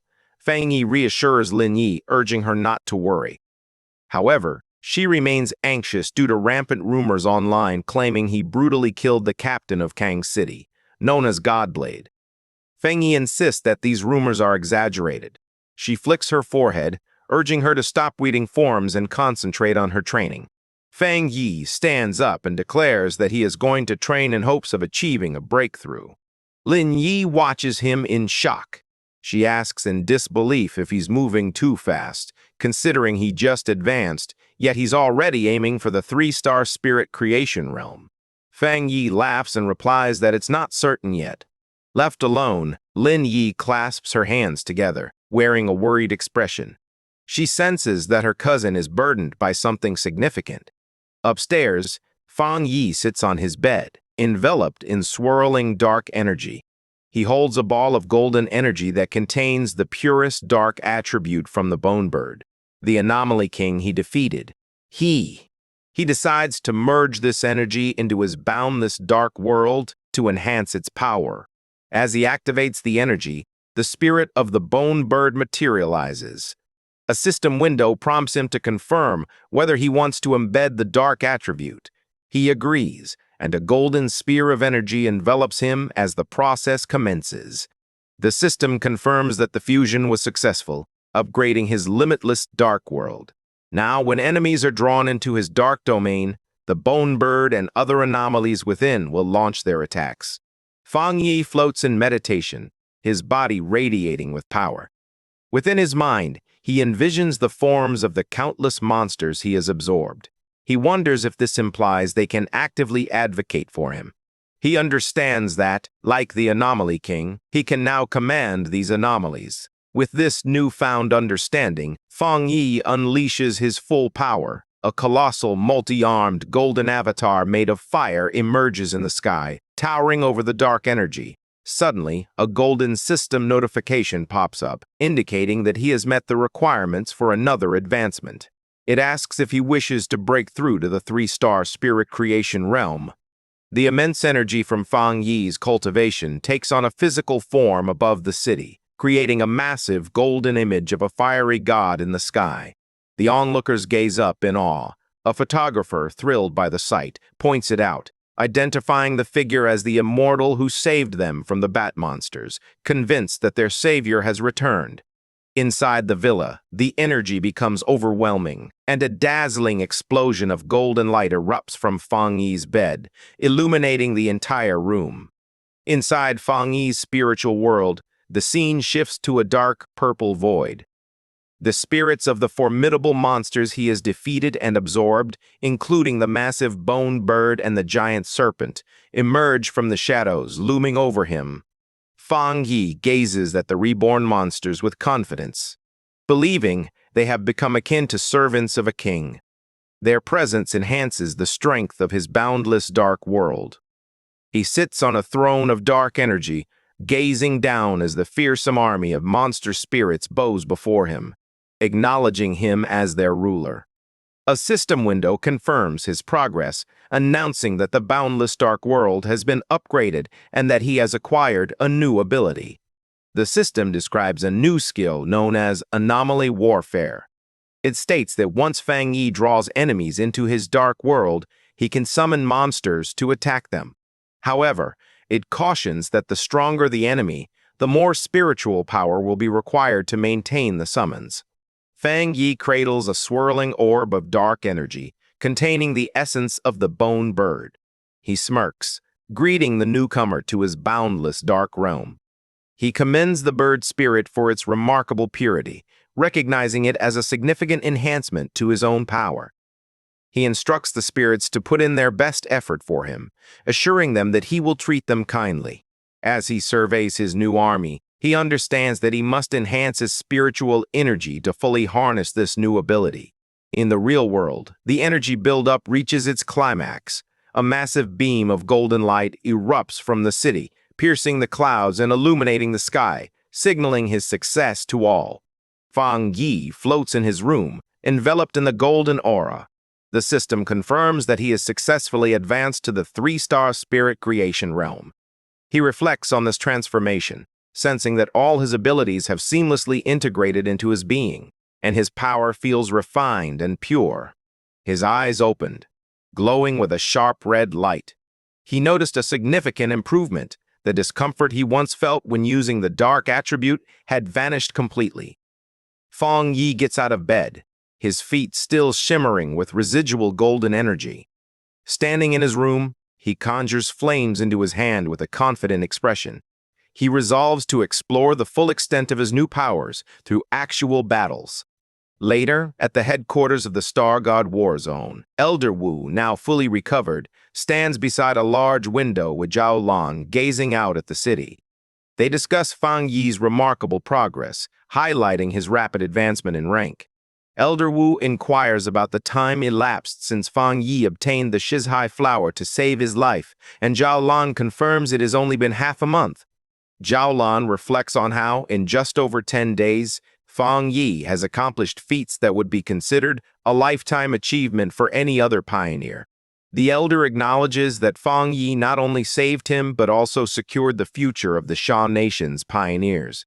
He humbly concedes that, despite being a Jingyang realm pioneer, he cannot fully control the dark attribute as Fang Yi does.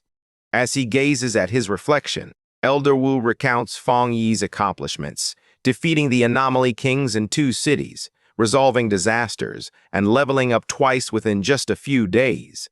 He feels a strong urge to meet this favored son of heaven. Meanwhile, at the Tai Tai City Spirit Association, Su Qingying and the staff are alerted to a massive energy wave emanating from Fang Yi's new home. Su Qingying is shocked to realize that he has advanced once again. The energy wave from Fang Yi, the sealer, is even more powerful than when the Anomaly King appeared. The association staff promptly implements an emergency plan to ensure that Fang Yi's upgrade proceeds without interruption. Later, Su Qingying glances at her phone, reflecting on Fang Yi's influence. She observes that since the disaster, he has earned tremendous respect, and even ordinary people feel secure knowing his spiritual power is safeguarding them. She participates in online discussions where she anonymously shares her thoughts on the strength of the sealer. She mocks the pioneers of Kang City for their disdain towards him, noting that their captain was thoroughly embarrassed. She takes pride in having helped bolster his reputation to avert future issues. Meanwhile, in an office in Kang City, Chu Qingli sits at a computer, visibly frustrated. She expresses frustration that cultivation is incredibly challenging, and that she has been unable to progress to the 2-star Ghost Axe realm. She attempts to gather information about the sealer on the Pioneer Network, but when her messages go unanswered, she labels the other pioneers as mediocre. She bitterly reflects that she doesn't know the sealer well enough. She wishes she could meet him in person, feeling confident in her beauty. However, she fears that in this new era, her current status may not be sufficient to capture his attention. As she gazes at the devastated city, she learns online that Kang City has deeply angered the sealer and is no longer a safe place to remain. She resolves to return to Tai City without delay. With a determined expression, Chu Qingli steps outside, resolved to seize her future and any opportunities that come her way. The sun shines on the modern home as Lin Yi inquires whether her cousin has completed his advancement. Inside, the two sit at a large table for a meal. Lin Yi inquires if he has noticed any changes. Fang Yi casually responds that it's just fine. Aside from his spiritual energy flowing more smoothly and his efficiency doubling, there haven't been any significant changes yet. However, Fang Yi suspects that the more profound transformations will only become apparent when he advances to the legendary Jingyang realm. Lin Yi shows him a message on her phone, explaining that Sister Jiaolan asked if she wanted to visit the Tianhai forest, where New World anomalies have reportedly emerged. Fang Yi mentions that he received the invitation as well and speculates that the Star God Warzone is trying to make amends for the issues in Kang City. Since they were both invited, he decides they should attend together, which makes Lin Yi cheer with delight. Eventually, they arrive at their destination, the Tianhai forest. Located on the border of the Star God Warzone's territory, the forest is marked with signs prohibiting entry. Once a typical forest, it has transformed dramatically over the past 5 years. The high concentration of spiritual energy has resulted in a significant mutation rate among the plants and animals. While it serves as an exceptional training ground, it also harbors unknown dangers, all while remaining under military control. Within the sunlit forest, Fang Yi and Lin Yi encounter a familiar face. The purple-haired woman from the Kang City mission waves at them, warmly greeting the captain of Tai City. She inquires if he still remembers her and mentions that she is currently stationed there. She also adds that Officer Jiaolan requested her to meet with them and explain the current situation. She mentions that just before they arrived, a peculiar change occurred in the forest. A mutated fire emerged, but unlike the dark attribute, this flame is intensely gloomy and cannot be extinguished. Fang Yi suspects it is a new, unknown fire attribute. The purple-haired woman confirms his suspicion and offers to accompany them for safety. However, Fang Yi turns to Lin Yi for her input, suggesting that they might not need a guide. Lin Yi confidently agrees. The purple-haired woman accepts their decision and says she will wait there, reminding them to be very careful. As she observes them, she realizes that she had concentrated solely on the sealer and had overlooked the girl.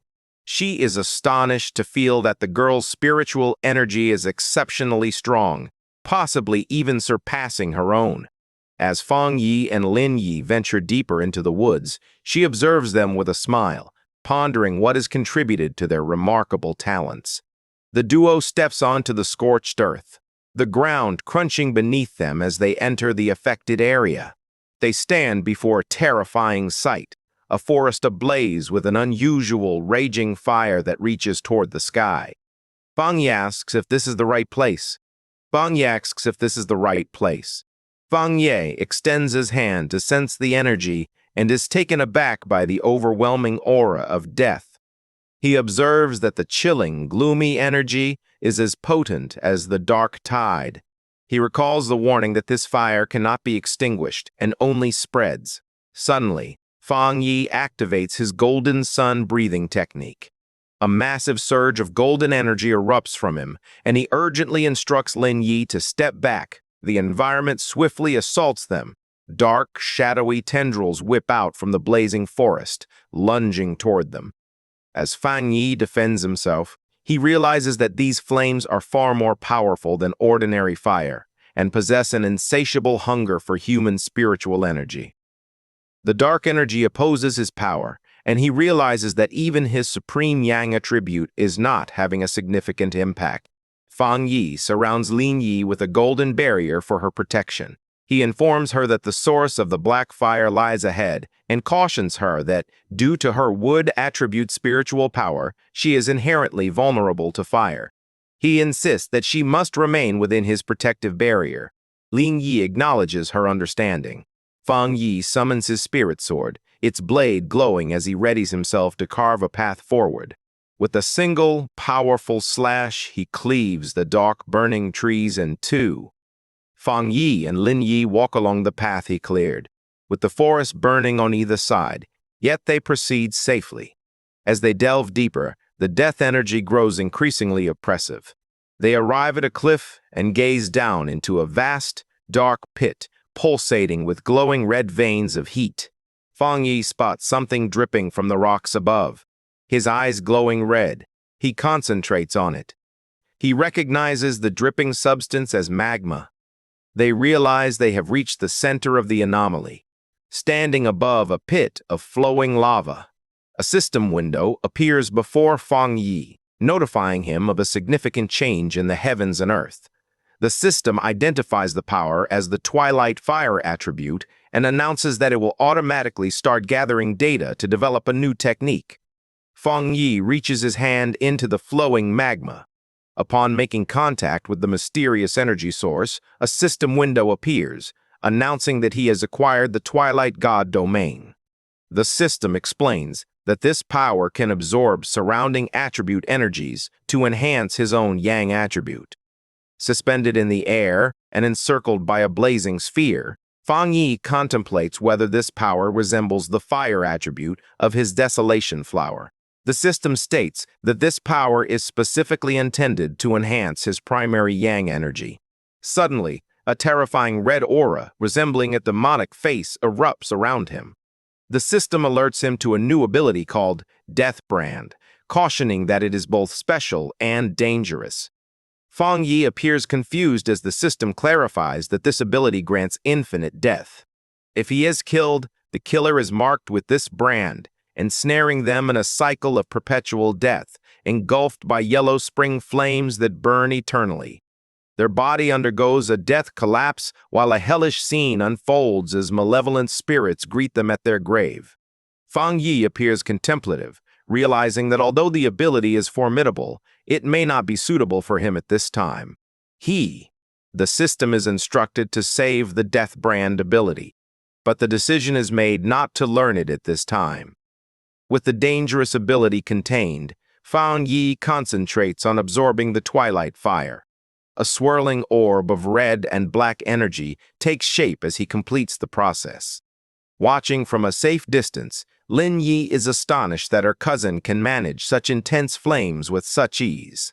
As Fang Yi stands in the new Twilight Fire, she is filled with awe as she realizes he has acquired yet another power.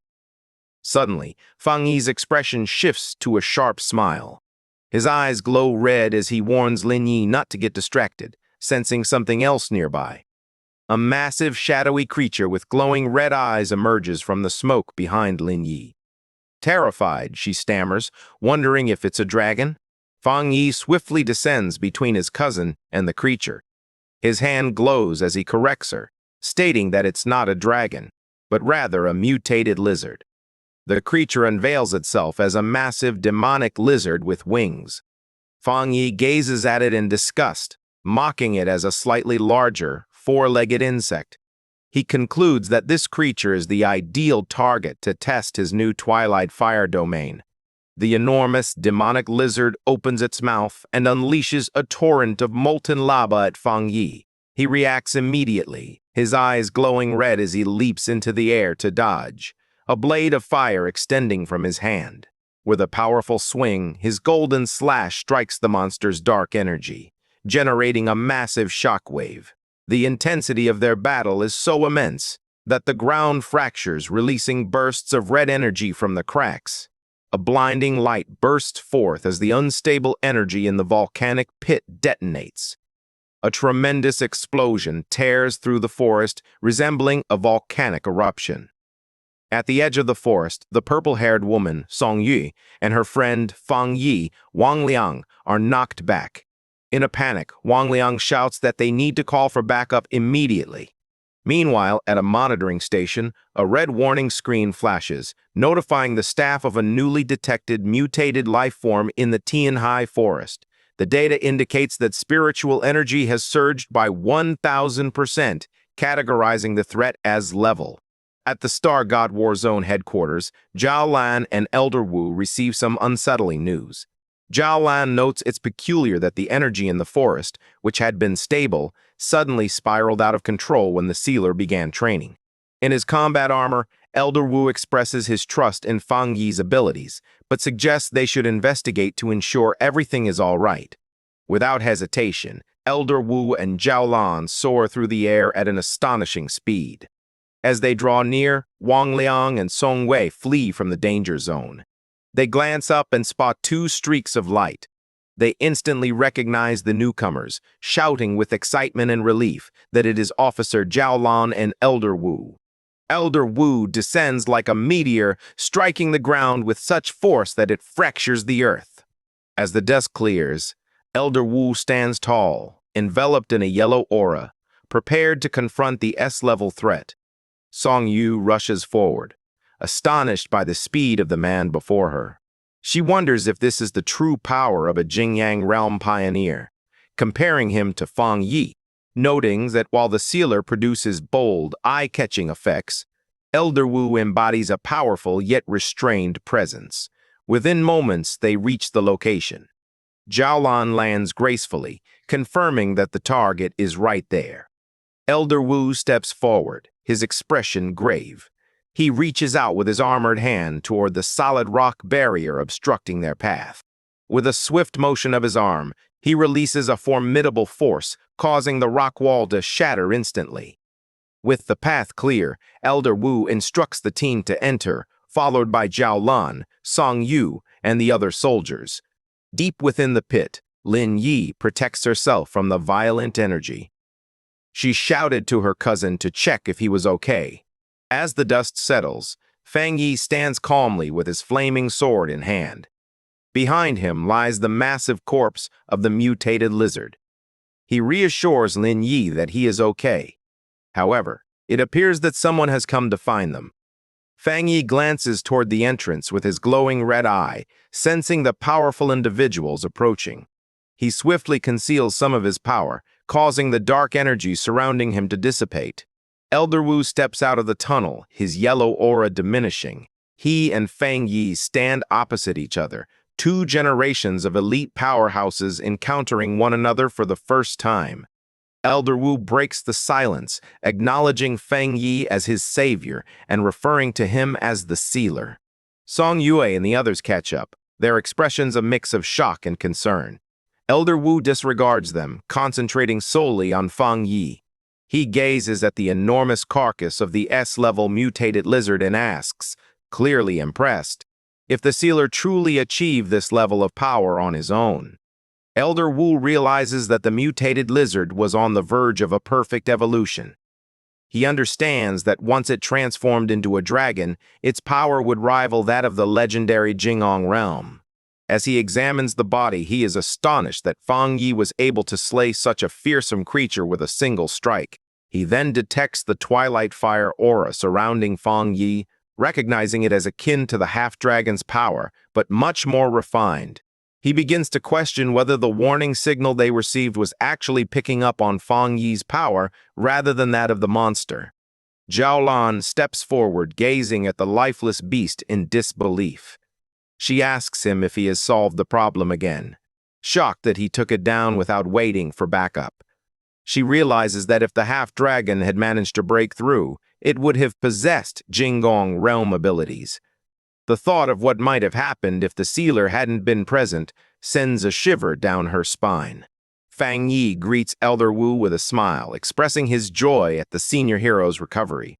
Elder Wu chuckles in response, saying that with such a strong successor, he can finally consider retirement. Elder Wu then asks Fang Yi to keep the true nature of this creature a secret from everyone outside Tianhai Forest, including the Spirit Association. Fang Yi smiles, fully understanding. Fang Yi reflects on the essence of the forest and realizes that Tianhai Forest is not merely a training ground. It is a hub of spiritual transformations where anything could emerge. He suspects that what is manifested here could be even more perilous than the dark anomalies found in the extreme dark zone. He recognizes the challenges faced by the Star God War Zone and supports their approach. As he walks away, he reflects on his new Twilight firepower, recognizing that it primarily centers on devouring, a trait reminiscent of the legendary beast, Tao Ti. He wonders if the secret of Tianhai Forest lies in the fact that a Tao Ti once existed there. Elder Wu reaches out to Fang Yi, expressing his gratitude and acknowledging that Fang Yi appears to grasp the importance of discretion. As the group assembles, Elder Wu advises against hoping for the emergence of high-level anomalies, emphasizing that there is no need to place unnecessary pressure on the people. Fang Yi concurs. Suddenly, a powerful gust of wind rushes through the forest. Fang Yi's expression sharpens as he detects a distinct aura carried by the wind. The aura envelops the group. Lin Yi closes her eyes and smiles, expressing that it feels remarkably refreshing. Jialan, however, reacts differently. Her eyes widen in shock as she recognizes the intensity of the spiritual power, exclaiming in awe. High above in the forest, a figure darts through the trees at incredible speed. Jialan wonders in disbelief if that monster, a term for a top genius, has already advanced to the Jingyang realm. The figure halts and reveals himself. A handsome young man with long blue hair and striking blue eyes, adorned with a confident smirk. High in the bamboo forest, Bai Su, the wood attribute pioneer and ace of the Star God War Zone, descends gracefully, landing on a falling leaf in midair. On the ground, the group of pioneers gazes up with excitement. They feel his powerful aura and speculate that he has ascended to the legendary Jingyang realm, believing their war zone finally has a supreme expert. However, Fang Yi watches with a keen, analytical gaze, his eyes glowing red. He realizes that the man's spiritual power is not what others think it is. Bai Su arrives and informs Elder Wu and Zhao Lan that he has completed his training. He scans the surroundings with his glowing blue eyes. Noticing Fang Yi, he inquires about the identity of the stranger. Elder Wu introduces Bai Su as the ace of their zone, noting that he has been in seclusion to reach the next level. Bai Su greets them but clarifies that he is only at the half-step Jingyang stage and has not yet truly broken through. Fang Yi smiles confidently as he introduces himself as the captain of Tai City and the sealer. As Fang Yi observes the green energy emanating from Bai Su, he notes that, unlike others, Bai Su's power feels clear and comfortable. Fang Yi recognizes that their strengths are similar, confirming that fully entering the Jingyang realm is quite challenging. Bai Su appears skeptical of Fang Yi's title, but Elder Wu intervenes, clarifying that Fang Yi saved his life and resolved the Tai City disaster, making him an essential ally. He firmly instructs Bai Su to show respect. Bai Su is taken aback by all that has transpired during his absence.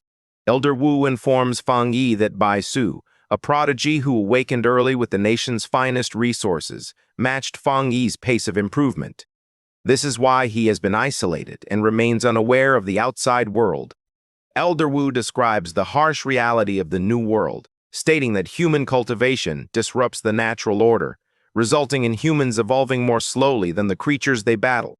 He reveals that, despite the many pioneers, true power is quite rare.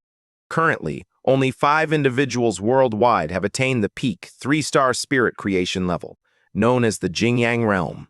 Fang Yi listens as the elder acknowledges that, although there may be hidden talents like him, the barrier to the next level is significant. Elder Wu describes the Jingyang realm as a towering cliff that most pioneers cannot scale, with many perishing in their attempts to break through. He explains that once someone breaks through, their body undergoes a complete transformation, resembling the immortals of legend. Elder Wu then turns to Bai Su with a proud smile, acknowledging that Bai Su has reached the half-step Jingyang stage. He notes that his energy is calm and pure, marking a significant achievement. Fang Yi stays quiet, watching the interaction unfold. Suddenly, Bai Su steps closer to Fang Yi, locking eyes with him. He reveals that during his seclusion, he felt a shock wave from Fang Yi's breakthrough. This energy wave aided him in reaching his current level, and because of this connection, he is eager to test his skills against Fang Yi. The two formidable pioneers confront each other, releasing their auras. Fang Yi is enveloped by a golden fire dragon, while Bai Su conjures a green nature dragon. Bai Su remarks that despite their differences, he senses they are fundamentally similar. Fang Yi accepts the challenge with a confident laugh, his body radiating golden energy as he agrees to the fight. As a battle looms, Elder Wu intervenes as the referee. He instructs the others to step back to a safe distance and cautions the two fighters to halt before they inflict serious injuries on one another. Fang Yi and Bai Su lock eyes, their gazes intense with energy as they ready themselves to strike. In an instant, their powers clash, resulting in a massive explosion that ravages the forest. Song Yu watches in shock, astonished by the battle between the two colossal monsters, while Zhao Lan observes quietly. Elder Wu watches closely, curious to see who will emerge victorious, the rising star of Tai City or the seasoned ace of the Star God Warzone. As the duel begins, Bai Su clasps his hands, channeling his energy for his signature technique. As a pioneer of wood attributes, he commands nature itself. The ground trembles as enormous green vines surge forth, enveloping Fang Yi like a tidal wave. Fang Yi responds immediately, focusing blue spiritual energy in his hands. Moving with incredible speed, he weaves through the tangled vines, slicing them apart with energy blasts, realizing that Bai Su can wield the entire forest as his weapon. More vines emerge from the shadows, attempting to ensnare Fang Yi. He simply grins, declaring that all this wood is perfect kindling for him. He summons his sword and flames burst to life around his hand. With a powerful swing, he unleashes a massive arc of fire that severs the giant roots, anticipating that the flames will consume them. However, the vines emit a green light and quickly heal the damage before the fire has a chance to spread. Fang Yi's expression sharpens as he realizes his fire isn't effective. Standing before the wall of vines, he inquires whether Bai Su's plants are fire-resistant, observing that wood should be vulnerable to flames. Bai Su touches the massive trunk and confidently explains that, while that's usually the case, his plant army is unique and can no longer be subdued by the fire attribute. Fang Yi glares at him, his red eye shimmering ominously. Suddenly, the vines burst from the ground beneath Fang Yi once more, leaving him no time to react. The massive roots envelop him, encasing his body in a giant spherical cage of wood. With Fang Yi trapped, Bai Su stands calmly outside, inquiring how he feels about the move and remarking that if they were true enemies, this prison would be inescapable. Within the shadowy prison of vines, Fang Yi stays composed, his red eye glowing as he assesses the situation. He touches the cage wall, his hand radiating energy. He realizes that the wood energy here is exceptionally pure, yet upon contact, he senses a corrosive poison on his skin. Outside, Bai Su watches confidently. He cautions Fang Yi against touching the wood for too long, explaining that the giant tree contains natural toxins, which are now even more lethal due to his spiritual power. Rather than showing fear, Fang Yi smiles, his eyes glowing with a golden light. He questions Bai Su's assertion, eager to test the true strength of the poison. Suddenly, a blinding light bursts forth from the cracks in the wooden spear. Bai Su's expression shifts abruptly from confidence to shock, as he senses a terrifying surge of power. In an instant, a massive pillar of golden fire erupts upward, shattering the wooden cage and illuminating the night sky. Bai Su stares in horror, sweat streaming down his face as the heat envelops him. He is in disbelief, convinced it should be impossible, since his spiritually enhanced plants are meant to be immune to burning. As he watches the flames engulf his creation, a shaken Bai Su realizes this is no ordinary fire and begins to ponder the terrifying power that Fang Yi possesses.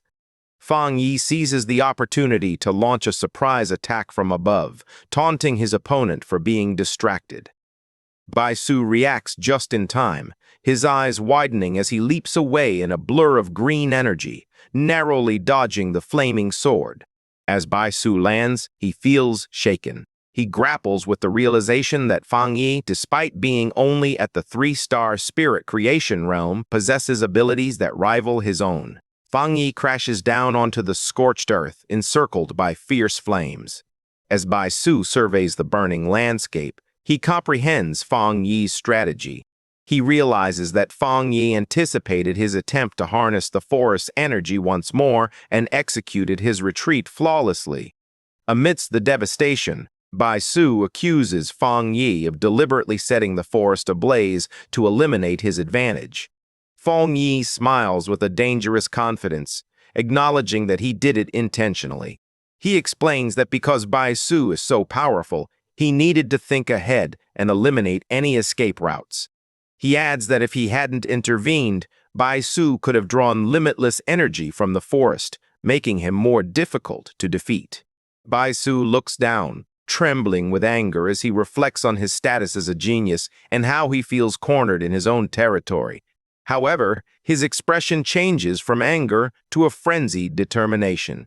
He refuses to accept defeat, reminding himself that as a half-step Jingyang, he cannot afford to lose. Laughing maniacally, Bai Su dares Fang Yi to withstand his next move. He slams his hands into the ground, causing massive, jagged roots to erupt violently and shatter the earth. Fang Yi observes with a serious expression, aware of the impending danger. Witnessing this reckless display of power, Elder Wu and Zhao Lan rush forward in alarm. They shout at Bai Su, questioning whether he wants to die and cautioning that attempting to recreate the forest with his own body will deplete all his spiritual energy. Disregarding his senior's warnings, Bai Su pushes his power to the limit, causing massive roots to burst forth from the cliffside.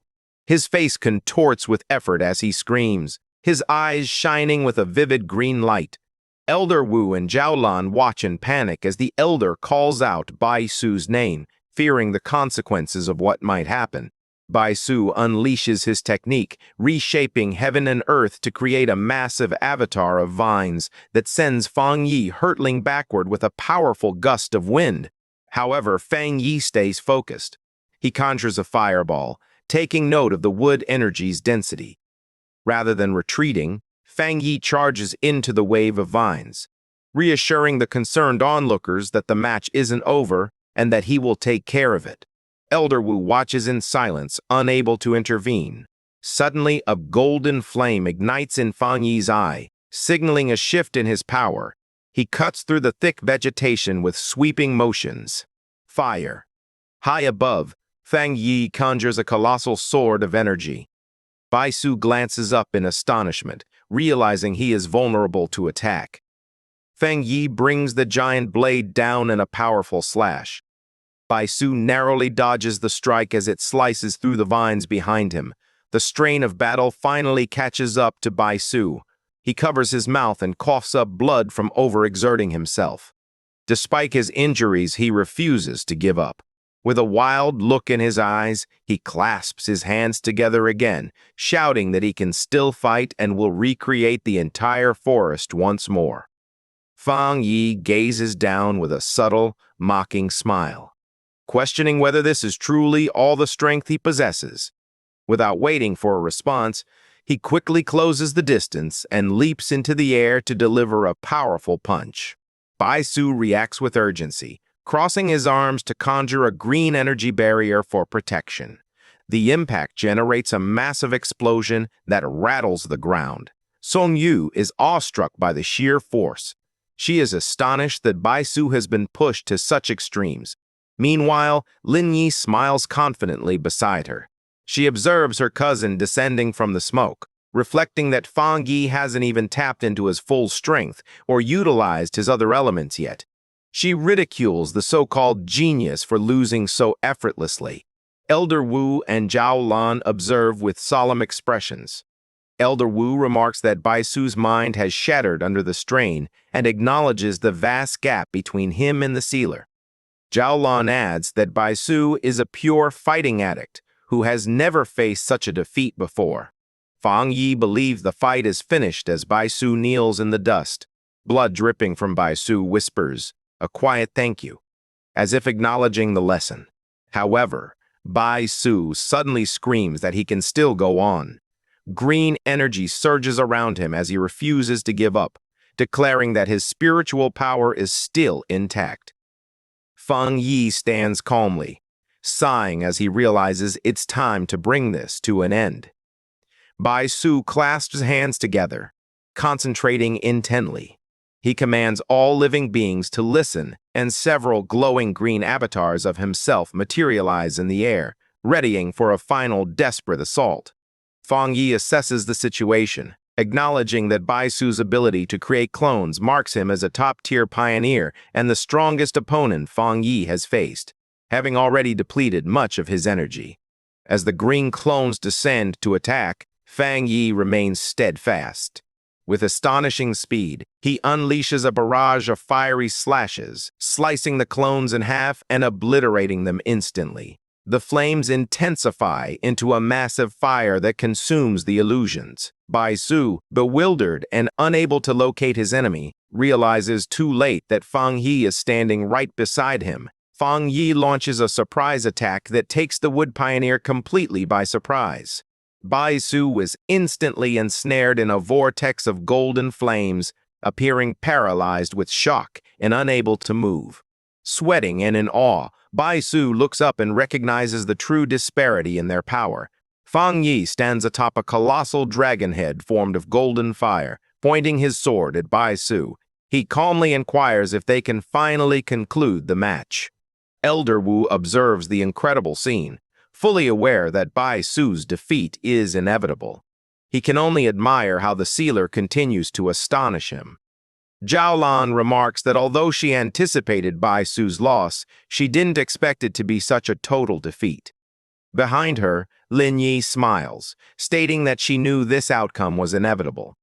Song Yu and Wang Liang agree that the outcome is not surprising, given that Feng Yi is the individual who single-handedly resolved two anomaly disasters. The duel concludes with Feng Yi landing gracefully, while Bai Su stands opposite him, breathing heavily. Bai Su gazes at the man who defeated him, muttering in disbelief, questioning whether he is a half-step Jingong or simply a monster. A look of bitter disappointment crosses Bai Su's face as he acknowledges that his strength pales in comparison to Feng Yi's. Humbled, Bai Su clasps his hands and bows respectfully to Feng Yi. He expresses his gratitude for the lesson, but suddenly apologizes, stating that he has urgent business and must take his leave. Before anyone can intervene, Bai Su transforms into a streak of green light and soars away. Zhao Lang calls out to him, but Bai Su's voice echoes back, stating that he is returning to seclusion to train. Zhao Lan turns to Elder Wu in frustration, expressing that the war zone still needs him. Elder Wu, understanding the situation, observes that this is the first time the proud genius has shown such frustration and believes they should allow him to leave. Elder Wu then shifts his gaze to Feng Yi, who is extinguishing the flames on his hand. The elder approaches him with a serious proposal. He asks Feng Yi if he would consider remaining in the Star God War Zone, suggesting that he could take on a role there while still serving as captain of Tai City. With a serious expression, Elder Wu unveils his true intention. He wants Feng Yi to be his successor. Feng Yi appears taken aback by the unexpected offer. Elder Wu continues, explaining that the Star God War Zone possesses the second-best resources in all of Sha Nation. He starts by describing Shen City, the largest city in the nation and the center of power. He explains that those who wield authority in Shen City are the foremost pioneers. He assures her that if Feng Yi agrees, he will eventually be welcomed into that elite circle. However, Feng Yi politely declines. With his red eyes glowing, he thanks Elder Wu but clarifies that he has no such intentions. He reveals that he isn't technically a member of the Spirit Association and only accepted the captain title to protect his hometown. He firmly states that he does not wish to join any specific group. Upon hearing this, Song Yu and Wang Liang are shocked, unable to comprehend why anyone would decline such an offer. Elder Wu calmly accepts Feng Yi's refusal, recognizing that the most formidable pioneers often resist being constrained by rules. Rather than pushing, Elder Wu proposes a friendship. He tells Feng Yi that even if he doesn't join, he can still make any request, fostering a bond of mutual support. Fang Yi announces that he and Zhao Lan will remain in the forest to continue their training. Suddenly, the sky darkens as storm clouds gather. Elder Wu glances upward, recognizing the forest's abundant elemental energy and sensing that a thunderstorm is imminent. He recognizes that the fierce battle had stirred the natural energy, amplifying the thunder into an incredibly powerful tribute. He remembers that Fang Yi didn't even utilize his thunder power during the match. Laughing, Elder Wu commends Fang Yi's potential. He promptly instructs everyone to leave the forest, granting Fang Yi the space to train without interruption. As Elder Wu observes Fang Yi, he reflects that as long as Fang Yi continues to be a pioneer for the Xian nation, it will be the greatest blessing for their country. Fang Yi smiles, recognizing that Elder Wu has grasped his intentions. As he leaps into the air, he reflects that the Star God Warzone won't intimidate him due to his immense strength. He understands that this power grants him ultimate freedom.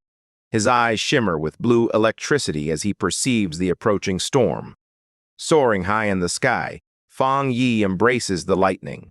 He activates his divine thunder technique, enveloping himself in a vast web of electricity to commence his training. As the sky darkens over the Tianhai forest, Fang Yi soars into the fierce storm of lightning. On the ground, Bai Su, still recovering from their battle, forms a protective barrier. He watches in disbelief, thinking it's insane for Fang Yi, with his formidable fire attribute, to engage with an equally pure thunder power. Bai Su understands that two such powerful opposing forces would inevitably clash, leading to self-destruction. He recognizes that even pioneers with dual attributes typically possess one dominant trait and one that serves as support, never two extreme conflicting forces. He watches as Fang Yi is engulfed by the electricity and wonders if the sealer is unaware of this fundamental rule. At that moment, a massive bolt of lightning strikes Fang Yi. Instead of showing pain, a confident smile spreads across Fang Yi's face as his eyes shimmer with blue electrical energy, allowing him to absorb the power. From a safe distance, a frantic Song Ye calls out to Elder Wu and Zhao Lan, demanding to know why they aren't intervening. She warns that the thunder power is too intense for any living creature to approach.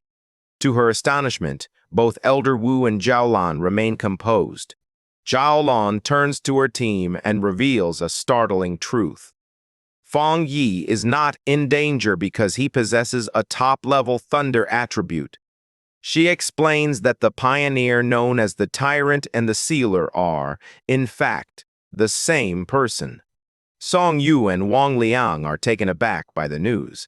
Song Yue believes that although possessing two attributes isn't impossible, Fang Yi's power level is extraordinary.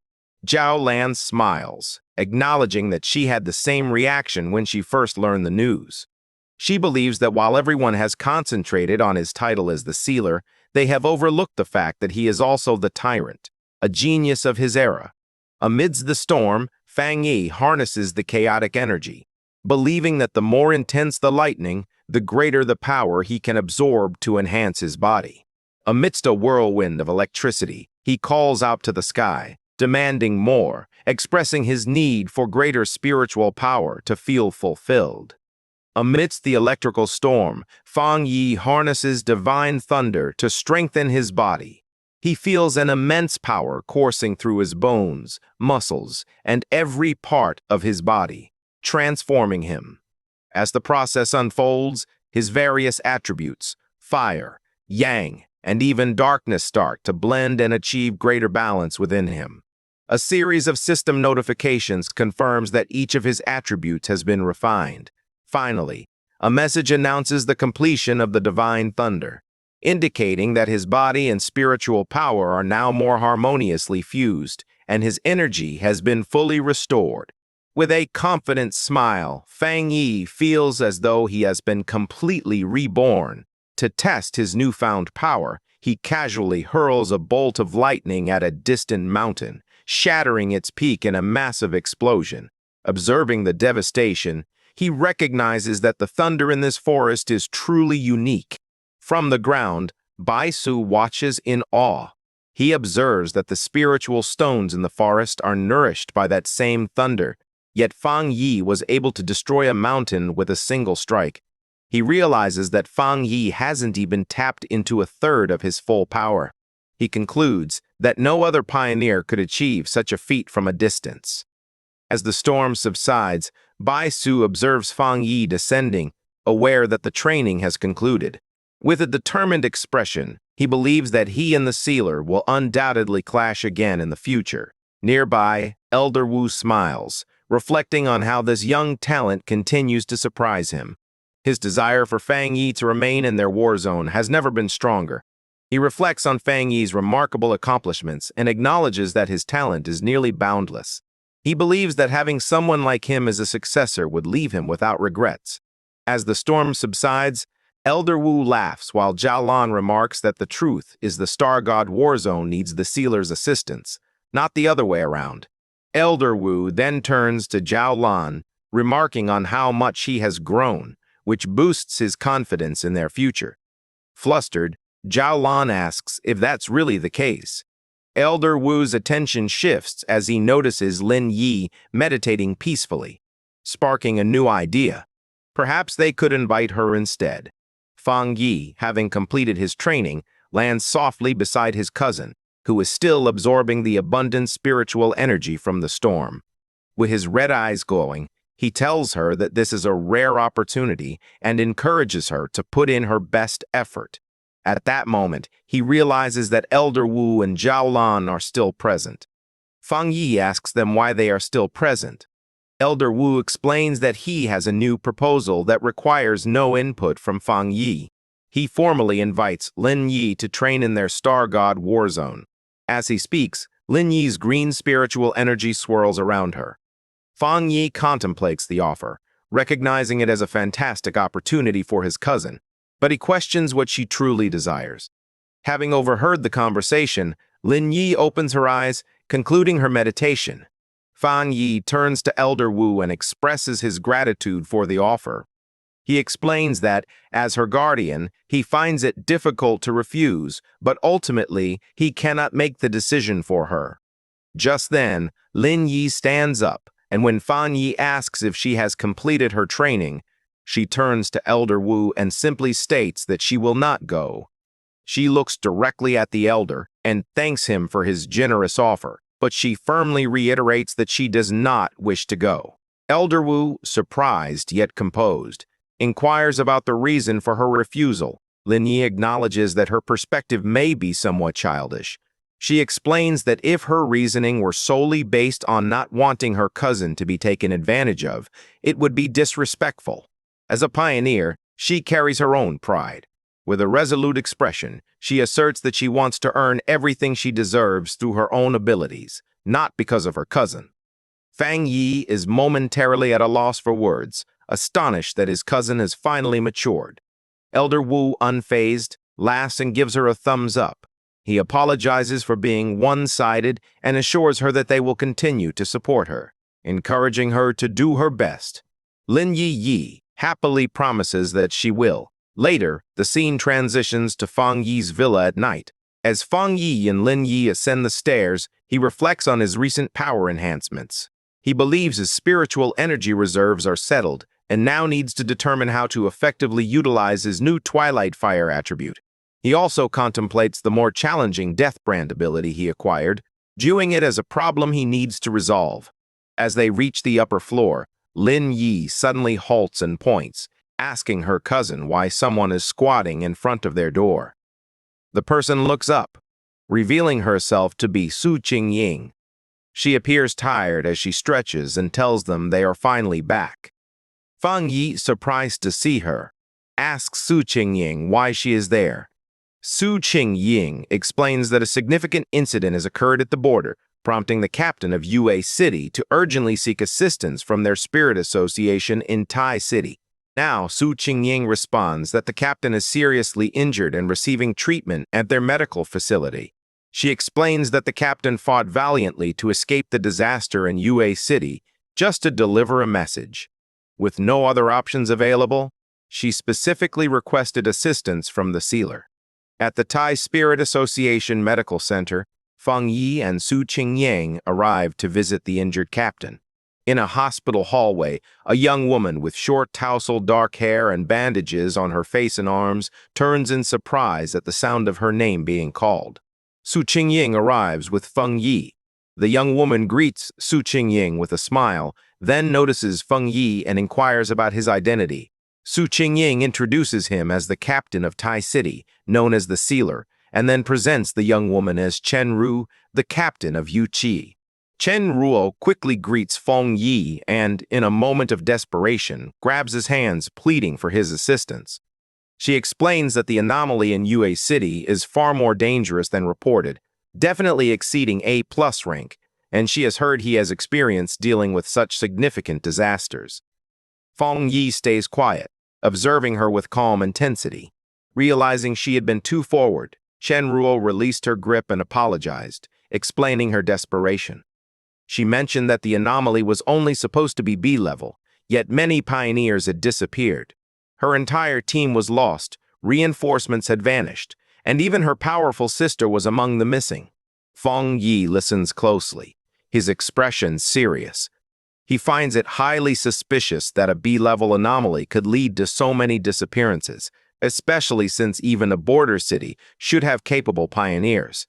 He turns to the distressed captain and asks a straightforward question.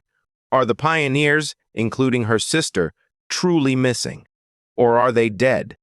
Chen Ruo cannot provide a definitive answer. Su Qingying advises her to calm down and speak slowly, then asks her to take a seat. She explains that she is unaware of what happened because she has been unable to contact any of them. Clutching her head in pain, she insists that she shares a special connection with her sister and consents that she is still alive. After a brief pause, she appears to recall something significant. She tells Feng Yi that she nearly forgot the most important thing, a thank you gift for his assistance. She takes a small, dark brown box from her bag and hands it to him, insisting that she has no other choice. Feng Yi picks up the box, noting that it is tightly sealed, yet he can sense a familiar yang energy emanating from within. He inquires about its contents and the reason for the seal. Noticing his interest, Chen Ruo feels hopeful, believing her plan may succeed.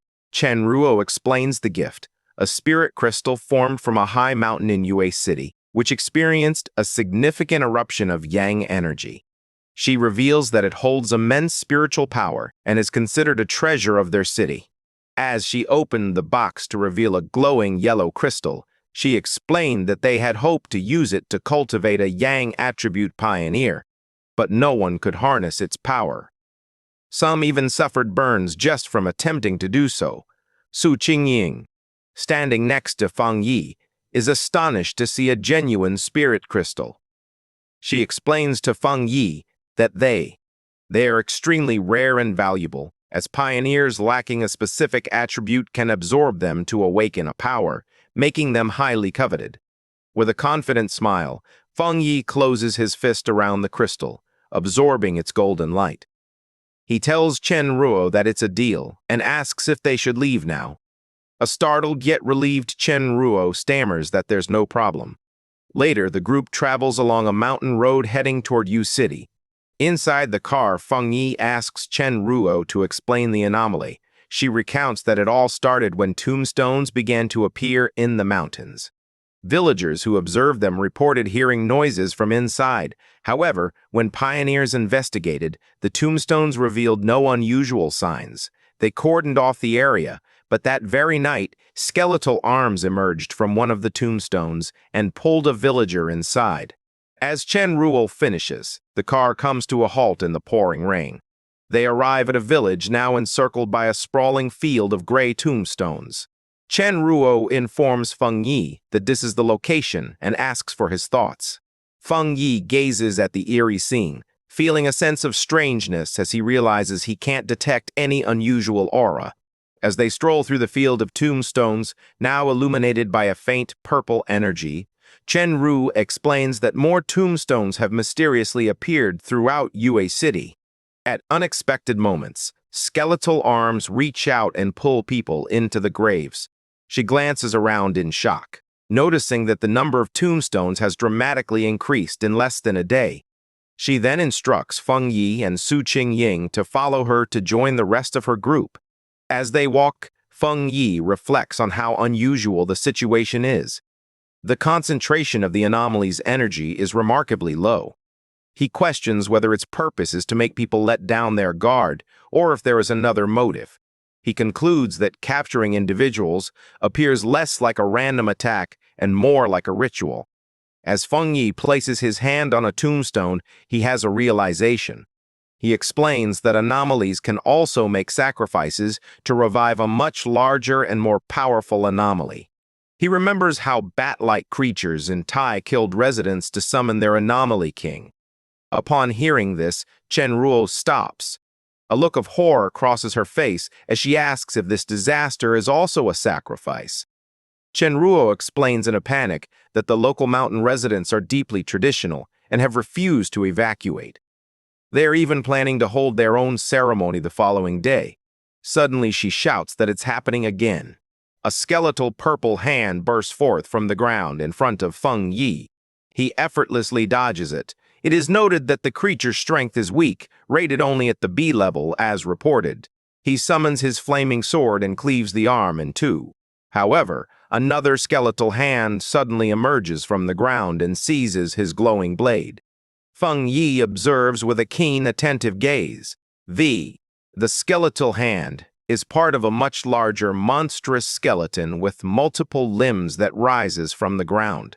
All around them, more skeletal creatures emerged from the earth, encircling Su Qingying and Chen Ruo. In shock, Chen Ruo exclaimed, questioning why these creatures showed no fear of Feng Yi's formidable yang attribute. In an instant, a massive horde of glowing purple skeletons floods the area. Rather than feeling concerned, a faint smile crosses Feng Yi's face. He believes his theory may be correct but needs to confirm it, noting that the mission has suddenly become intriguing. Amid the chaos, Chen Ruo plays her flute, surrounded by skeletons as she unleashes blasts of green energy that slice them apart. Chen Ruo observes that although the skeletons are not particularly powerful, they are relentless due to their lack of pain perception. She realizes with despair that their numbers have grown significantly and seem impossible to eliminate. Her hope begins to wane as she questions whether even the sealer is powerless. Noticing her struggle, Su Qingying kicks aside several skeletons and encourages her not to lose hope. Suddenly, Su Qingying finds herself engulfed by a massive wave of hellish red flames that incinerate the skeletons around her. She watches in shock, questioning the source of this newfound power. From the heart of the battlefield, Feng Yi activates his Twilight Fire domain, ascending above a massive red sphere of energy.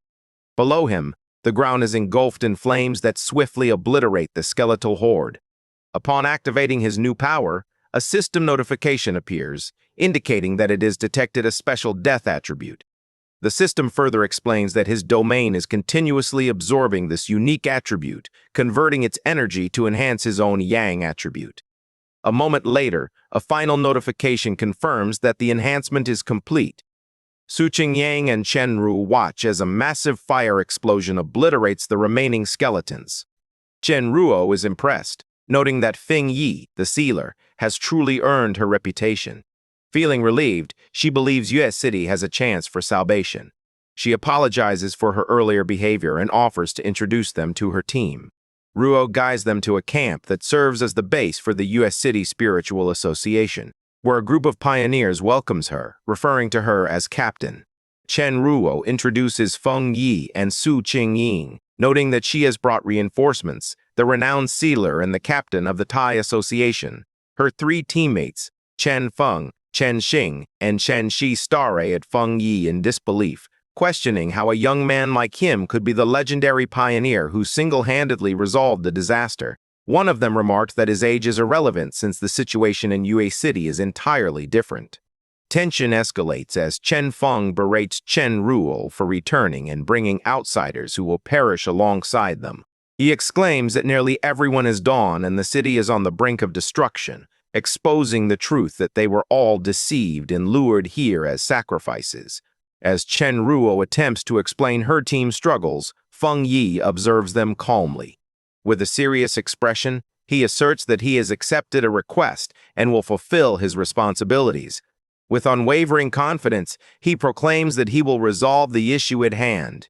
Meanwhile, Chen Shi explains to an upset Chen Feng that, due to their city's distance and more traditional customs, their people turn to the gods for help when confronted with unsolvable problems.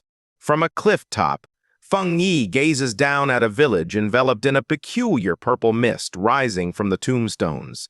He wonders if the villagers are preparing for a significant ceremony to seek blessings. Reflecting on their old customs and rituals, Feng Yi suspects that these traditions may be linked to the peculiar anomaly. A sudden eerie wind rustles through the forest, startling Chen Feng and Chen Shi. In a clearing, they observe a large crowd of villagers assembled for a ritual. Chen Ro wires the ceremony is about to start and worries it would be disastrous if the tomb anomaly were to erupt at this moment. However, Feng Yi finds it intriguing. With a confident smirk, he asks who wants to see the activity up close and begins walking toward the crowd. The group arrives at Yuan Square, where a massive bonfire blazes. The villagers, in their desperation, cry out to their god to witness their suffering. One man even offers his own life to save his children. All around, people are kneeling on the ground, pleading for the mercy of the heavenly God. Suddenly, the bonfire extinguishes, the stone platform crumbles, and deep cracks emerge across the square.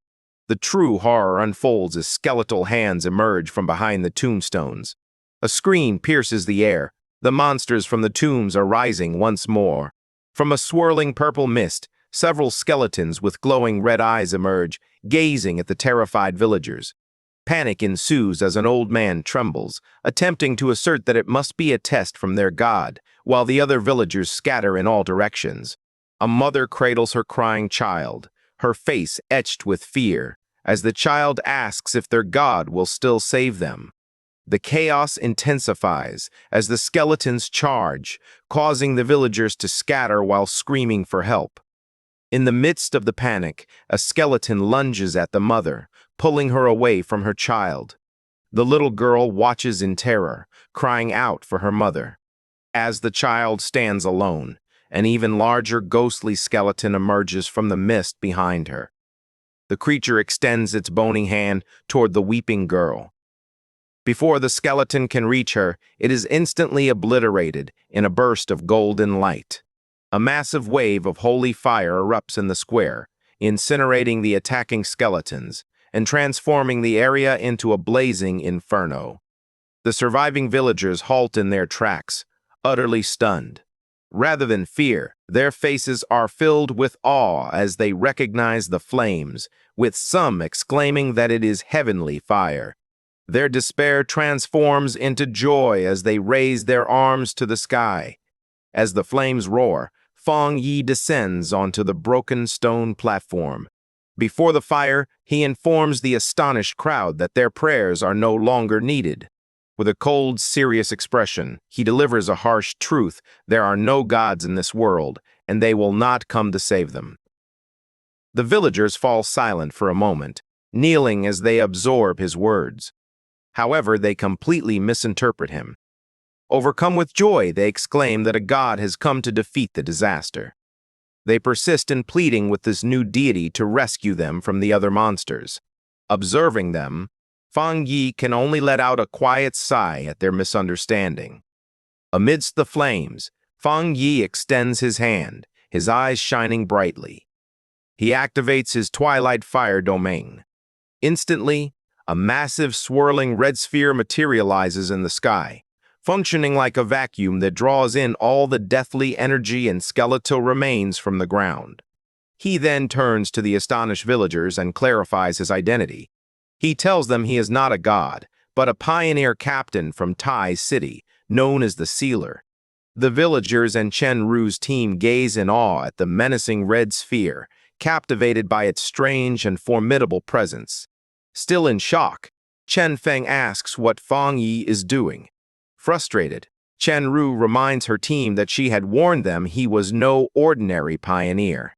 She explains that he single-handedly resolved the crises in both Tai and Kang City, earning him the status of an honored guest among the highest authorities. Having neutralized the immediate threat, Fang Yi soars into the sky like a golden comet, heading toward the main village, still shrouded in a dense purple mist and teeming with skeletons.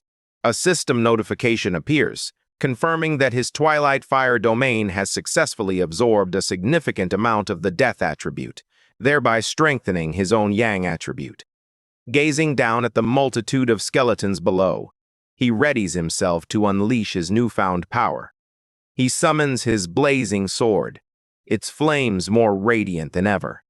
With a powerful swing, he unleashes a massive wave of fire, proclaiming his intent to liberate Yue City once and for all. The fire, now infused with a strange purple hue from the absorbed energy, sweeps through the village, incinerating everything in its path. From a safe distance, a group of survivors watches in disbelief before erupting into cheers. They joyfully proclaim that the tombstones and skeletons have disappeared, celebrating the fact that heaven has not forgotten their city.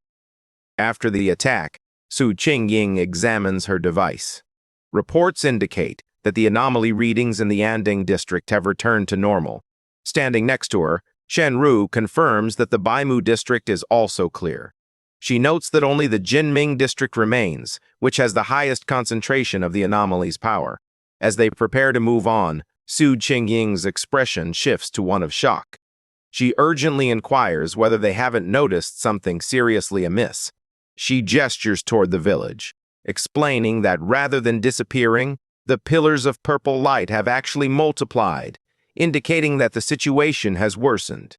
Chen Ru also exclaims in alarm, confirming that a massive energy surge is emanating from the Jinming district, with the anomaly's power rapidly concentrating in one location. Before them, a horrifying scene unfolds as a swirling vortex of dark green and purple energy begins to take on a monstrous shape. From the mist emerges a colossal skeletal figure, a new anomaly king, its hollow eye sockets glowing with a menacing green light. Confronting this imposing presence, Fang Yi stands firm, calm, and unafraid. As he confronts the new threat, two system windows pop up. The first indicates that it is analyzing the unknown power it has detected. Moments later, the second window identifies the strange power as the Death attribute. The colossal anomaly king, shrouded in green and black energy, glares down at Fang Yi, its immense size overshadowing the entire village. Suspended in the air with his golden aura, Fang Yi gazes back, sensing a strange and formidable presence emanating from the monster. From a safe distance, Chen Ru and Xu Jingying watch in disbelief.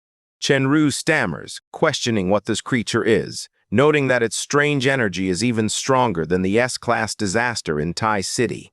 The group comes to the realization that this new anomaly king must be the source of the light pillars. Su Qingying shouts a warning, alerting everyone that it is about to attack. The anomaly king unleashes its power, releasing a swarm of shadowy black tendrils that surge forward. The energy envelops Fang Yi, leaving her stunned by its impact. He experiences a potent, unsettling force that twists his mind, as if the creature's presence is poisoning his brain. He realizes with dread that this is a fully evolved anomaly king, radiating an aura of death far more potent than any monster he has encountered before. A swarm of black tendrils descends upon Fang Yi, attempting to overwhelm him. His expression hardens, and his red eye glows with intensity as he readies himself to fight back. He responds with incredible speed, swinging his flaming sword and cutting through the shadowy arms. As Fang Yi fights, he reflects on the situation. He understands that yang power should inherently overpower dark power, making his flames highly effective. However, he is concerned that even his formidable yang power is not entirely halting the enemy's attacks. As he severs the tendrils, the anomaly king's power surges once more. Simultaneously, the remaining villagers begin to chant and pray again, invoking their god to manifest. The anomaly king unleashes its complete power. From the outside, Su Qingying watches with a shocked expression, her eyes wide with disbelief. Amid the storm of energy, eerie green tendrils burst forth, coiling tightly around Fang Yi's body and immobilizing him. while Su Qingying screams his name in fear. A moment later, his sword drops to the ground and shatters.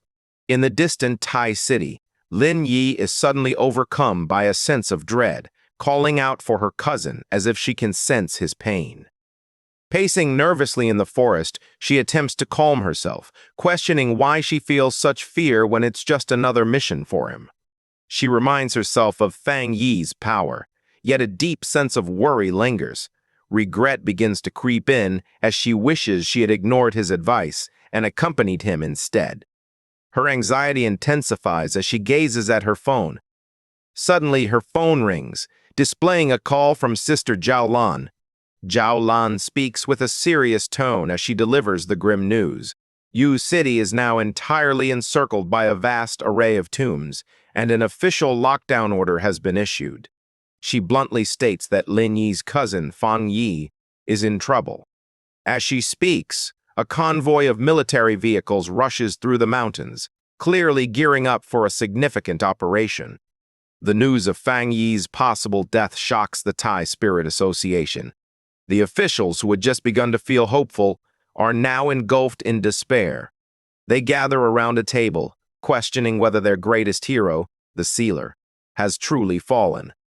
They ponder if humanity's struggle is futile, wondering if even someone as powerful as he can be defeated.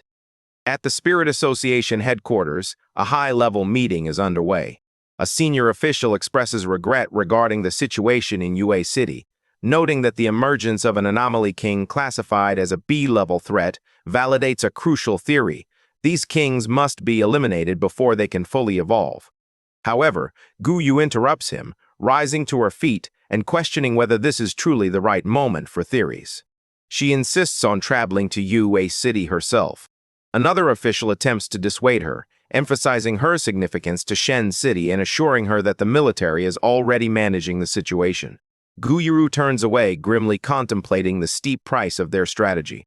They nearly lost Elder Wu, and now it appears they are prepared to sacrifice Fang Yi. Her frustration reaches a boiling point, causing her body to radiate blue energy. She confronts the official angrily, accusing him of being ready to abandon the city simply because the fight appears too difficult. The man, taken aback by her outburst, demands to understand what she means. He retorts that the Sealer ventured to Yue City alone. In this perilous new era, he explains, a single misstep can result in death, and it's no wonder that even a hero like Fang Yi could fall. Gu Yoru's anger erupts.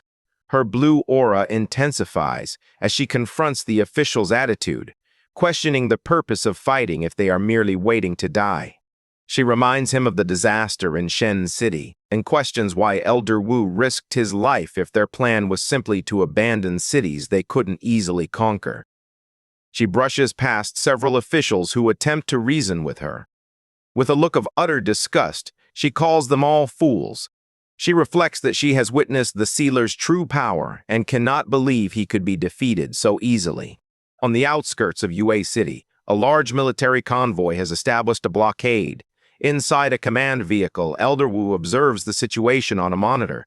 He explains that this new anomaly king possesses a variation of the dark attribute, which they are now referring to as the death attribute.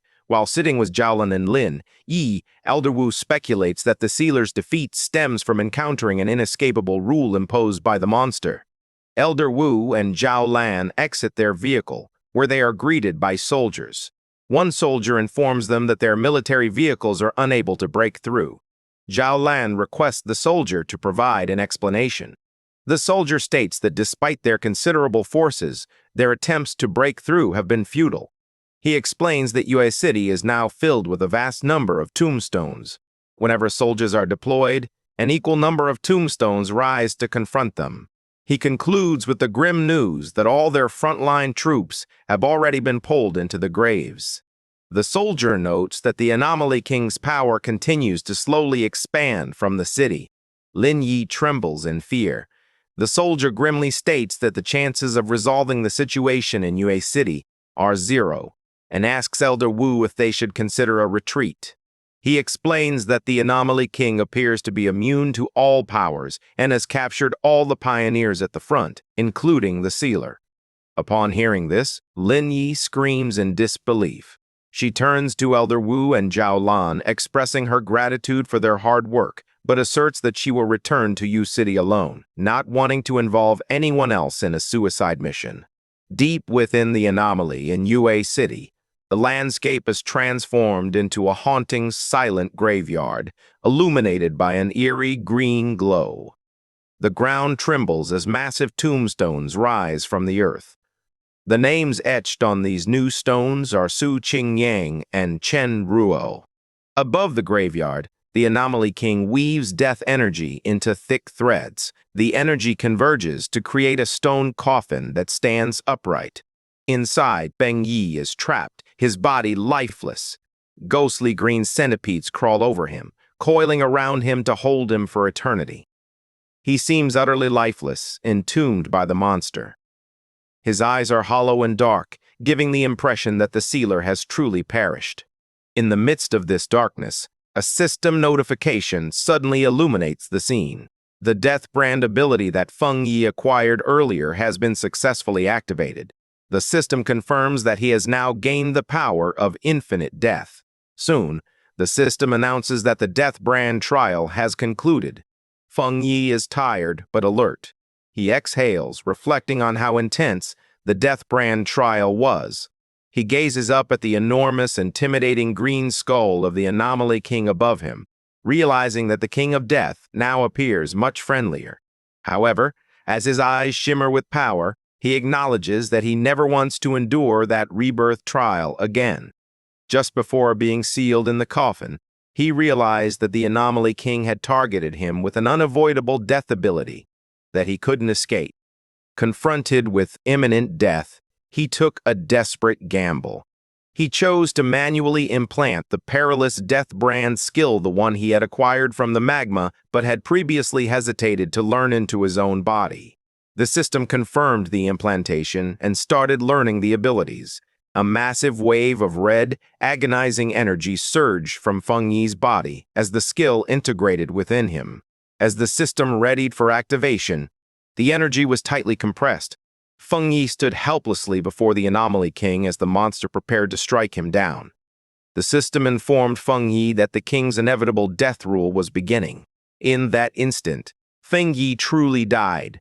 His eyes rolled back, and his body went limp. The system confirmed his death, stating that step 1 of the ability was complete. However, since Feng Yi was killed by the monster while holding the brand, the system quickly identified the killer. It announced that the Death Brand had been driven into the body of the King of Death, marking the completion of Step 2.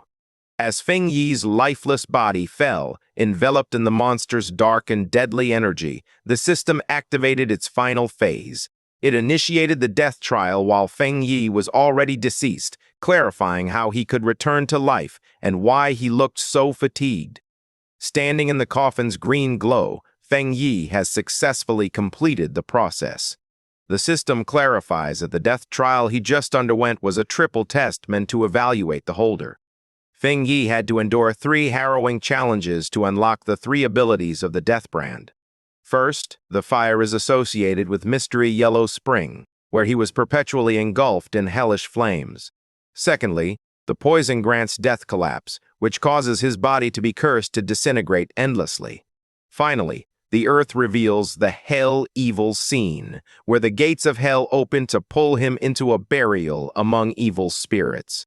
Feng Yi reflects on the intense pain he experienced, which blurred the lines of reality and felt like an unending cycle of death.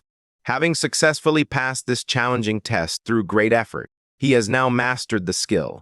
His eyes wide open and glowing with a sharp red light, signal that the time for the real battle has arrived. He looks up with a sharp expression, realizing that he is now defying the Anomaly King's inevitable death rule. A surge of blue electrical energy begins to flow through his hand, creating a disturbance that the Anomaly King senses. The massive skeleton gazes down, bewildered by the sudden surge of power emanating from the coffin. Suddenly, a powerful surge of blue lightning erupts from the stone prison. Feng Yi breaks through the stone slab and falls to the ground, landing heavily. The monster gazes through the green mist, observing as its prisoner makes an escape. Feng Yi navigates through the smoke and debris. Covering his face and gasping for breath, he was exhausted from the resurrection, yet still alive. The Anomaly King is in a state of utter shock, unable to comprehend that the human it just killed has returned to life. As Feng Yi stands before it, the system indicates that the Death King has detected his resurrection. The giant skeleton summons its power, preparing to confront this revived threat. Without giving Feng Yi a moment to catch her breath, the Anomaly King unleashes a barrage of massive green energy blasts from the sky. The attack strikes the ground with tremendous force, resulting in a massive explosion of green energy that engulfs the area where Feng Yi had been standing. As the dust settles, Feng Yi crouches on the ground, completely unharmed. A grin spreads across his face as he realizes that the monster's attacks no longer affect him. The system confirms that Feng Yi has successfully evaded the inevitable death rule. He stands confidently before the giant skeleton, his cape billowing in the wind, as the Anomaly King gazes down in confusion and fear. Feng Yi looks up with a terrifying expression. One eye glows red, and blood drips from his lip, yet he smiles with complete confidence. The Anomaly King suddenly senses an overwhelming danger, its vacant eyes widening as it realizes the hunter has now become the hunted. The scene transitions to the mountains beyond the barrier in Yue City, now adorned with glowing green tombstones that emanate a heavy aura of death. Elder Wu, Lin Yi, and Zhao Lan stand on a cliff overlooking the disaster zone, feeling the overwhelming energy of death below. Lin Yi calls out for her cousin. Zhao Lan realizes they can't afford to wait any longer. Reassuring the others not to worry, she conjures purple flames in her hands, preparing to strike the tombstones to break the barrier and rescue Feng Yi. Before she can launch her attack, a powerful blast of blue water slices through the air, halting her in her tracks. A woman descends from the sky, enveloped in swirling water energy. It is Guyuru, who declares that she has come to assist as well. Zhao Lin looks up in surprise, recognizing the newcomer as the Sea Mystic from headquarters. Guyuru declares her intention to fight alongside them. Joining forces with Zhao Lan, they unleash a powerful dual attack of blue water and purple fire energy against the tombstone barrier. The attack triggers a series of massive explosions that illuminate the dark area. After the explosion, two soldiers buried in the rubble awaken, disoriented and weak, questioning what just occurred. However, the anomaly responds instantly. The ground trembles as enormous green tombstones burst violently from the earth, shooting up like spikes. Guyuru, Zhao Lan, and Lin Yi stand back to back, encircled by a ring of imposing tombstones. Zhao Lan expresses her irritation that the trap has been triggered once more. She cautions the other two to be careful, explaining that this anomaly can pull any living creature into the tombstones. Suddenly, skeletal hands emerge from the ground and stone surfaces. A swarm of skeletons leaps from the air, diving down to attack the three women. Suddenly, in the midst of their assault, the skeletons halt. They appear terrified, trembling as if they sense a threat far more daunting than their current foes. Rather than attacking, the skeletons frantically retreat into the ground and the tombstones, eager to conceal themselves. Guyuru and Lin Yi watch in complete confusion, questioning why the monsters suddenly fled. The group strolls through the deserted battlefield, pondering why the Anomaly King would command a mass retreat and what its intentions might be. A heavy boot thuds against the ground. Elder Wu carries two unconscious soldiers on his shoulders and informs the group that this could be a positive development. He explains that the Anomaly King has retracted its power, indicating that those buried alive still have a chance for revival. Elder Wu gazes across the field, where numerous soldiers lie unconscious yet unharmed. He deduces that this indicates the sealer is still alive. In fact, Feng Yi must be causing such chaos within that the Anomaly King has had to withdraw all its power for self-defense. As the smoke dissipates, Feng Yi's piercing red eyes gaze out with calmness. He remains completely unharmed in the center of the battlefield. The system updates the status to a death count of 2. It explains that the King of Death, having used its power to kill Feng Yi, has become trapped in a cycle of death. As a consequence, the monster's power has been reduced by 10%. Feng Yi reflects on the situation, realizing that being targeted by the King of Death typically signifies certain doom. He understands that this unavoidable fate is what makes the monster so unique and perilous. A dark, confident smile spreads across his face as he realizes he has turned the tables. He thinks to himself that this inevitable death rule will now apply to the monster. High above, the creature stares down in utter shock, unable to comprehend why the human is still alive. In a panic, it strikes again, unleashing a barrage of green energy beams from its ribcage. The beams rain down on Feng Yi, who remains still, not attempting to dodge. The attack strikes with full force, resulting in a massive explosion of green energy that envelops him entirely. The monster grins, believing it has finally triumphed, but the system reappears, increasing the death count to 3.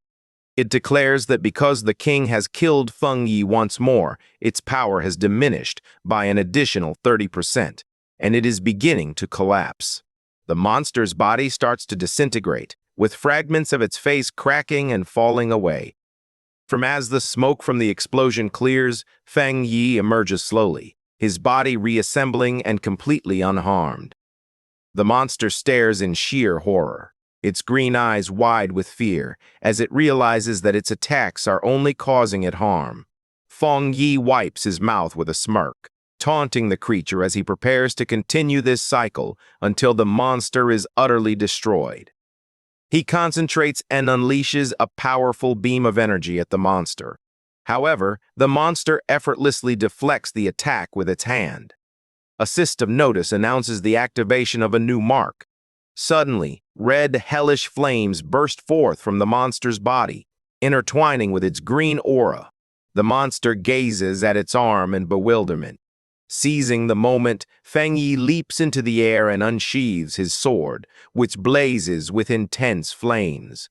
As he strikes, the system confirms that the monster has received a hellfire burning debuff, inflicting continuous damage. The monster glares down at him with glowing green eyes, furious at being forced back. Feng Yi swings his blade with all his might, unleashing a heavenly fire slash. The monster deflects the blow with its massive hand, leading to a violent clash. The impact is significant for the monster. The system now reports that the death count has risen to 4, and the monster's power has been significantly reduced by 45%. The energy from the battle swirls as a new system window appears, initiating the next stage, the death collapse mark. The effect is immediate and excruciating. Feng Yi's body starts to crack and shatter like glass, revealing the cycle of death. The monster, unwilling to relent, seizes Feng Yi and grips him tightly. It brings him close to its face, attempting to frighten the human who refuses to die. Instead of fear, Feng Yi gazes back with a calm, mocking smile. Despite the cuts on his face, he challenges the monster to examine its own condition. The monster hesitates, bewildered by his confidence. Suddenly, intense flames erupt around Feng Yi, yet he merely smirks, unharmed. The flames engulf the monster's hand, and it stared in disbelief as its own bones disintegrated into ash. The system confirms that the death toll has reached 5, and the monster is now weakened by 60%. Another notice indicates that the Hell Evil Scene mark has been activated, accelerating the monster's body destruction. The monster lets out a furious roar, yet it cannot prevent its body from disintegrating. Beyond the barrier, the enormous tombstones encircling the city start to crumble. Jiaolan watches in disbelief as she realizes the entire anomaly is collapsing.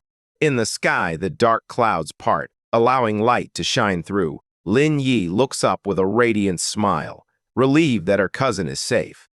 Elder Wu activates his armor and instructs the team to enter the city to rescue survivors and evacuate the injured. With their mission defined, Elder Wu, Zhao Lan, Gu Yuro, and Lin Yi soar into the city. In the ruins of the anomaly, a hand reaches out desperately from the ground. Su Qingying emerges, gasping for air, her expression a mix of exhaustion and fear. Kneeling, she attempts to comprehend what transpired. She recalls her life force being drained and feeling trapped in a vast, green, hellish void within the enormous skeleton. However, she suddenly realizes that the nightmare has ended, allowing her to return. She quickly notices a tombstone nearby and understands that she must save the others. In a panic, she begins to dig at the grave marked with Chen Ruo's name, calling out for her. Su Qingying uncovers the dirt and discovers Chen Ruo unconscious but unharmed. She feels relieved to see that Chen Ruo is indeed there, unlike her sister, whose body disappeared in the past. Suddenly, Su Qingying looks up, sensing a significant shift in the atmosphere. She watches in awe as the swirling green vortex in the sky starts to crack. The enormous skull of the monster thuds against the ground. Despite its broken condition, the monster refuses to concede defeat. It glares defiantly, proclaiming itself the noble king of death and questioning what kind of being Fang Yi is to challenge it. The monster seethes with rage at the audacity of a human daring to look down upon it. Suddenly, Fang Yi's undead army of red-eyed shadow spirits emerges from the darkness. The monster's eyes shine with a fierce red light as they glare menacingly. The system announces that the Hell Evil Scene mark has now reduced the monster's strength by 80%. The monster freezes in shock, its face cracking further as it realizes it has lost all its power. The destruction accelerates. The system progress bar leaps to 100%, and the monster's green soul shatters entirely. The system confirms that the monster's ability has been fully weakened and is now under Fang Yi's control. Fang Yi opens his eyes, now transformed from red to a glowing mystical purple. The system announces the outcome. The old king ascends. Fang Yi stands triumphantly on a high cliff, enveloped by a swirling aura of purple energy, the power of the death attribute he has just acquired. Behind him, dark clouds part, allowing golden sunlight to illuminate the new king. From the swirling purple energy in the sky, Fang Yi descends slowly, his body enveloped in a divine light, as the dark clouds begin to part, heralding the end of the disaster. On the ground, the survivors watch in utter disbelief as Su Jingying helps the injured Chen Ru. As Gu Yoro adjusts her glasses, trembling in shock, she struggles to comprehend how the sealer not only survived the Anomaly King's unavoidable death rule, but also appeared to summon spirits from hell to consume the monster. Elder Wu gazes up, a blend of awe and a sobering realization washing over him as he contemplates that Fang Yi's power may be even greater than they had anticipated. Fang Yi has achieved the impossible. Unable to escape the rule of death, he defied it and gained the power to control life and death itself. Gu Yur asks Elder Wu whether humans are truly capable of wielding such power. As she gazes at Fang Yi, she perceives the ghostly, skeletal visage of the Death King overlaying his own. Panic sets in, as she fears the Anomaly King may have awakened within him. However, Zhao Lin steps in with a confident smile, urging Gu Yor to take a closer look at the battlefield. Across the barren landscape, a miracle unfolds. The shadowy spirits summoned by Fang Yi are not attacking. Instead, those once believed to be dead are rising, unharmed. The power of death is being harnessed to save them. Among the rubble, the villagers discover Chen Xing, who appears battered but is still alive. As she wakes up feeling confused and groggily asks if she wasn't already dead, realizing she has been brought back to life. The villagers of Yue City gaze up at the floating figure of Fang Yi. Some in the crowd perceive his dark aura and label him a death god, while others contend that he is the sealer who saved them. Suddenly, the little girl who had been saved earlier interrupts, shouting that the name the Sealer sounds ugly. With a bright smile, she recalls the golden flames that shielded her. To her, he is the deity who vanquished evil. Under the night sky, Fang Yi resolves to end the conflict once and for all. He raises his hand, summoning a massive, jagged scythe crafted from dark purple energy. With a cold, serious expression and one eye glowing red, he declares that everything must come to an end now. He swings the enormous energy weapon downward, generating a tremendous arc of purple light. On the ground, the pioneers of Yue City, including Chen Feng, gaze up in utter astonishment at the incredible display of power. Fang Yi's strike shatters the dark energy barrier enveloping the city. The strike collides with the swarm of red, ghostly spirits in the air, shredding and absorbing them with a terrifying intensity. Amidst a tumultuous storm of red and black energy, Fang Yi commands the spirits to return to their rightful place. He then redirects his energy, utilizing his Yang attribute to carry out a mass purification. He extends his hand, unleashing a blinding wave of golden light that dispels the lingering death energy. The survivors watch in awe as the brilliant light pierces the darkness, illuminating the night like a second sun. As the technique concludes, Fang Yi feels a sense of relief that the battle has finally come to an end. Nearby, Chen Ruo breaks down in tears, embracing Chen Feng, overwhelmed with joy that they have survived. Fang Yi is aware that battling the King of Death drained a significant portion of his spiritual power, and he is concerned about the potential unknown side effects of the death brand he absorbed. Fang Yi descends gently from the sky, landing softly among the ruins. Out of nowhere, Fang Yi is taken by surprise when Lin Yi rushes in and tackles him with a tight hug, shouting for her brother in relief, which leaves Fang Yi bewildered. He gently comforts his cousin, patting her on the head. She exclaims that she was terrified he had died, but Fang Yi simply smiles and reassures her that everything is all right. Suddenly, Fang Yi's keen eye catches sight of something nearby. He turns.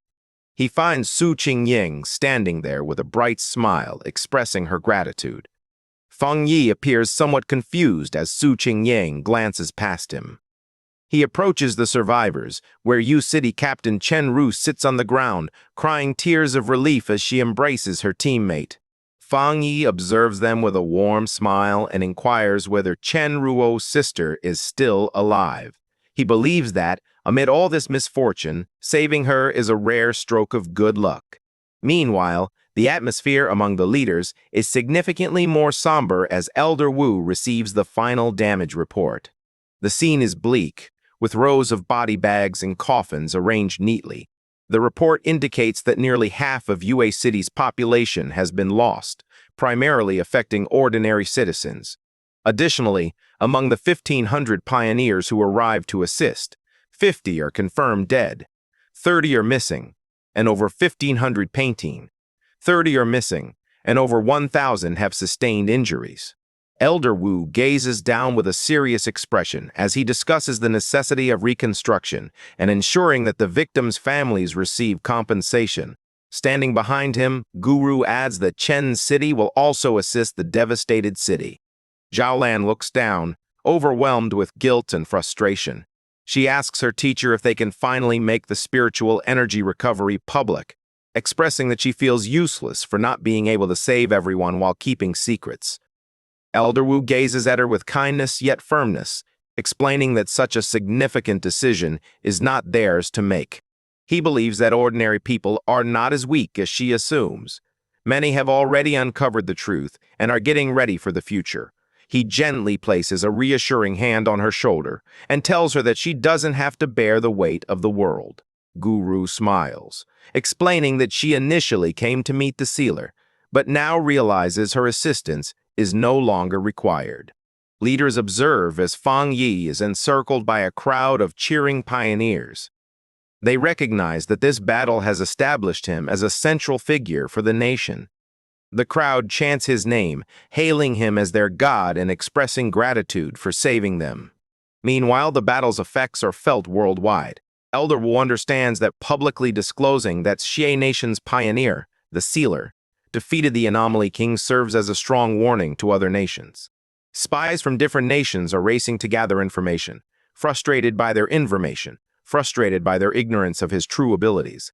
Elder Wu realizes that once the details of the Yue City incident are revealed, The world will believe that Xian Nation has deciphered the king's rule through Fang Yi, a feat no other nation has accomplished. Due to this fear, other nations will hesitate to act against Xian Nation. Fang Yi's victory has provided his country with a significant strategic advantage. Elder Wu addresses his team, instructing them to promptly return and analyze all the data from the scene. He delivers a compelling speech, reminding them that the journey ahead is lengthy and they cannot depend on the sealer to resolve every issue. Zhao Lan and Gu Yuru smile in agreement with their teacher. Gu Yu asserts that retirement is not an option for them, and their Shen City team will tackle whatever challenges lie ahead. Later, at his villa in Tai City, Fang Yi is unwinding in a spacious bathtub while scrolling through his phone. He reflects on the battle. After securing the area, officials discovered a dark attribute spirit crystal left by the King of Death and presented it to him as a token of gratitude. He holds his phone, tallying his rewards. He recalls the Yang attribute spirit crystal that Chen Ruo had given him earlier. Two glowing crystals materialize before him, the dark purple crystal and the golden Yang crystal. He realizes he now possesses two top-tier attribute crystals.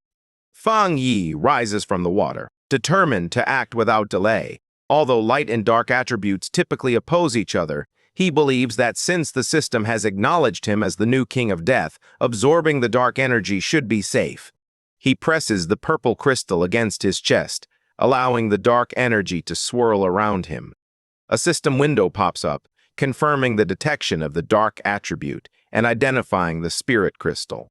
The system announces that it is initiating an ultimate calculation and begins to develop a new technique.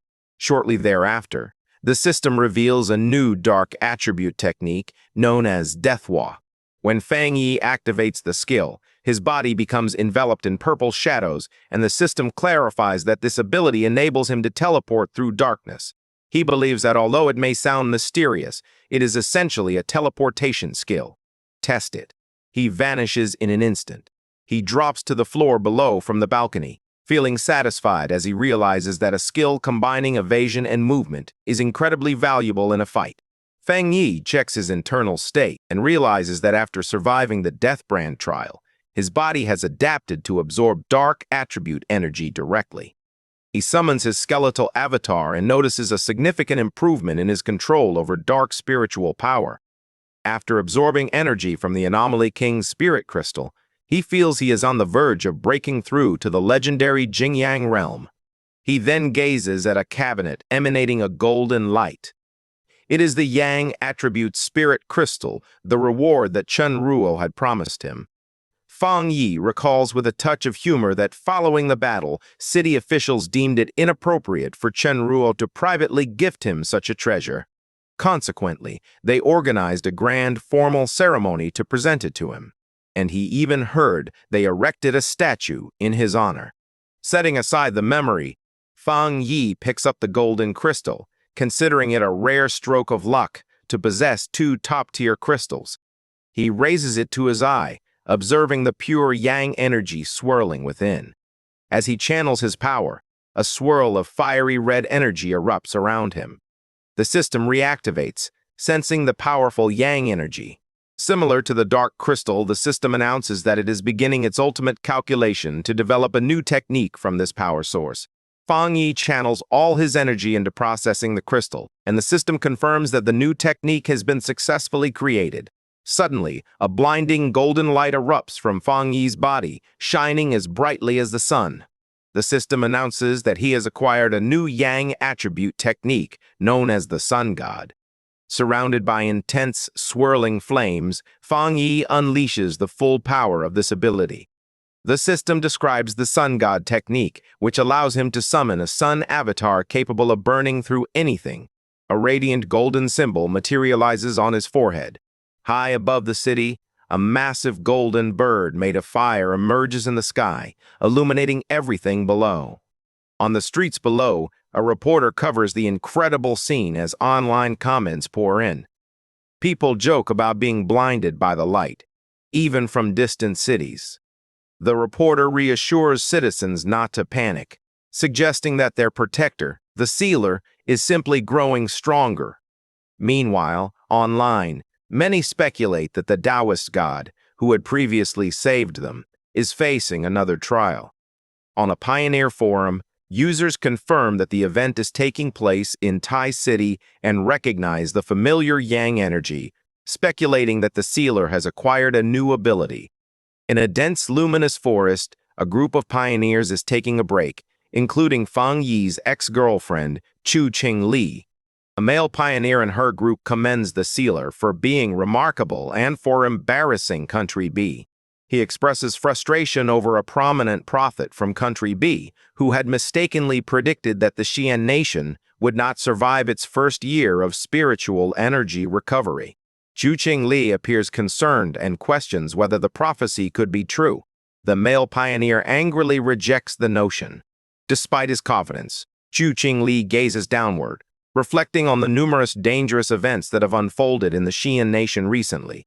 The atmosphere shifts to hostility as the group turns against Chu Qing Li. The male pioneer ridicules her low cultivation level. Another man questions whether she is a traitor and mocks her for still being at the one-star Ghost Axe realm. He highlights that she was once a wealthy young miss, but in this new world, she has become the one who is considered trash. Chu Qing Li crosses her arms, striving to maintain her pride.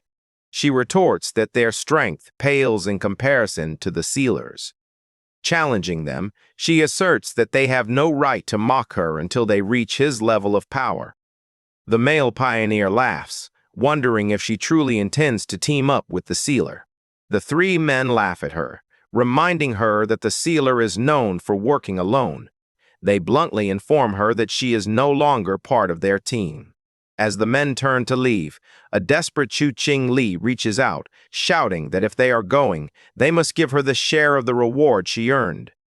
The leader glances back with a greedy smile and coldly informs her that she should be thankful they aren't demanding payment from her.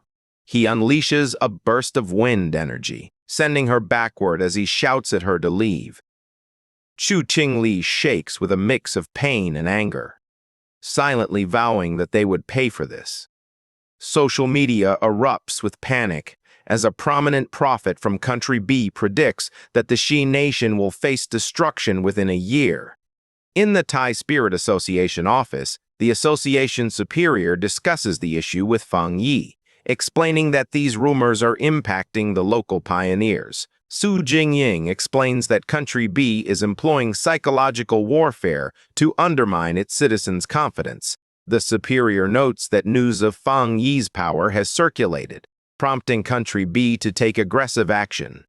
There are even rumors that they manipulated events to create a near disaster in another city. Superior acknowledges that the disaster was unusual, as all indications suggested it would occur in Country B. Instead, it nearly devastated their own elite forces. To combat the ensuing panic, the association resolves that Fang Yi must deliver a public statement. He stands at a computer and with a single keystroke sends his message. On his verified profile, Sealer 5 shares a brief yet impactful statement. The apocalypse won't match my speed of breaking through. The internet erupts as a wave of comments floods in, with survivors reporting that they witnessed Fang Yi defeat the Death King. Meanwhile, people start to ridicule Country B's prophecy. Fang Yi thinks the easiest way to silence them is to assert the undeniable truth of his strength. Across the nation, pioneers stare at their screens in disbelief as Fang Yi breaks through once more. They cheer for the god of Great Sha, aware that the hell foretold by the prophet has arrived in their city, but Fang Yi is there to confront it. Meanwhile, at the enemy headquarters, the information post for Country B is in a state of chaos. Staff members are working frantically, expressing their frustrations about the sealer and his intimidating power. They have yet to obtain his personal data. The data expert from the B Pioneer Network erupts in anger, shouting at his team for their inability to locate a specific individual and threatening to fire them all. Back at the Thai Spirit Association, the atmosphere has settled. Fang Yi informs the superior that his statement should maintain the peace. The superior chuckles and expresses his gratitude. Suddenly, an assistant bursts in with a tablet. visibly panicked. He reports that a new restricted area has emerged in the western part of the Xi'an nation, caused by the collision of two powerful attributes. The military has already sealed it off. Fang Yi inquires about the types of attributes involved. The assistant explains that it is a combination of the Yang attribute and the Dark attribute. The clash of these opposing forces makes the area extremely dangerous, yet it also presents significant opportunities. The message notes that Sea Mystic Gu Yu from headquarters sent the notice specifically for him, inviting him to go the following morning. Fang Yi agrees without hesitation, clenching his fist as he considers this a perfect opportunity to test his two new abilities. Shortly thereafter, in the barren landscape of the Western Shan Nation, a convoy of military vehicles approaches a swirling vortex known as the Black Sun Pool. One of the armored vehicles comes to a halt. Fang Yi and Jialan step outside. Fang Yi mentions that they needed to bring a large team for monitoring due to the black wind and rain curtain, a natural barrier they must overcome. He stands calmly before the storm, watching the magnificent and chaotic clash between the light and dark forces within. Beside him, his team inquires if he is ready. Facing the massive tornado of dark energy, Fang Yi braces himself for the new challenge ahead. Beyond the black wind and rain curtain, a restricted zone enveloped by a colossal dark tornado, Yalan introduces a group of new arrivals, explaining that they are elite pioneers from the headquarters in Shen City and Haishi City. She observes that these newcomers are similar to Fang Yi top-tier geniuses at the 3-star spirit creation realm, anticipated to soon reach the Jingyang realm. Behind her, the new team members emerge, exuding spiritual energy. A blue-haired man introduces himself as Wang Lan, the new captain of Haishi City, and a 3-star water attribute pioneer. Next to him is a spiky-haired man named Song Yiming, an elite pioneer from Shen City with formidable dual powers of wind and fire. Wang Lan courteously apologizes for their tardiness. Yalan addresses the group, reminding them of the rules regarding the restricted area. She encourages them to harness their abilities to break through the dark curtain and enter the zone. Fang Yi stands silently, his red eyes glowing as he observes the two new captains staring at him. Song Yiming lets out a dismissive snort, clearly unimpressed by Fang Yi. Eager to prove himself, he steps forward and declares that he will go first. He draws a large blade from his back, prepared to demonstrate his strength. As he channels his energy, he reflects that part of the reason he accepted this mission was due to the sealer. He had heard rumors about Fang Yi's rare Yang attribute, and is eager to compare his own strength. Flames burst from his body as he leaps into the air, activating his dual powers. He merges blue wind energy with his blazing fire sword, claiming to possess the purest fire attribute and utilizing the wind attribute to maximize its strength. With a powerful swing, he releases a torrent of fire and wind against the dark barrier. Jialan observes that Song Yiming is truly a genius who has perfected his two attributes. Song Yiming lands as the energy from his attack clears a path. He scoffs, claiming that the dark barrier merely mimics bad weather and is easy for him to shatter. Wang Lan then decides that it is his turn. He channels his spiritual energy, conjuring a sharp, blue water construct. As he plunges into the dark storm, he creates a protective water umbrella around himself, utilizing his defensive skill to navigate the harsh conditions. Within the swirling darkness, the water shield radiates a bright glow. Wang Lan senses the overwhelming pressure of the dark atmosphere, realizing that had he arrived here immediately after reaching the 3-star spirit creation realm, he could have met his demise. He gazes up in astonishment, pondering how the Yang attribute and the Dark attribute can coexist. Before him, a massive vortex of swirling, conflicting energies fills the sky. Song Yiming possesses a hint of dark energy, which feels cold and repels the human body. He believes that simply enduring it is quite an accomplishment. Wang Lan is worried, speculating that Fang Yi might be able to manage the pressure effectively, since his fire attribute is inherently aligned with the Yang attribute. He remarks that getting through the curtain is quite challenging. Suddenly, Fang Yi releases a surge of golden flames, using a fire slash to slice through the darkness. Wang Lan and Song Yiming are compelled to jump away. Wang Lan watches the golden figure streak by, trembling as he recognizes its pure yang attribute. Fang Yi breaks through the last layer of the barrier, creating a large opening filled with light. He stands casually with Zhao Lan, greeting the others and acknowledging their long wait. His presence is commanding. Song Yiming and Wang Lan stare at him in disbelief, astonished that the sealer passes through the deadly barrier with such ease. Wang Lan inquires how Fang Yi is able to maintain the black wind and rain curtain in a split position. Fang Yi holds a ball of golden energy and calmly explains that the concept is straightforward. He states that as long as one uses a yang attribute stronger than the surrounding dark attribute, the darkness can be suppressed. He acknowledges that it requires a significant amount of spiritual power, but can be sustained with sufficient reserves. Meanwhile, Song Yiming is irritated by Fang Yi's casual dismissal of such an impressive feat. Wang Lan questions whether Fang Yi truly belongs in the same league as them. Zhao Lan smiles and reassures him that he will come to accept it, as every genius pioneer is initially taken aback by Fang Yi's remarkable abilities. Fang Yi merely smiles, unfazed by their astonishment. Suddenly, the system alerts him to the emergence of a pollution source and an A-level dark anomaly. The ground starts to shake violently. Song Yiming appears eager. He mentions that if it's merely an A-level anomaly with a dark attribute, he wants to attempt to fight it. Led by Fang Yi, the group hurries toward the source of the disturbance. 3 mysterious figures emerge from a cave ahead of them. Fang Yi narrows his eyes, quickly realizing that these individuals are from Country B. Zhao Lan and Song Yiming are taken aback to find others present. Zhao Lan understands that these strangers have dismantled the anomaly. She exclaims that there are no other authorized pioneers for today, concluding that they must be stowaways. Zhao Lan insists on knowing who they are. The 3 intruders stand confidently: a blond man in a purple shirt, a muscular man with long black hair, and a hooded figure.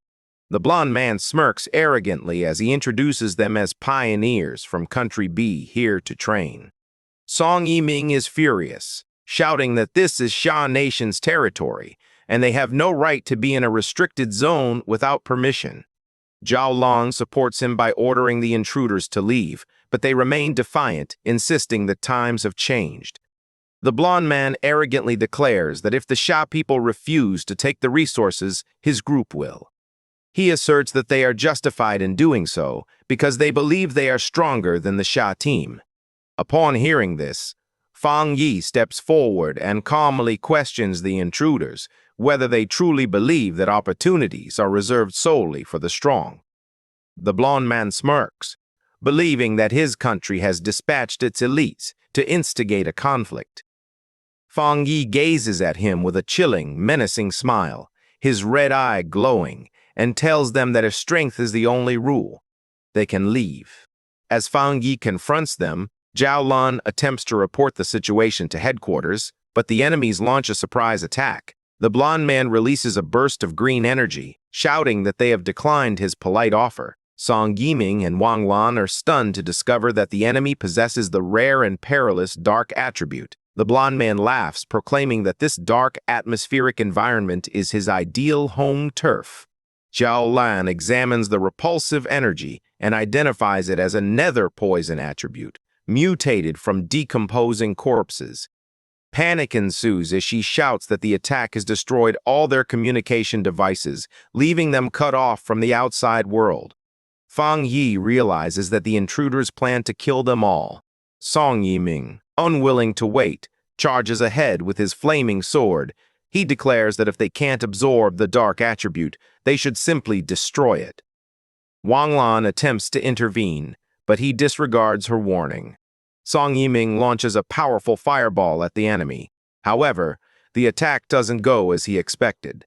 The green nether poison energy absorbs the fire, resulting in the fireball. The explosion erupts violently, sending a shockwave back toward Song Yiming. He stands his ground, stunned that his attack has failed. The explosion prompts a fierce counterattack. A surge of green energy rushes toward the XIA team. Zhao Lan yells a warning as the lethal mist draws near. The green energy envelops them completely. Wang Lan quickly responds by conjuring a large blue water barrier to protect the group. Inside the barrier, while his teammates are tense, Fang Yi remains entirely calm, his red eye glowing as he fearlessly observes the enemy's power. The battle escalates as the blonde man from Country B assaults Wang Lan's water barrier. A massive, shadowy claw rips through the shield. Fang Yi steps forward and instructs the group to scatter. He unleashes a powerful slash of golden energy, slicing through the dark mist and forcing the enemy to retreat. The blonde man is taken by surprise when his attack is halted. He swiftly recovers, hovering in the air and taunting Fang Yi as a fire attribute pioneer from XIA Nation. He warns that his teammates are even more inept than he is. Suddenly, dark green vines emerge from the shadows, ensnaring Zhao Lan, Wang Lan, and Song Yiming in a corrosive mist. Zhao Lan shouts a warning to Fang Yi, informing him that this enemy has concealed his true strength and is at least at the second level of the Jingyang realm. As the XIA team finds themselves trapped, the blonde man bursts into maniacal laughter. Meanwhile, outside the restricted area, the military watches helplessly as the massive curtain of black wind and rain closes once more, trapping the team inside. Zhao Lan's subordinate anxiously observes a recording of the blonde man on a laptop, grimly acknowledging that the rumors were indeed true. A person from Country B has mastered the dark attribute. After analyzing the video, he concludes that although the enemy hasn't fully mastered the pure dark attribute, he possesses a lethal sub-attribute that inflicts wounds that cannot heal. The blonde man boasts that Fang Yi's partners have been poisoned and will soon decay, their spiritual power serving as his sustenance. He insists that Fang Yi accompany him back to the great Country B and become one with him. Desperate, Zhao Lan urges Fang Yi to fight back. Suddenly, golden flames erupted from Fang Yi's body, driving back the darkness. He taunted the enemy, questioning whether they hadn't recognized something crucial about their power dynamic. Fang Yi activates his bonfire domain, generating a massive sphere of golden light that repels the nether poison. He asks the blonde man if he is surprised that the poison has no effect on him. The blonde man looks utterly bewildered. With a confident smile, Fang Yi releases a powerful burst of fire, not at the leader, but at his two subordinates on the ground. Furious, the blonde man watches as his defense crumbles and his men come under attack. Fang Yi jumps into the air, teasing him and asking if he isn't going to save them. The blonde man accuses Fang Yi of arrogance and conjures a large sphere of concentrated poison mist, declaring that as long as Fang Yi is human, he cannot escape its power. Disregarding the threat, Fang Yi charges directly into the fray, his flaming sword slicing through the air. As he approaches, the blonde man's expression shifts to one of shock. He finally understands the nature of Fang Yi's power, realizing with horror that it possesses the Yang attribute, the very thing that can counter him. Fang Yi raises his blazing sword high, declaring his attack, Skyfire Slash. With a powerful swing, Fang Yi slices through the enemy's defense and cleaves the blonde man in two. Filled with disbelief, the blonde man struggles to comprehend how a human could wield a power so akin to that of an anomaly king. His body disintegrates, leaving him bewildered and defeated. Song Yiming and Wang Lan watch in utter disbelief. The blonde man coughs up blood yet remains determined to survive. Using the area's dense dark energy, green vines pull his two halves back together. He exclaims that due to the abundance of dark energy, Fang Yi cannot kill him. Fang Yi hovers in the air wearing a bored expression. He thought to himself that the nether poison attribute was too weak and its healing ability was disappointingly low. He concludes that this opponent doesn't even warrant his ultimate move. Suddenly, the blonde man gazes at his hands in confusion, realizing that his regeneration has ceased. He screams, questioning why he isn't healing anymore. Fang Yi snaps his fingers. The energy he had unleashed behind the enemy erupts violently in a burst of golden light, obliterating him entirely. He lands gently, strolling away from the charred remains with a calm demeanor. He extends his hand toward Wang Lan and Song Yiming. Crackling blue lightning encircles them, striking the green poison spots on their bodies. Fang Yi explains that he is eliminating the dark attribute, leaving the two pioneers in awe. He then taps Zhao Lan on the shoulder, purifying her as well. She expresses her astonishment at how effortlessly he defeated a Jingyang realm pioneer. Fang Yi analyzes the fight, noting that the blonde man likely did not attain the Jingyang realm as his spiritual power felt impure. He also finds it suspicious that the enemies appeared unaware of his presence. Jalan acknowledges her confusion, but remembers an internal rumor that years ago, Elder Wu shielded Country B from a mysterious disaster with his own body. They believe that the rivalry between the two nations has always been intense, and Elder Wu likely became a target due to his heroic actions. The mood brightens as Song Yiming excitedly announces that he will hang a portrait of the sealer by his bed for motivation. With a serious expression, Wang Lan asks his teammate if he has been affected by the Yang attribute. Fang Yi turns away from the group, informing them that although he has removed the dark attribute, they are not in good enough condition to enter the core area of the restricted zone. He instructs Zhao Lan to either take the others back or allow them to train in the outer area. As he speaks, he strides alone into the swirling wind and dust, leaving the team behind. With his eyes glowing gold, Fang Yi unveils his true intention. Determined to witness the core of this restricted area firsthand, he stands alone before a massive, menacing storm of blue lightning and dark energy. The sky crackles with power as he readies himself to enter the perilous core that remains inaccessible to others. As Fang Yi steps into the storm of the restricted area, Zhao Lan, Song Yiming, and Wang Lan observe in awe of his bravery. Song Yiming watches in astonishment. Wang Lan asks Zhao Lan what their chances of success would have been if they had been alone. Zhao Lan smiles wryly, acknowledging that she was once the leading candidate to succeed Elder Wu. However, with the arrival of the sealer, she has come to accept her second-place status. Song Yiming and Wang Lan are astonished by how much their once proud leader's personality has changed. Suddenly, the dark energy in the sky crackles with intensity. Song Yiming is in a panic, shouting about what is happening. Sensing danger, Zhao Lan shouts at her teammates to dodge. A defensive barrier has been erected, as a massive wave of dark energy erupts in a colossal explosion. Despite their efforts to defend themselves, Zhao Lan, Song Yiming, and Wang Lan are sent flying. The explosion creates large trails on the ground. Battered and lying on the scorched earth, the three pioneers come to understand that this destructive force reveals the true nature of the restricted area's core. They gaze in awe at the terrifying landscape, which resembles a massive fiery eye, just as depicted in the satellite images they had seen. Zhao Lan notes that Fang Yi is ahead of them, suspended in the eye of the storm. Fang Yi hovers, his body serving as a conduit between golden fire wings and jagged spikes of dark purple energy. He gazes at a sphere of dark power in his hand, puzzled by the unusual reaction he senses. He recognizes that these two opposing attributes, yang and dark, are gradually merging into a new form of spiritual power. The two energies swirl together in a chaotic vortex.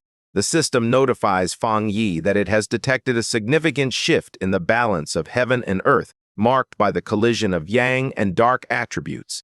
The reaction intensifies as Fang Yi's body appears to split, with one half transforming into a skeletal shadow, while the other half ignites with golden light. The system announces the arrival of a brand new, unknown attribute, turbid yang.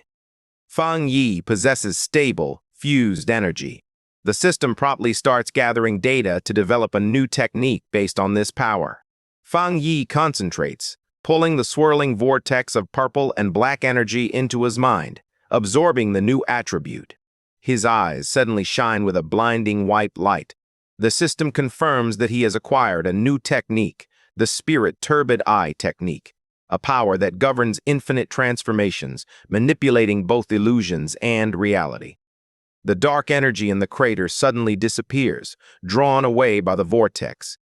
Song Yiming is bewildered, contemplating whether the dark attribute has merged with the yang attribute to form a monster. Jiaolan senses something unusual in the atmosphere and asks the others if they feel it too. They recognize that although this new spiritual power appears frightening, the usual feelings of repulsion and fear associated with the dark attribute have vanished. Wang Lan proposes that they cultivate using this pure energy. Jiaolan agrees, and the three pioneers settle into meditation. Within protective spheres, they are eager to absorb even a small amount of this high-level energy. Meanwhile, outside the restricted zone, military observers are puzzled. The massive energy readings have stabilized. However, the signals from the Country B's intruders have disappeared. The soldiers conclude that the sealer must have dealt with the enemies. Recalling the rumors of Fang Yi's ruthlessness, they conclude that the intruders got what they deserved. The soldiers quickly reach out to headquarters, relieved that they have preserved video evidence of the Country B's actions. They intend to use it as leverage in the upcoming diplomatic conflict. In a distant location, at the highest military intelligence office of Country B, a group of men in black suits stands anxiously. A blond man with a mustache pounds his fist on the table, demanding to know what happened to their strongest pioneer. He shouts at his subordinates, demanding to know how their agent could just vanish. A man with long, wavy gray hair calmly proposes that their missing agents are probably dead. With a somber expression, he acknowledges that their team faced significant losses and was outmaneuvered by the Xia Nation. The leader of Country B pounds his fists on the table, shouting in disbelief at how their strongest could inexplicably lose to the Xia Nation. He threatens the gray-haired man, insisting that he reclaim all the benefits from Xia Nation, and warning that failure to do so will result in the withdrawal of all funding for their organization. The gray-haired man returns a piercing gaze, assuring the leader that they will avenge this grudge and make Xia Nation pay dearly. Suddenly, a surge of green spiritual energy erupts from his body, startling the guards. He rises and coldly warns the leader that, while he is a proud citizen of Country B, he is not a dog like the leader's bodyguards. He expresses his disdain for being threatened and hopes the leader keeps that in mind. The leader and his guards stand paralyzed with fear and anger as the formidable pioneer strides away. As the gray-haired man departs, the leader shouts after him, insisting that he will contact the Xia Nation's leaders right away and urging the pioneers to teach them a lesson. As the gray-haired man walks down a dimly lit hallway, he inquires about the results of his subordinates' investigation. Three figures in dark cloaks trail behind him. One of them reports that they were unable to enter the Xia Nation's restricted zone and have failed to locate the second young master. The subordinate explains that the tracking device inside the target's body was likely destroyed, although they cannot dismiss the possibility of interference from the significant energy fluctuations. Upon hearing this, the gray-haired man's face contorts with hatred. He understands that his loss is genuine and vows that Xia Nation will pay for it. Meanwhile, Fang Yi hovers at the center of the restricted area's core. The system reveals information about his new ability, the Spirit Turbid Eye Technique, a formidable illusion art that can pull any creature into a realm of despair. The most frightening aspect is that Fang Yi doesn't even need to move to ensnare his enemies in hallucinations until they perish. Fang Yi lands, pondering how such power seems almost too convenient. However, the instant his feet hit the ground, a sharp pain jolts through his body, causing him to freeze as his energy fluctuates erratically. He drops to one knee, coughing violently as his body fights to contain the power. As he wipes blood from his lip, Fang Yi comments on the oppressive nature of the dark power. Dark purple energy swirls around him, and he realizes that despite having created a new attribute, the energy is still pushing back with a powerful backlash. Despite the pain, a twisted, excited smile spreads across Fang Yi's face.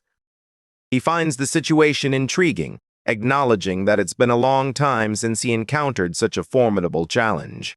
In a meeting room of the Country B Pioneer League, members reflect on their recent setback.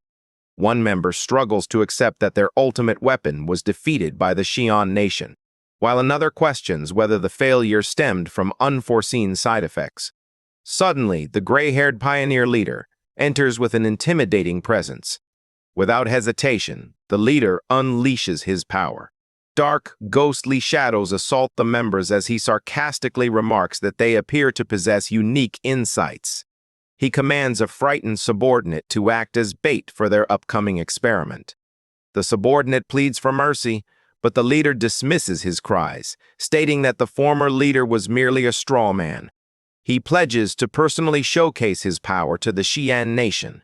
Inside the Blue Star United Supreme Council Hall, the atmosphere is charged with tension. A representative angrily asserts that the Xi'an nation has overstepped its bounds. The envoy from the Yi Federation formally condemns the Xi'an nation for the killing of key pioneers from another country, asserting that, in the face of a global disaster, nations should refrain from attacking each other's forces. Suddenly, loud laughter erupts as someone shouts, "Killed well," shocking the representatives.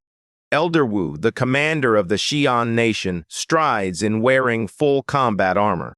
He surveys the representatives with a mocking expression. He instructs his men to switch their drinks to chrysanthemum tea, suggesting they should lower their internal heat and relax.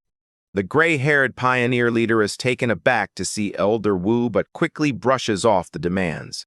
He seeks an explanation for why his country's powerful pioneer lies within Xi'an's borders.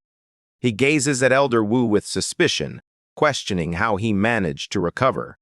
Elder Wu ignites his golden aura and scoffs, questioning whether the leader believes he is deserving of an explanation. He accuses the pioneers of Country B of striking first, portraying themselves as victims while actually being the aggressors. The gray-haired leader requests evidence of the accusations, though fear eats away at him. If Elder Wu has genuinely regained his peak strength, then all their plans are already at risk.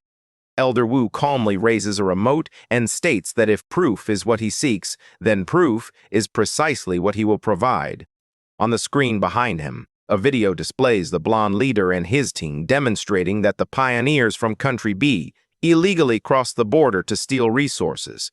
Elder Wu narrates that the intruders destroyed their own recording equipment but were killed in self-defense by Xi'an's pioneers. He asserts that the arrogant intruders deserve to die, leaving the audience shocked by the undeniable evidence of Country B's treachery. Elder Wu gazes intently at the gray-haired leader, reminding him that those who commit injustice will ultimately bring about their own destruction. He warns that any nation attempting to steal Xi'an's resources will face the same consequences. Enraged, the gray-haired leader secretly gathers green energy in his hand, readying a sneak attack. He launches 3 blades of green spiritual energy straight at Elder Wu. Elder Wu effortlessly deflects the attack with a golden barrier, sending the energy back to its source. The reflected force strikes the gray-haired leader, propelling him backward. Elder Wu laughs heartily, dismissing the attack as a trivial trick. The gray-haired leader collapses onto the stairs, and his subordinates rush to his side in a panic. Elder Wu observes with a satisfied expression, contemplating Feng Yi and the countless miracles the sealer can bring to the Xi'an nation. Back in the restricted area, a massive vortex of dark energy swirls. Zhao Lan, Wang Lan, and Song Yiming stand at the edge, observing. Zhao Lan appears deeply worried, fearing that the sealer may be in trouble. Inside, in the eye of the storm, Feng Yi stands alone. Suddenly, his eyes blaze with golden light as the energy within him reaches its breaking point. He lets out a scream as a tremendous surge of golden energy erupts from his body. The explosion dissipates into a dark purple aura. The system confirms that the Spirit Turbid Eye technique has been fully absorbed, and his body will no longer reject the dark attribute. With a confident smile, Feng Yi touches his eye and decides to test the new technique. He commands it to activate. Reality fractures into countless purple shards, forming a chaotic dimension. Feng Yi glances around, briefly on high alert. He observes that the shards depict images of monsters he has previously battled. Realizing that the illusions are rooted in his own experiences, he finds this newfound power quite intriguing. He reflects that his deadly encounters, which contributed to his strength, would be a fatal hell for anyone else. As he walks along a path divided between ice and lava, he contemplates a new possibility. He believes that merging his new technique with the 3 hellish trials of the Death Brand would be even more formidable. To test this, Fang Yi calls forth spirits of blue and fiery orange energy. The clashing energies swirl violently, forming a vortex. Suddenly, the system indicates a massive overflow of spiritual power, signaling that he is on the verge of breaking through to the legendary Jing-Yang realm. Fang Yi stomps his foot, cracking the ground beneath him. A confident smile spreads across his face as he embraces the unexpected opportunity. A massive bolt of blue lightning strikes. From the blinding light, a massive golden armored avatar emerges. Fang Yi jumps into the air and charges directly at it. His attack strikes the avatar in a blinding explosion, shaking the entire dimension. Outside, Zhao Lan and Song Yiming sense an energy fluctuation. Zhao Lan's eyes widen as she exclaims that Fang Yi is on the verge of breaking through to the Jing-Yang realm. The clash erupts in a brilliant explosion of golden light and blue lightning. After the explosion, Fang Yi hovers in the air, enveloped in crackling energy. He appears calm yet somewhat bewildered, wondering if that was all the trial had to offer. A predatory smile spreads across his face as his red eye glimmers. He resolves that it's time for him to fight back. The golden avatar descends, yet Fang Yi remains steadfast, raising a barrier and unleashing his boundless dark realm. With a resolute shout, he unleashes his divine thunder-tempering technique. He harnesses this immense power and initiates a counterattack. A massive surge of blue lightning strikes the golden avatar, resulting in a tremendous explosion that tears through the dimension. The system confirms that the breakthrough is underway as Fang Yi absorbs a surge of golden and purple lightning. He has successfully attained the first level of the Jing-Yang realm. Fang Yi descends from the sky, enveloped in a golden aura, pleasantly surprised to have broken through to the Jing-Yang realm in this place. He channels immense power into his hand, his eyes glowing red. With a simple swing, he unleashes a devastating force that shatters the surrounding rocks. The impact is so intense that Zhao Lan and Song Yiming struggle to remain standing, as the sheer force of his spiritual power overwhelms them. The storm from his breakthrough sends debris flying in all directions, hurling an armored vehicle into the water as if it were a toy. An observer monitoring the situation is taken aback as the energy data suddenly surpasses the maximum limit, leading to suspicions of a significant breakthrough. As they observe the golden glow on the horizon, the team realizes that the sealer has successfully ascended to the Jing-Yang realm.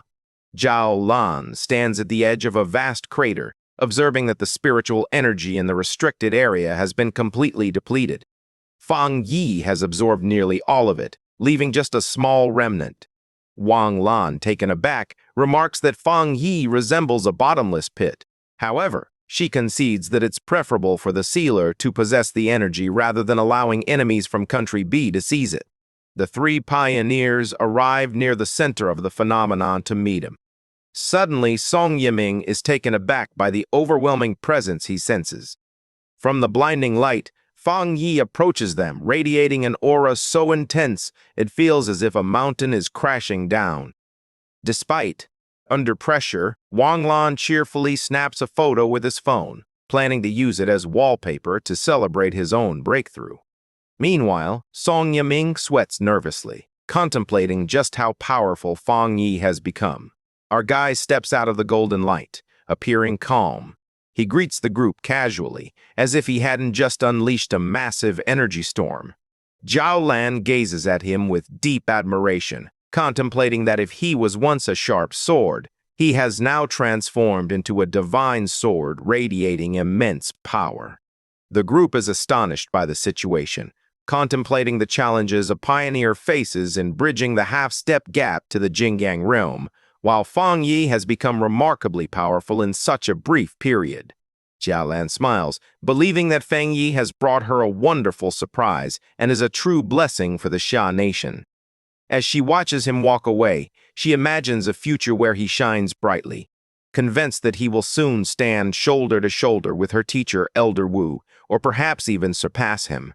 Meanwhile, news of the event spreads rapidly online. Reports confirm that the sealer has once again broken through in the western region of the Xia Nation. Comments pour in as people realize that the S-level restricted area has been drained by him. Citizens celebrate their country gaining another Jingyang realm expert and commend their hero. In a dark room, a hand reaches out to touch a screen displaying the crater, while someone mutters with hatred, cursing the sealer. The gray-haired pioneer leader cautions the shadowy figures that if Fang Yi continues to gain power, the Xia Nation will come together and thwart their plans. He announces that it's time for them to take action. He recalls with anger how the sealer sabotaged their efforts in Tai City, letting it evade destruction, and vows that this time none will escape. A woman with long nails steps forward, holding 2 photos of Fang Yi. She explains that her followers hacked into the Pioneer mobile database to uncover his true identity. The gray-haired pioneer leader holds the tablet with a sly grin, stating that he doesn't care what methods they employ as long as they achieve success. He expresses satisfaction with their collaboration and eagerly anticipates unveiling the sealer's true identity. At 3 a.m. in the city, a massive red beam of light descends, hitting a high-rise building. On the rooftop, Zhang Lu completes his cultivation, enveloped in a swirling red fire aura, feeling satisfied with his efforts. He laughs triumphantly, reveling in his achievement of reaching the 2-star spirit creation realm. Feeling confident, Zhang Lu strikes a pose for a selfie, eager to see how people online are celebrating the phenomenon he created.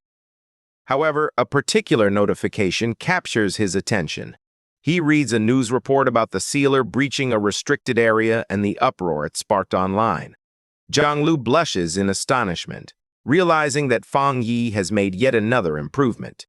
Inspired, he punches the air with determination, realizing that if a genius like the sealer is putting in so much effort, he cannot settle for just a small breakthrough.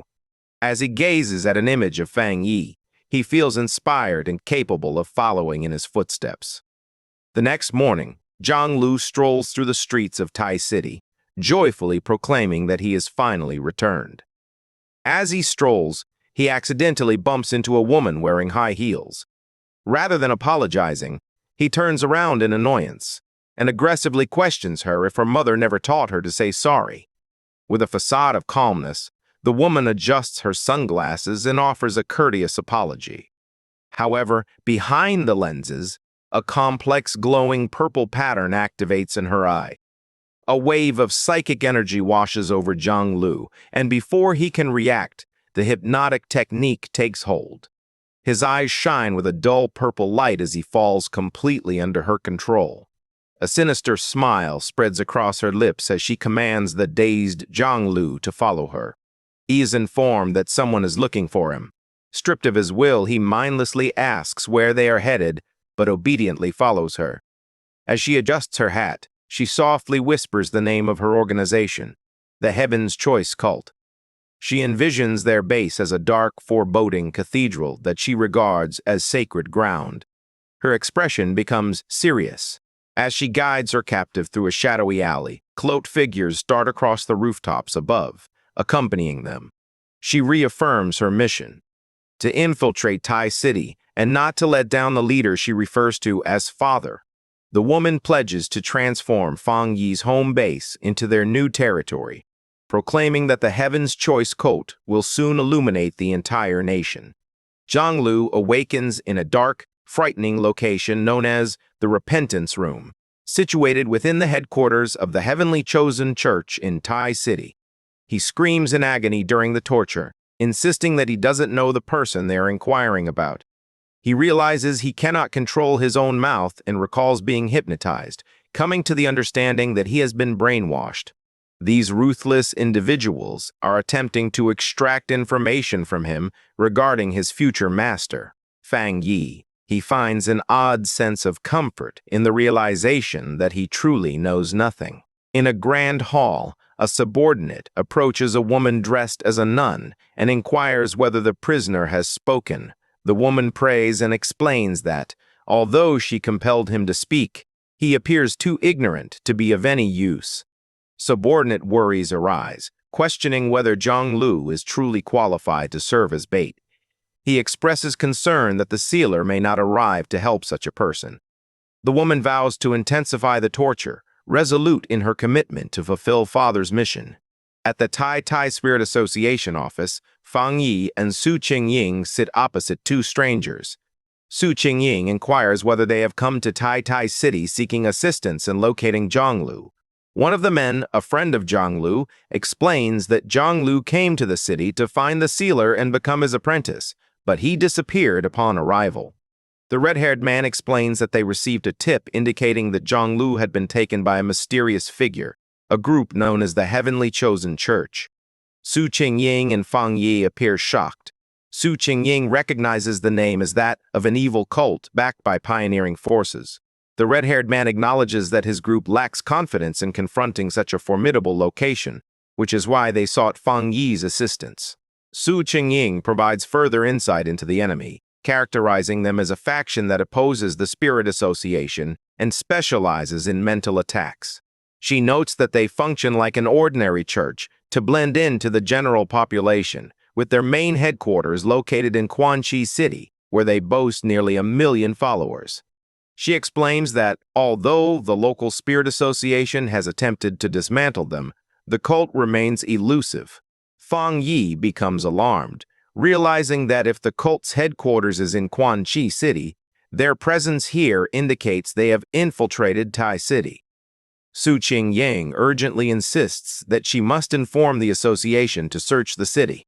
A sharp smile spreads across Fang Yi's face as he unveils the truth. He observes that the cult infiltrated unnoticed and abducted the individual searching for him. He concludes that the Heavenly Chosen Church is indeed after him. Fang Yi sits in deep contemplation.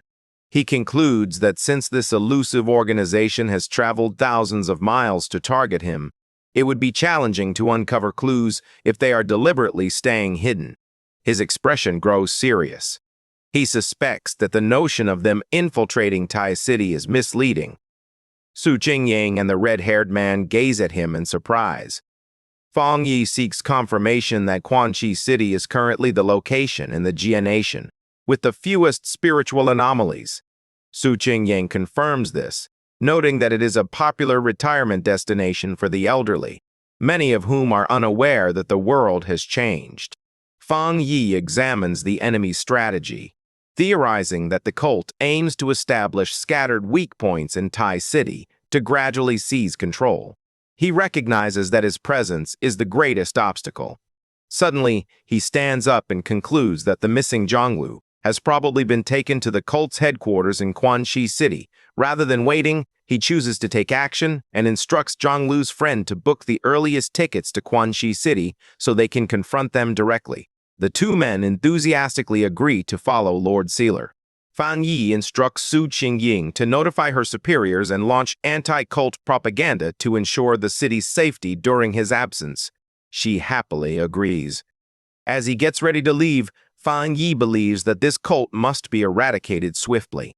He admits he is surprised he wasn't aware of such a powerful group in that city and suddenly recalls that his aunt is currently retiring there. Meanwhile, at the Heavenly Chosen Church headquarters in Quanxi City, a subordinate approaches the leader, reporting that the sealer and his companions are en route to the city. The leader, dressed in white religious robes, smiles sinisterly. She is taken aback that the ineffective bait succeeded and that Fang Yi is approaching her territory. She clenches her fist, harnessing the energy within, and resolves that they must offer a proper welcome. Summoning a glowing white clock, she gazes at it with a wicked grin, contemplating whether she can transform such a powerful heretic into a tool for her church. She notes that heretics are often stubborn. The subordinate reassures the leader that there is no need for concern. The woman nods with a sinister smile before turning away. Her body erupts with dark purple energy as she declares that there is only one fate for heretics: to have their bodies burned and destroyed. At Quanchi Airport, which appears surprisingly peaceful, Fang Yi is amazed that flights within the Xi'an nation are still operating. As they stroll through the terminal, one of his companions explains that flights are becoming increasingly rare. Without the assistance of the Spirit Association in booking their tickets, they likely wouldn't have made it. Later, in a serene wooded area, Zhonglu's friend asks Lord Sealer where they should head next. Fang Yi responds that they don't need to go anywhere. They simply need to wait. The two companions exchange puzzled glances. Taken aback by the unexpected command, Fang Yi raises a finger, signaling for silence.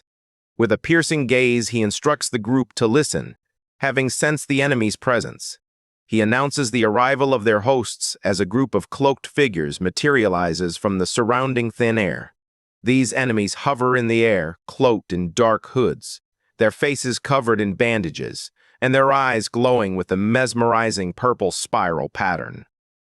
Fang Yi quickly cautions his companions to stay alert. He reminds them that the Heavenly Chosen Church specializes in mental attacks and instructs them not to make direct eye contact with the enemy. The red-haired man and Zhonglu's friend nod in acknowledgement of the order and assume fighting stances. While Fang Yi is preoccupied with the minions, a figure emerges from the purple mist behind him. It is the mysterious woman, now floating and draped over his shoulders. She leans in and teasingly whispers in his ear, asking why he hasn't closed his own eyes if he told his friends not to look. The woman activates her spirit creation realm power, her eyes glowing with a vivid purple light as she employs a technique known as the disarming charm. She taunts him, questioning whether he wishes to keep her beauty all to himself, attempting to manipulate his mind. However, Fang Yi remains unfazed. A menacing red light starts to glow in his eye as he smiles ominously. He asks her if she truly believed he would be deceived by such a trick. The woman's expression quickly changes from confident to shocked. A massive, terrifying red eye opens in the spiritual realm behind Fang Yi, overpowering the woman's purple energy. Fang Yi proclaims that since she was the first to bravely approach, she deserves a reward. He notes that illusion-type pioneers like her intrigue him. Within the spiritual realm forged by their confrontation, Fang Yi unleashes his mental prowess through the spirit turbid eye technique. The woman from the Heaven's Chosen cult recoils in terror, astonished that the sealer could wield illusion arts and ability that their reports had never indicated. Regaining her composure, the woman scoffs and declares that illusions are the greatest strength of her cult. She pulls out a pocket watch that emits a purple glow, calling Fang Yi inferior while being confident in the power bestowed upon her by her father. In her own delusion, she thinks she has cut Fang Yi in half. However, Fang Yi remains unscathed, a smug smile playing on his lips. He calmly challenges her to go on, leaving the woman stunned. Now it's Fang Yi's turn. Noting that such a lively opponent makes for an ideal test subject, a massive sphere of red energy, filled with dark spirits, materializes before her. She is consumed by Fang Yi's power. She screams as the illusion feels painfully real, and her own abilities falter. Chains emerge from the shadows. She is being crucified amid a raging inferno. In her desperation, she screams that she is a child chosen by her God, unable to accept such a humiliating defeat. She is trapped, engulfed in darkness, and encircled by hostile red eyes. Her confidence crumbles, and her mind starts to fracture under the pressure. The illusion engulfs her reality, causing her to panic and forget her identity as shadowy monsters loom overhead. Fang Yi descends like a judge, his presence overpowering her. The woman recognizes her skills are inadequate, and she knows that if she resists, she will surely perish. With his red eye glowing ominously, he demands that she reveal everything she knows about the ultimate goal of the Heaven's Chosen cult. Trembling, the woman discloses that the father insisted they must remove the sealer to execute their grand plan. Fang Yi presses her for more details about the plan and the whereabouts of her father and his friend, Zhonglu. Struggling to find her words, she stutters that they are at the altar. But suddenly, her expression contorts in terror, as a restriction buried deep within her mind is activated. Before she can finish, a deadly force strikes her from within. silencing her instantly. Her body falls lifelessly before Fang Yi. Back in reality, the illusion fades away. Fang Yi gazes at the corpse, realizing she has activated a forbidden restriction set by her father. She concludes that followers who attempt to disclose sensitive information are eliminated. The forest falls silent once more. He walks through the aftermath, where his defeated allies lie on the ground. Sensing he is being watched, Fang Yi calls out to the hidden observer, inquiring if they have silenced their own subordinate. The cult's minions spring forth, purple energy swirling around clock-like objects. They furiously announce their intention to capture Fang Yi in order to make their cult notorious. Surrounding him, they threaten to kill his companions if he does not surrender. Fang Yi scoffs and conjures a blade of pure fire. As he readies himself for the attack, his glowing eye scrutinizes his opponents. He acknowledges their impressive power level on paper, but believes that their weak foundation renders that power hollow. Disheartened, he clutches his flame sword tightly. With a powerful, celestial fire slash, he breaks through their defenses, noting that their true combat strength is disappointing. The cultists are engulfed in flames, screaming as they plummet, utterly defeated. Fang Yi looms over one of them, his menacing, glowing red eye locked onto him. The cultist trembles in fear, acutely aware of the vast power disparity. A frightened subordinate approaches, clutching a peculiar oval mirror that radiates a purple glow. Fang Yi gazes at it with curiosity, sensing a dark silhouette emerges inside. The voice from the mirror speaks to the sealer, insisting there has been a misunderstanding. It claims that the heavenly chosen cult exists to save humanity, proudly stating they have resolved 3 spiritual anomalies in Quan Chi City. The leader asserts that, in comparison to their sacred mission, the Spirit Association is ineffective. Fang Yi mocks her propaganda, advising her not to buy into her own lies. He calmly dismantles their argument by highlighting that Quan Chi City is a secure area with no history of beast disasters, indicating that the anomalies they addressed never actually existed. Fang Yi reveals their scheme, concluding that the cult fabricates problems to draw in followers and amass wealth for their own cultivation, dismissing their tactics as despicable. The woman in the mirror laughs with a hint of condescension.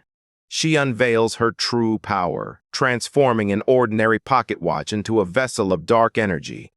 Furious, she asserts that Fang Yi has misunderstood their noble cause, claiming that pioneers like him who risk their lives for the Spirit Association are hopelessly brainwashed. She challenges the logic of protecting the weak, labeling them as a burden that should be allowed to perish so that powerful pioneers can thrive. Her face contorts with fervor as she shouts that they are on a magnificent path of evolution. Unmoved, Fang Yi's blazing sword crackles with blue lightning as he rushes forward at blinding speed. The cultist clutching the mirror screams in terror as the leader looks on in shock. With a cold expression, Fang Yi states that if she believes the weak deserve to die, then she should be the first to go. He swings his blade, a blur of fire and lightning, toward the cultist and the mirror. The leader watches in disbelief as his attack slices through reality, shattering the mirror and cutting their connection. She screams, unable to grasp how he destroyed their sacred object. The woman flinches as the fire slash barely misses her.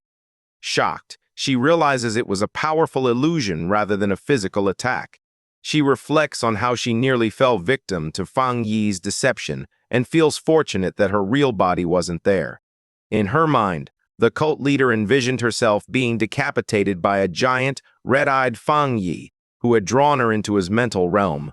Despite the illusion, a genuine wound of purple energy crack emerged on her forehead, a testament to Fang Yi's peculiar power. In the forest, a cultist holds a mirror reflecting his leader's shocked expression. The woman comments that Fang Yi's methods are quite intriguing. Regaining her composure, she smirks and tells him he is quite strong, suggesting they should talk. Fang Yi observes that the wound on her forehead isn't bleeding. Instead, it appears tainted by a dark attribute. He realizes that his illusion wasn't powerful enough to ensnare her from a distance without her physical presence. He issued her an ultimatum. She and her cult must leave Quan Chi City within 3 days. He understands this serves as a warning. If she refuses, a significant action will follow after the deadline. As blue electric energy crackles in his hand, he demands the release of the person they captured. Aware that the cult won't back down easily, he decides to take a flexible approach. The woman smiles and accepts the deal, stating that the Heaven's Chosen cult will withdraw from Quan Chi City. She added that she would return his companion in 3 days, provided she could leave safely. Inside the mirror, 2 cultists toss an unconscious Zhonglu onto the floor of their base. Fang Yi calmly agrees to her conditions. With the deal struck, the purple portal slams shut. The cult leader bids Fang Yi farewell as dark energy surges. The connection was severed, unleashing a backlash that engulfed the remaining minions. They screamed for their father to save them, but were consumed by the energy as Fang Yi protected himself with a barrier of light. In the aftermath of the battle, the mental strain becomes overwhelming for one of the men, who screams in terror. Fang Yi shifts his focus to Zhang Lu's friends. To jolt him back to reality, Fang Yi slaps the man, pulling him from his stupor. Fang Yi calmly clarifies the situation, reassuring him that Zhang Lu is not the enemy's primary target and will likely be returned in 3 days. He directs them to follow him to the Quan Chi City Spirit Association to wait. With his hands in his pockets, Fang Yi gets ready to leave. As the trio walks away, exhausted and shaken, Fang Yi checks his phone, deciding it's wiser to wait until the ordeal is over before contacting his aunt, who lives in the city. They arrive at the imposing building of the Quan Chi City Spirit Association. In a conference room, Fang Yi meets with local officials. The branch leader, who was contacted by Su Qingying, offers their full cooperation. However, Fang Yi declines any direct combat assistance, confidently asserting that he can handle the father on his own. He gestures to Zhang Lu's friends, asking the association to look after them as they are independent pioneers. The branch leader readily agrees.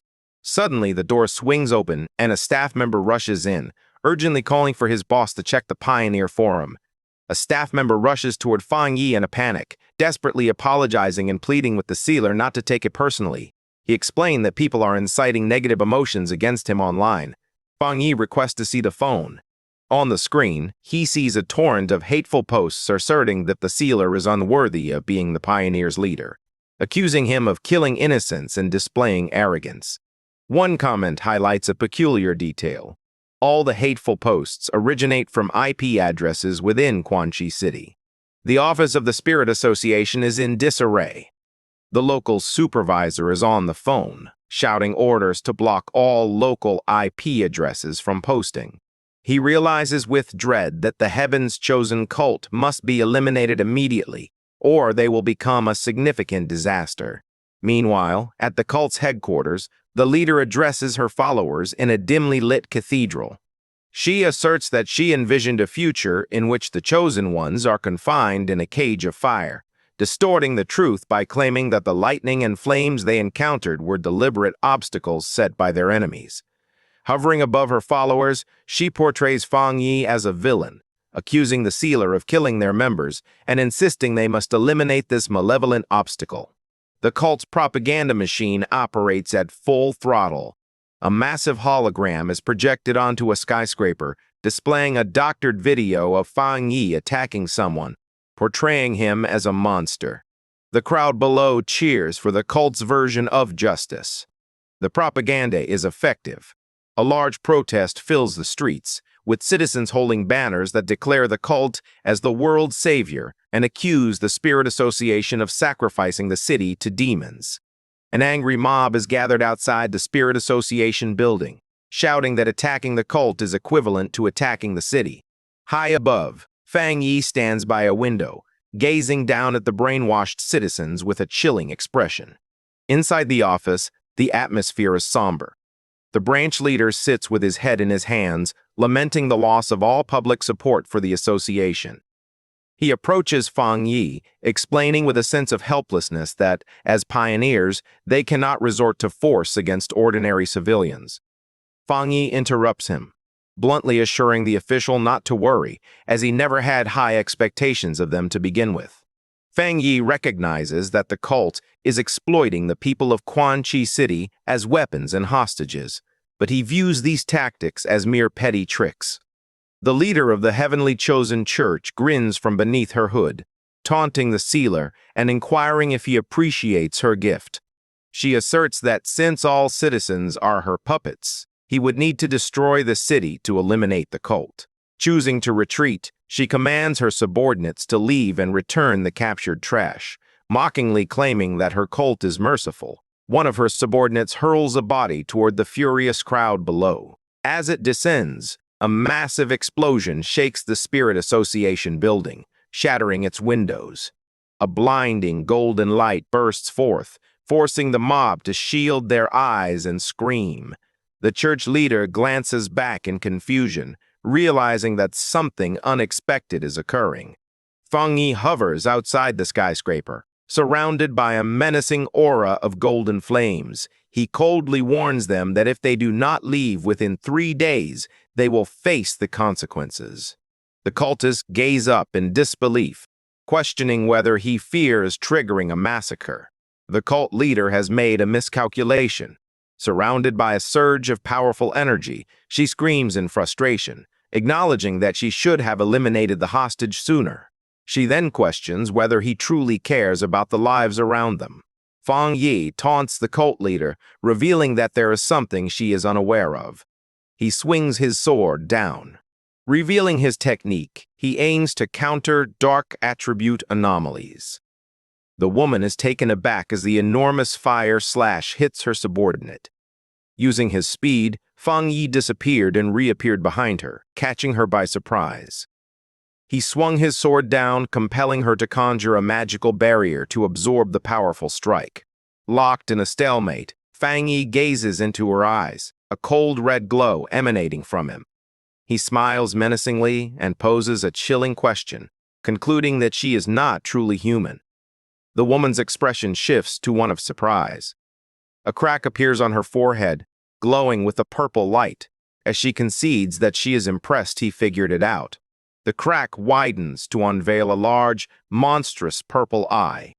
She stares back, acknowledging that nothing can escape his keen sight, fully exposing her non-human nature. The monster acknowledges that it has been a long time since it encountered a situation like this. The creature within the cult leader's body scratches at its face, exposing a monstrous, multi-eyed form lurking beneath the skin. Opposite this scene, Fang Yi stands still, his expression calm and fearless. The enemy then transforms into a massive, jagged figure of purple shadows. A system notification informs Fang Yi that dark intelligence has been detected. The system describes a self-aware sub-attribute known as grafting. The entity lacks a physical form and survives by stealing and attaching itself to various pioneers to gain strength, as evidenced by its possession of the leader of the heavenly chosen church. A brief flashback reveals the destruction of the heavenly chosen church headquarters, where the building crumbled amid flames. In the present, the giant shadow monster looms over Fang Yi, declaring that he possesses a perfect body filled with powerful spiritual energy and demanding that he surrender it. The monster then summons its followers, proclaiming that it is time for them to be utilized. Suddenly, the life force is violently torn from the cultists, erupting from their mouths and eyes as purple beams of energy. The energy spirals toward the monster, coalescing into a massive sphere of dark power. The monster then releases this power in a devastating beam directed at Fang Yi. Fang Yi stands firm, swinging his sword enveloped in blazing energy. The blade slices cleanly through the darkness, dividing the spear in half and severing the monster's enormous arm. The creature gazes at its severed limb in disbelief, noting that the pain is overwhelming. Fang Yi approaches the wounded monster, wielding his flaming sword. He declares that the damage is insufficient and that he must eliminate the creature entirely. He recognizes that this dark intelligence has a concealed strategy, masquerading as a human to form a faction. Fang Yi raises his hand, observing that defeating this creature may be more challenging than the previous Anomaly King. Suddenly, a massive claw of blue electrical energy descends from the heavens. Observing from a nearby building, the branch leader and another pioneer are filled with fear as they recognize that the dark attribute has developed true intelligence and can attach itself to pioneers. They resolve to alert headquarters. The enormous lightning hand crashes down and tightly seizes the shadow monster. Fang Yi tightens his fist, channeling the energy construct. However, the monster grins menacingly from within its grip, mocking Fang Yi as it declares that, despite his uniqueness, he will merely become another vessel for it to inhabit. Suddenly, dark energy surrounds him, and the monster assures him not to worry. It will take good care of his body. A massive sphere of darkness bursts forth in the city, its core radiating a brilliant golden light, accompanied by echoes of maniacal laughter. Amid the storm, Fang Yi smiles, acknowledging the formidable power of the dark intelligence. As darkness attempts to engulf him, Fang Yi observes its remarkable capacity to overpower him, despite the fact that his yang attribute is its natural counter. Fang Yi's expression shifts to one of terror as his red eye glows in the shadows. He informs the monster that there is something it is unaware of. A colossal red demonic face of energy materializes behind Fang Yi as he proclaims that he cannot be killed. The monster, sensing this new terror, screams in confusion, questioning what he just heard. The purple sphere of energy swirls violently as the situation shifts. Outside, panic erupts among the onlookers. The red-haired man shouts in disbelief, questioning whether the sealer has truly been swallowed. Next to him, Zhanglu's friend watches in horror while cradling the injured Zhanglu. Despite her concerns, the woman remains hopeful, asserting that Fang Yi can survive, though she fears this dark intelligence is an adversary unlike any they have encountered before. The branch leader calms the panic by shouting that they must believe in him. Amid the chaos, Zhanglu wakes up groggily and asks what is happening. His first thought is a terrified question. Has his master lost? Inside the chaotic purple dimension, however, Fang Yi is alive and well, walking calmly through the storm. He glances around, coming to the realization that he is inside the body of the dark intelligence. A system window appears, confirming that his plan was successful. The death count rises to 1, activating his death brand. By allowing himself to be devoured, the system inflicts a debuff on the enemy, reducing the dark intelligence's abilities by 20%. Fang Yi examines his hand, puzzled. He realizes that even though he is in a spiritual realm, he is not a spirit body. His glowing red eye then spots something beneath him. He finds himself encircled by glowing blue ethereal figures drifting in the darkness. Fang Yi approaches one of them, recognizing the familiar silhouette. He inquires whether she is the latest pioneer, grafted by the monster, the woman who led the heavenly chosen church. The blue spirit hovers silently, her expression filled with sorrow. Suddenly, the female spirit and the other blue ghosts surrounding her drop to their knees, bowing before Fang Yi. Fang Yi looks down, his red eyes narrowing as he grasps their intended message. He wonders if they are pleading with him for release and freedom from this monster. Fang Yi concludes that the pioneers are long gone. What stands before him are merely the trapped soul breaths, imprisoned by the monster. Fang Yi summons his sword, recognizing the tragic truth that the trapped souls share a life force with the monster. He understands that to destroy the dark intelligence, he must also destroy them. He gathers his energy, concluding that using his pure world, divine fire to burn them is the greatest mercy he can provide. He swings the enormous blade with all his strength. The fire slash slices through the darkness, cleaving the enormous shadow entity in two. As the purification sweeps through the area, the spirit of the female pioneer fades away with a serene expression, finally liberated. The dark intelligence screams in agony but remains defiant. It transforms into a spiked shadow, proclaiming that Fang Yi's resistance is futile and threatening to sever his limbs. However, a system window confirms that contact with such a massive dark attribute has activated the Hell Evil Scene mark. The system announces that the monster's power is rapidly diminishing, initially decreasing by 50%, and then swiftly dropping to an 80% reduction as the Hell Evil Scene engulfs the enemy. The monster has devolved into a chaotic sphere of red eyes, unable to hold its shape. The system announces that the weakening has reached a critical 99%, rendering the entity virtually powerless under Fang Yi's piercing gaze. Fang Yi extends her hand, coldly commanding the monster to surrender its power. The dark intelligence watches in utter shock and fear, coming to the realization that it is utterly defeated.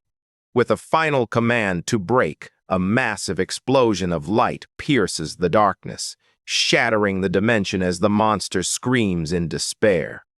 The dark dimension fractures, resulting in a massive, fiery explosion that engulfs the city. On the ground, the branch leader and Zhonglu braced themselves against the shockwave, questioning whether Fang Yi has destroyed the dark intelligence. Zhonglu gazes at the sky, astonished and awed by the extent of human power that Fang Yi is demonstrating.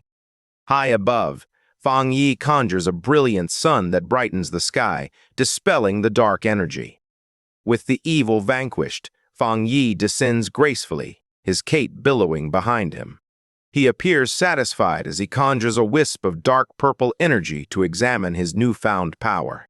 The system confirms that the dark intelligence has been destroyed, and Fang Yi's body exhibits no rejection of the dark attribute, while his illusion and domain techniques have been enhanced. Unexpectedly, a large red spirit flower emerges from Fang Yi's clothing, seeking dark energy. Fang Yi is taken aback, realizing that the plant has evolved to the point of being able to communicate. Without hesitation, the red flower eagerly absorbs the dark purple energy from his hand. Resting in his palm, the flower expresses its gratitude, and Fang Yi notes that its voice has a feminine quality.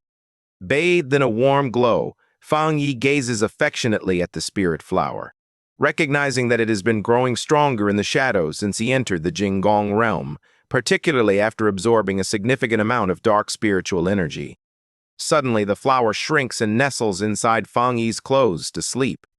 Fang Yi smirks, observing that it appears much sleepier, and decides to study it later. The city is now illuminated by the bright light of a clear morning. The branch leader, Zhonglu, along with the red-haired man and Zhonglu's friend, gather together, smiling with relief. They celebrate the salvation of their city, marveling at the sealer's ability to annihilate the sentient dark attribute. With a bright smile, Zhonglu expresses his satisfaction at seeing Fang Yi save the city, feeling completely content with no regrets. Without warning, a sinister purple aura begins to swirl behind Zhonglu. A lethal beam of dark purple energy descends from the sky toward him. Just before it lands, a surge of golden energy intercepts it, triggering a massive explosion that leaves Zhonglu in shock. Confused and shaken, Zhonglu asks, "What just happened?" Fang Yi then lands gracefully on the street, his hands still enveloped in golden flames, revealing that he was the one who thwarted the ambush. The branch leader approaches Fang Yi with a broad smile, thanking her for the rescue. He keeps thanking Fang Yi, while Zhonglu stands safely behind him. The concrete on the ground is heavily cracked from the impact, demonstrating the force of Fang Yi's attack.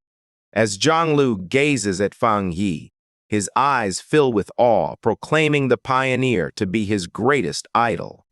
The branch leader warmly shakes Fang Yi's hand in farewell, accompanied by Zhonglu and his friends, all expressing their gratitude that the evil cult has been defeated. However, Fang Yi keeps a serious expression, cautioning them that merely destroying the cult is insufficient. They must stay vigilant. He explains that although their city appears peaceful, its location, rich in natural resources, makes a large-scale spiritual mutation inevitable in the future. Upon hearing this, the branch leader is left stunned in disbelief. He sweats nervously, attempting to reassure Fang Yi that they are always prepared and patrol the restricted areas every day. However, the branch leader, Zhanglu and his friend are stunned when Fang Yi uncovers a trace of the dark attribute seemingly grafted onto Zhanglu's body. Without waiting for them to respond, Fang Yi turns. He walks away calmly, instructing the branch leader to take him to the city's restricted mountain area, convinced that the spiritual mutation is drawing near. As he walks, Fang Yi intently checks his phone, deciding to postpone his visit to his aunt in order to address this threat. An official SUV accelerates along a dirt road in a verdant mountain forest. Inside, the branch leader enthusiastically asks Fang Yi if he would prefer to see pandas or enjoy hot pot once they finish. With his eyes closed in the passenger seat, Fang Yi politely declines, emphasizing the need to concentrate on official business. He quietly reflects on the laid-back demeanor of the locals and wonders if the intense spiritual energy could lead to pandas mutating into fearsome creatures. Suddenly, a sharp surge of energy courses through Fang Yi's forehead as his senses awaken, causing his eye to glow red. He gazes out the window at a distant dark mountain peak, a confident smile spreading across his face as he identifies the location of the anomaly. Without hesitation, Fang Yi flings open the door of the moving SUV and leaps out, startling the branch leader as she commands him to secure the mountain highway. Fang Yi leaps down the steep cliffside, his red eyes fixed as he commands the branch leader. Left alone, the branch leader parks the car and stands at the edge of the cliff, scratching his head in confusion as he wonders what Fang Yi detected, since he sensed nothing. Diving into the dark forest, Fang Yi descends swiftly. As he falls, his eye glows with a red hue and blue electricity crackles around his hand.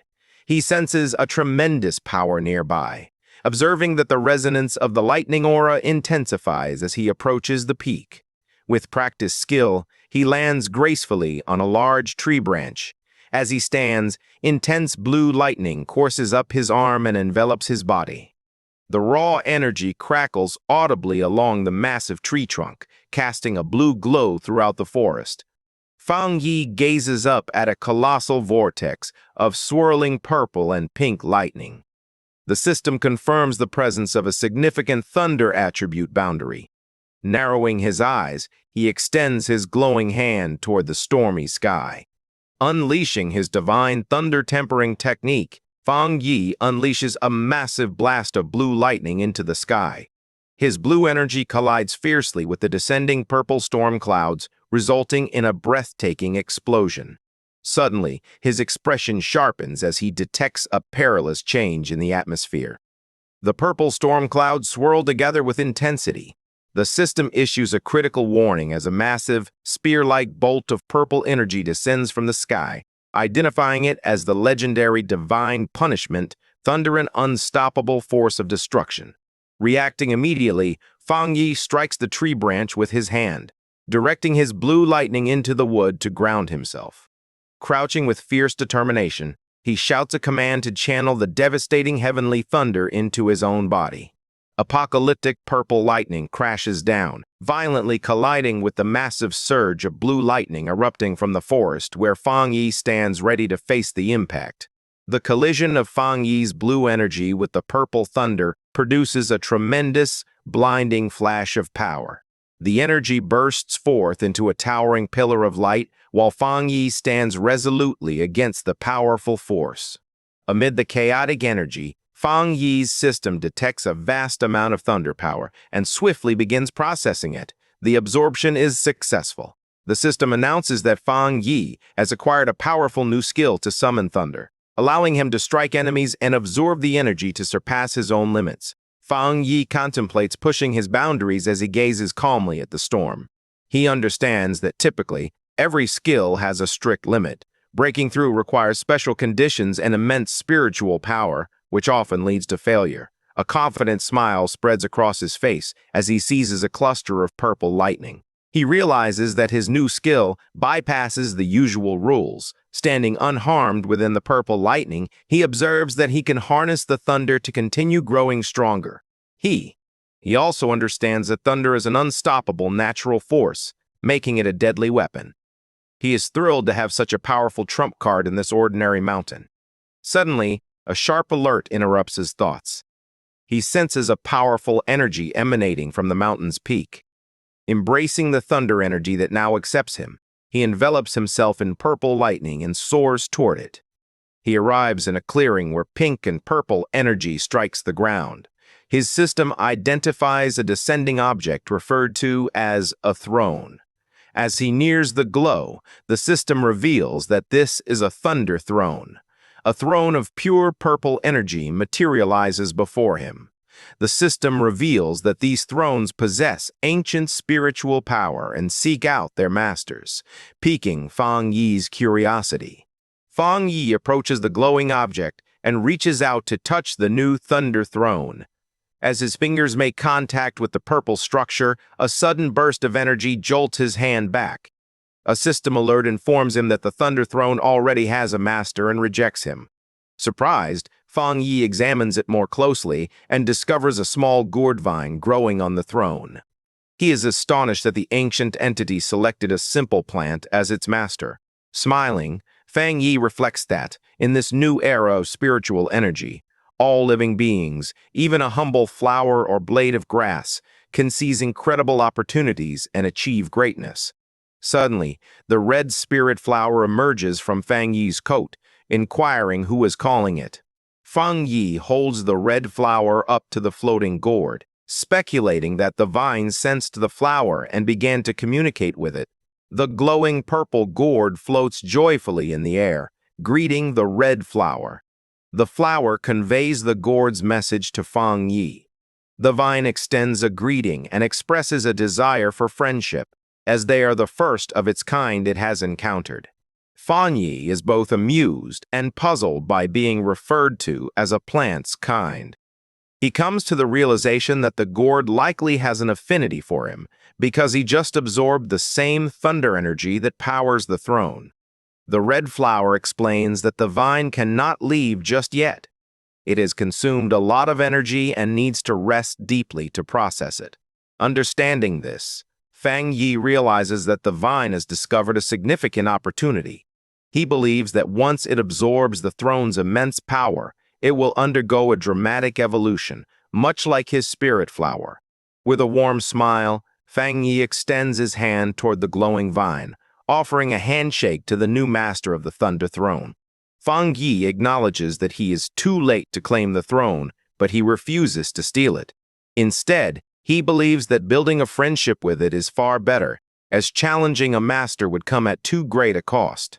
As Fang Yi observes the vine playfully brushing against his flower, he notes its gentle and friendly demeanor, despite its strong thunder powers. He feels relieved that it seeks conversation, assuring him that it poses no threat to humanity. However, he becomes serious, recognizing that this throne isn't the only one. With thoughts of other thrones awakening around the world, securing one becomes his primary objective. He also perceives a threat. If a throne can select a plant, it could just as easily choose a dangerous monster. Imagining a lightning monster assaulting a city, Fang Yi realizes that if malevolent beings are given such opportunities, humanity's survival will become significantly more challenging. Rising to his feet, he resolves to report these thrones to the Spirit Association and military for monitoring. He also ponders whether a single individual can claim multiple thrones. Suddenly, the red flower interrupts him, conveying a message from the vine that instructs him to go west. Fang Yi looks down, taken aback. The flower indicates that the Thunder Throne sensed a wooden throne falling in the west. A confident smile spreads across his face as he readies himself to pursue the new throne. Before he can take flight, the green vine gently coils around his ankle, halting him. Fang Yi looks down, puzzled. The red flower tells him that the vine wants him to wait and practice his new thunder skill here. The vine reveals that the area is rich in pure thunder energy, which could provide him with significant benefits if he trains there. Touched, Fang Yi smiles and agrees, feeling it would be impolite to decline his new friend's generous offer. He sits in meditation, hovering slightly above the ground, enveloped in purple lightning. As he trains, he feels grateful that the vine treats him like a true friend, sharing its immense spiritual wealth. Fang Yi activates his new skill, the Thunder Divine Limit, summoning a swirling storm of purple lightning around him. Eager to test his limits, he unleashes a powerful blast of thunder energy into the dark sky, curious to see how much this force can enhance his strength. The purple lightning crackles and spreads wildly. Amid the chaotic storm, Fang Yi's eyes shine as he begins his golden sun-breathing technique. A surge of his energy unleashes a massive pillar of golden thunder from the clouds, engulfing the forest in a brilliant explosion of light. Sweating under intense pressure, Fang Yi is awestruck by the terrifying power of the thunder. He feels the lightning coursing through his bones, swiftly absorbed and refined by his golden aura. To his surprise, the two powerful energies do not clash. Instead, they blend seamlessly, warming his body as his soul ascends to a whole new level. Suddenly, a change catches his attention, prompting him to look up in complete surprise. High above him in the dawn light, a massive blue image of a meditating god emerges in the sky. The system indicates that his golden sun-breathing technique has surpassed its limits and fully evolved. Fang Yi gazes at his hand, observing the glowing golden energy that envelops him after his skill has evolved. The system refers to the new skill as the Divine Sun Swallowing Heaven technique.